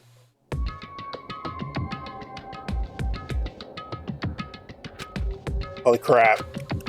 Negativity flowed from behind the door, forcing a gasp out of me. What? What? Oh, nothing. Nothing. It's just that Hina was really worried about you, holding yourself up in your room. Leave me alone. Yeah, sure thing. But could you open up just for a second? Won't allow it. Huh? Won't let Genocide Jack have control. So that she slammed the door in my face. What was that? It was acting like that the whole time. When I rang a little while ago. I'll drive out the killer, drive out the murderous fiend. Doesn't make any sense, right? No, it doesn't. I'm afraid to leave her in there alone, so I tried to bust down her door, but it felt like something was holding it shut. I decided I could even budget. Coco was scared enough to even bar her door. Does she think the same thing about as Bayuka? Does she think the serial killer genocide that really murdered Shikiro? Is that why Toko's so scared? Whatever it is, I'm really worried about her. Isn't there anyone who might be able to persuade her? Him. Hey, Baika, you can ask her to come out of her room, I mean? That's fine. Sure, whatever. Hey, you gonna talk to her, Baika? Why? I guess you can be nice when you want to. Baika stood in front of her door and made a sound and pressed the doorbell. After a few moments. What do you want? It's so annoying. Baikla. It's Byakuya. Oh, there you go. Now I know how to pronounce it. It's Byakuya. I'm gonna screw up the name again. I'm sorry. I couldn't keep our promise. But don't worry, never again. I won't let this have control ever again. With that, the door slammed shut. Even Byakuya couldn't pull it off. There's nothing else we can do. Let's get back to the investigation. Hold on. Hey, Byakuya, what was Toko talking about just now? Thinking about a promise. What? Oh, I have no idea. Another one of her delusions, I'm sure. But stop talking. I say I don't know. I mean, I don't know. Just let take care of it. Oh yeah, I'll stay here and keep an eye on her. Let's go. Let's go. Without waiting for a reply, Byakuya sped away. Byakuya, and I hurried to catch up. What is this about? I tried to talk to him, Trevor, as we walked. He didn't even look back, let alone say anything. He just kept walking towards his destination. Finally, his feet brought him to a stop in front of a certain room. Which room? The library? Come on, let's go in.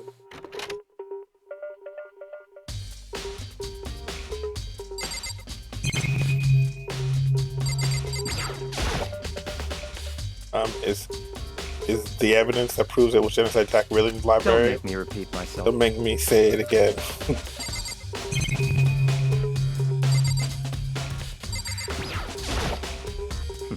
There's no point in checking there. We need to find a real clue. I'm thinking about the envelope.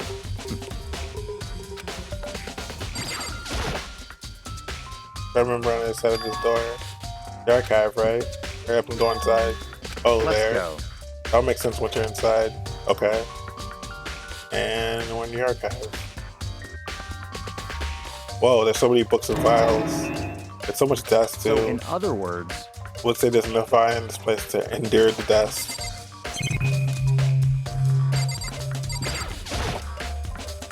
Just shuffle stuff with type of files. I was gonna pick one at random, and you have a sharp eye. Indeed, it's like that file. That's right. That's the report on the presidential assassination. The original is kept at the National Library. It wouldn't be declassified for another 30 years. Are you sure you want to take a look at that now? They'll tell you what process you might wind up in before peeking at that. Oh, without making a sound, I return the file to the shelf.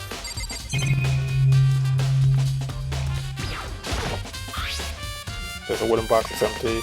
So judging by the smear some dust, looks like there's something inside. I don't know what it is. There's an extension cord plugged there. It would prove very useful while I was at the library. Extension cord, huh? Okay. It's a desk lamp. Oh yeah, it's the same type I saw Bayuka using in the library before. What? You having a problem with that lamp? It was there before and I moved it in over here. It's too dark over here, so I thought I'd put it to good use. Gotcha.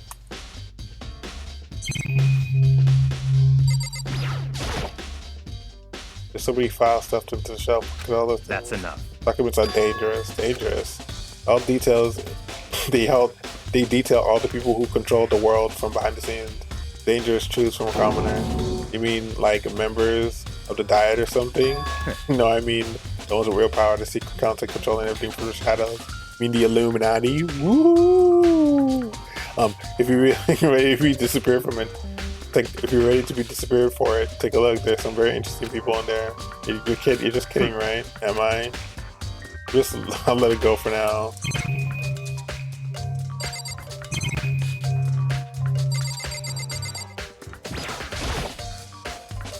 A ton of thick files onto the bookshelf. Thinking about looking through any of them. Give you a little one. There's some disturbing photos of all kinds of crime scenes. Kind of stuff anyone will never want to look at. Be careful. What do you mean? All those files are investigation reports related to different cold cases. There are internal documents police has over it. They're not the kind of thing you expect to leak. Oh. So you finally begin to understand the true splendor of this library. The entire reason I was interested in this library is because of this room right here. It's home to classified documents, police records, things no ordinary person would see. In a school. In a school. Something like this can't be for real, right? That's your guy's problem. And it doesn't fit into your preconceived reality. You label it as a lie. Well, it's not that. It's not like I totally refute. She used to believe it, but I mean, it's just so much. How could anyone have pulled this together? We'll take to show you how much power Hope Speak truly wields. Perhaps the mastermind only wants us to provide us with enough to keep us from getting bored. It's no use. I can't keep up with all this. It's just too unreal. What's wrong? You still can't believe it? How about you? How can you believe so easily? Things like that are usually impossible. What do you mean usually? Usually normal, ordinary, simple. Those things don't exist anywhere in the real world. If you don't understand what they actually represent, you don't understand the nature of anything. They'll pull punches to you, literally. Besides, what you consider usual is based on your common sense, right? What makes you think your own common sense applies to me all the time? The document gathered here are genuine. I've reviewed them multiple times. Hold on a sec, you're saying you've read all these documents more than once? But all this has to be like top secret confidential stuff. I have to scoot as we need to work out dinner, but I'm glad you finally catch you on. Yeah, thank you for coming. I appreciate it. Thank you for hanging out. I hope you have a good night. And you know, bon appetit. My family has a reading room just like this.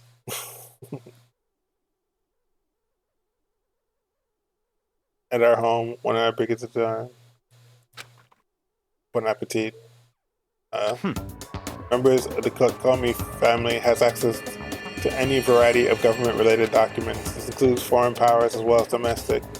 How is that possible? So, in other words... I already told you, there's a secret council that controls the world from the shadows.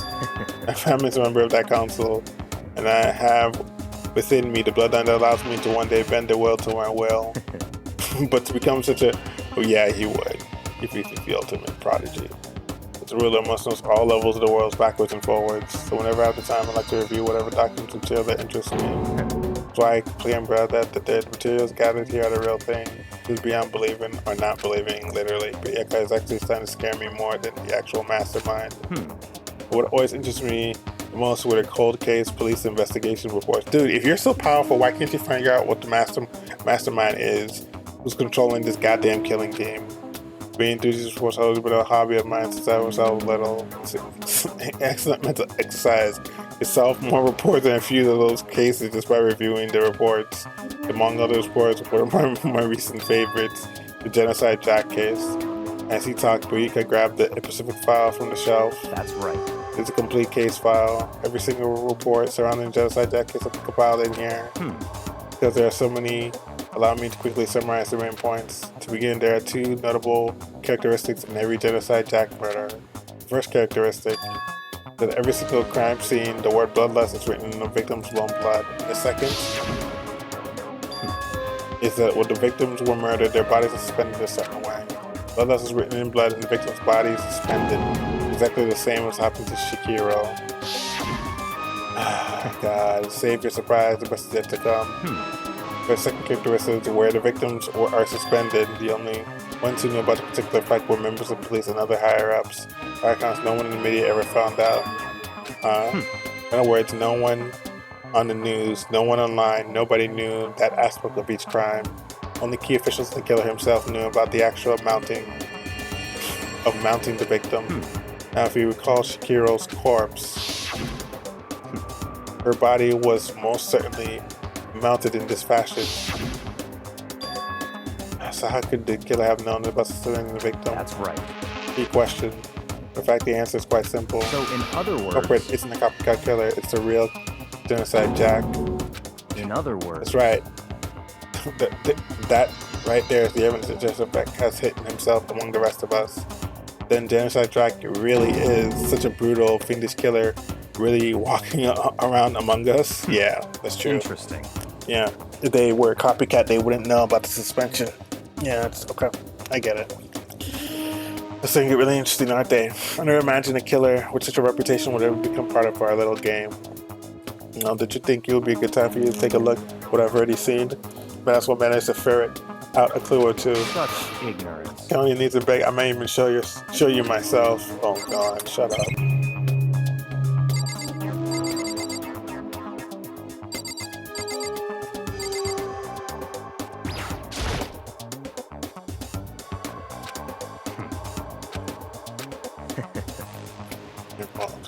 Found a way. No, be careful.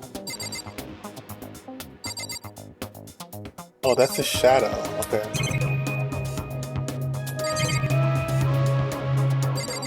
I thought it was legit someone behind him.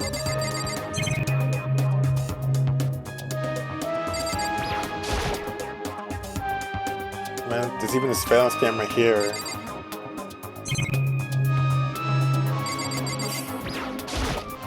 That's right.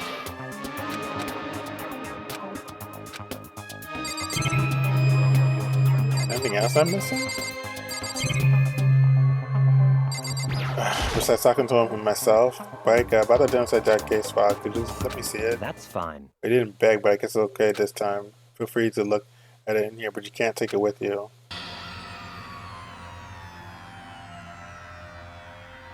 Aika handed me the file and I flipped through it with tense, nervous fingers. Suddenly my hand stopped. I reached pages where the photos and the scene of each crime had been collected. The names of identified Jack victim ran on for several pages. Kinhara 22, Zero Hero Honda 17, Soji Kaji 23, Kino Easy 14, Takashi Yoshida 30, Otama Komasuna Taro, Takifuma Guru, Ochida Noshira, Takashi Masamune, Yoto Kumijima. There was no end to it, but one thing came perfectly clear as it ran. All the killer's countless victims were killed and suspended exactly the same way. In the scene of every murder, the word bloodlust was written in the victim's own blood. Now take a look at the next page, you'll find another interesting tidbit. Next page. Profiling results. All the crimes took place either a weekday or at night or during the holidays, either day or night. Most common time for the killers to take place before the holiday in the afternoon. These are those facts that suggested that the suspect may be a student. Evidence suggested the suspect lingered, seeing who they did leave, they were in a panic because the eyewitness had never come forward. There was the external reason for this. Confused behavior suggests the suspect may potentially suffer from dissociative identity disorder. So, in other words... The key point here is that the culprit may well have a split personality. A split personality, like the kind of thing you see on TV. So I'm part of another totally unbelievable story. This one is way more unbelievable than anything else up until now. Yeah, literally. Really is. I don't know. I feel like my mind is going numb. Yeah, literally. Let's go. I mean, we should get going soon. Huh? Where are we going? Over here, we finished our business here. Have we? Yeah. Bakuya. My God. As usual, Bakuya left without another word. I hurried up out of the library to catch up. well, this is where we part ways. I have some things I need to care of before a class trial. Just all of a sudden like that. I don't have time. Come on, enough of your annoying misapprehensions. You really think we'd be together the whole time? Take responsibility for yourself and do something useful and move investigation forward on your own. Goodbye. Gone. And just like that, he was gone. Just as quickly as he asked me to join him, he cut me off. In the end, I felt like I was some plaything getting tossed around. At the same time, money comes some really important clues thanks to him. The Jack, he's the one that killed Chihiro. A murderous fiend is one of us, but who is it? I have to find out no matter what it takes. It's bad there's some where I have to go to investigate one more time. I have to go back to the girls. I should check the boys' locker too. Yeah, and others might have to come up with some info. I might find useful one. Well, I just find everything I can. Yeah, okay. Oh boy. Okay, so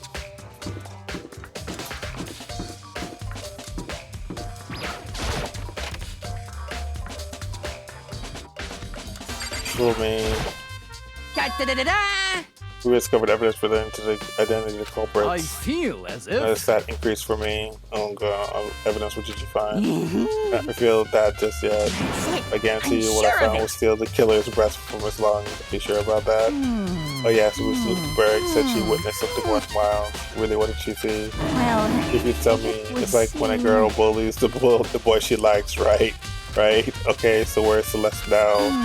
The warehouse by the dorm. She was there, but at the same time, not there. What's it gonna be? Oh my god.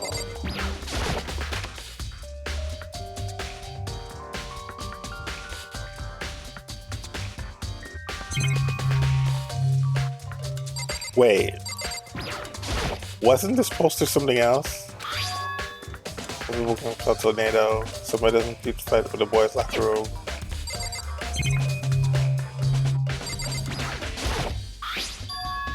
They ain't staying on the carpet. What is it? That's interesting.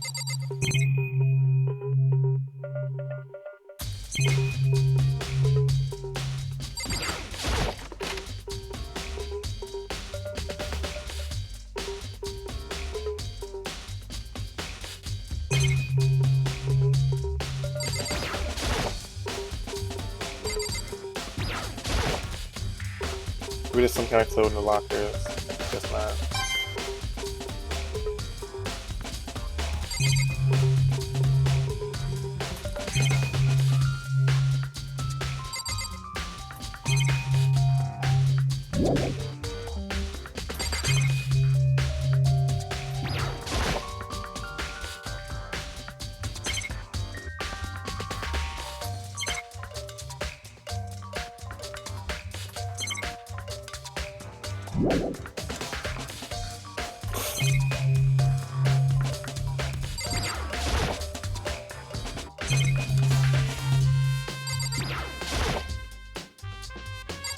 Oh, it just changes the direction.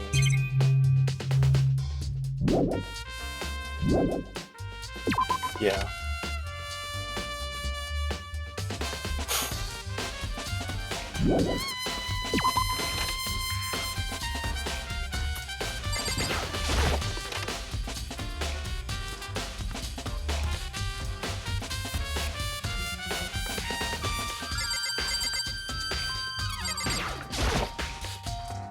Yuriko, have you made any progress on your investigation, generally speaking? However... I have to get going. I have something elevated to take care of. Something besides the investigation? What is it? Well... I think you need to worry about. Just concentrate on the murder. But... So then... Alright, go. Let me give you one piece of advice. You should examine Shigeru's body 1 to 12 times thoroughly. And book point 1, determine its whereabouts. Goodbye. That's it. I'm praying for your success. Okay. You don't look at the body, then it goes down for this mistake? That's something worth worrying about.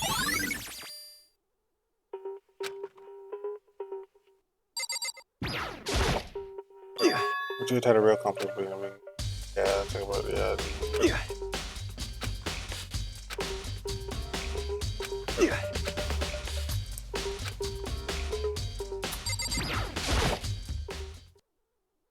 Examine the body one more time. I know she said thoroughly, but I do have my limits. Chat anyways, let's see. Chihiro's head about with what looks like some kind of rope. Hope this is proper up or something. Crucifix position. Rope has a plug? Wait, what? Wait, so then this isn't a rope at all. Well, the more I think about it, the more that's not only a thing that concerns me. Crucifix rolls a blow to the head, which means someone struck her in the head in order to kill her. There's the issue of her being suspended in the fatal blow. At first I didn't see any reason thinking about it too much either. But seeing them again after looking through the genocide jack file, something is not quite right. What does this all mean? One thing, most likely to tie all these mysteries together, is the true nature of the rope that's being used to suspend your goal to figure out certain place I'm going to revisit them again. The library might help with genocide jack search one more time. Damn. No forgiveness! Real with the wretched thing. I forget this. Yeah.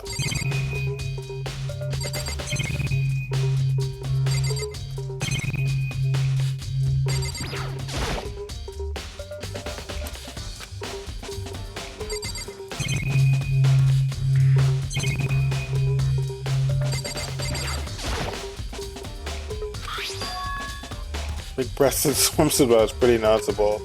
Girls locker room doesn't seem to that kind of place you find something like this. Oh wait, that's right, the poster in the other locker room is. That's right, there's definitely something strange about this. The boys' locker room, there's a poster of a popular boy band. The girls' locker room, there's a poster of a big-breasted swimsuit model. Poster have been switched, yeah, but they were switched, why? What's the reason anyone would have? Maybe I should talk to someone who knows about locker rooms.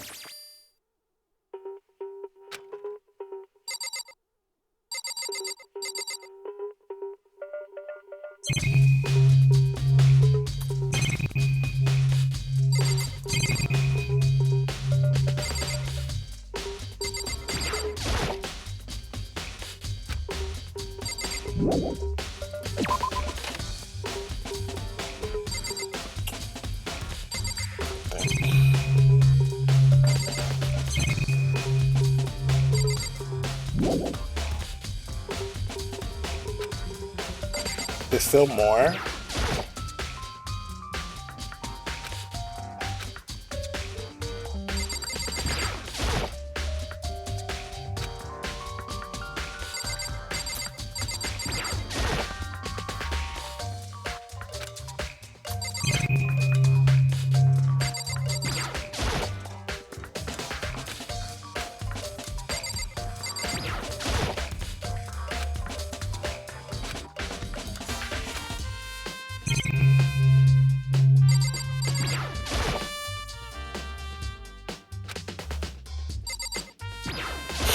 The girls' locker room, right? Yeah. Check this investigation.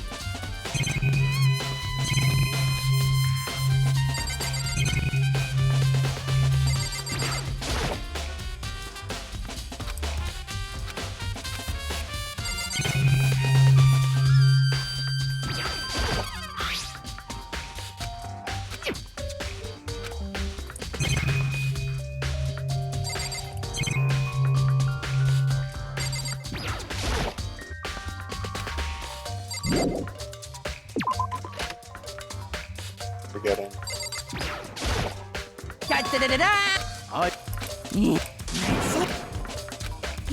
Yeah. Well, Alright, just wanted to. it was. I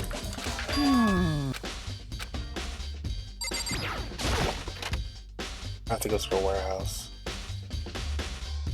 What am I missing?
Say I'm missing something. I don't know what it is.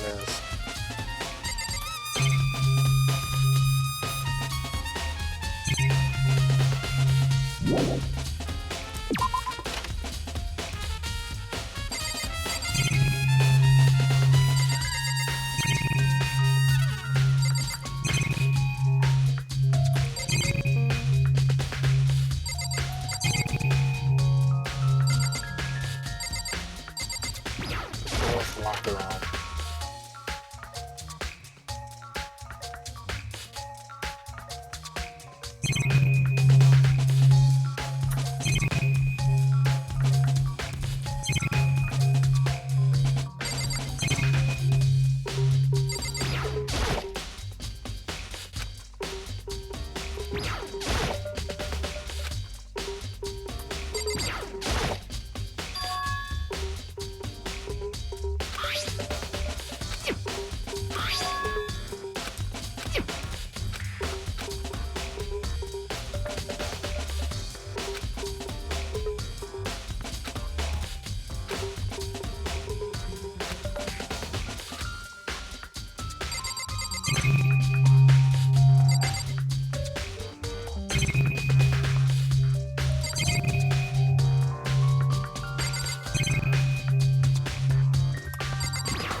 I'm gonna stop here.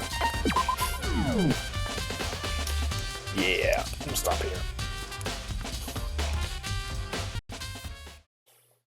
Because I'm gonna stop here because I think I am stuck. I'm not sure what the game wants from me right now. And I'm a little tired. It is 10 o'clock. So let me go look for somebody to raid. Let's see. That's right.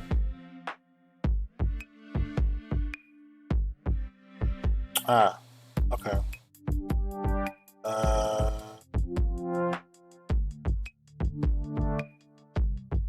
Oh, yeah, okay. I'll raid, I'll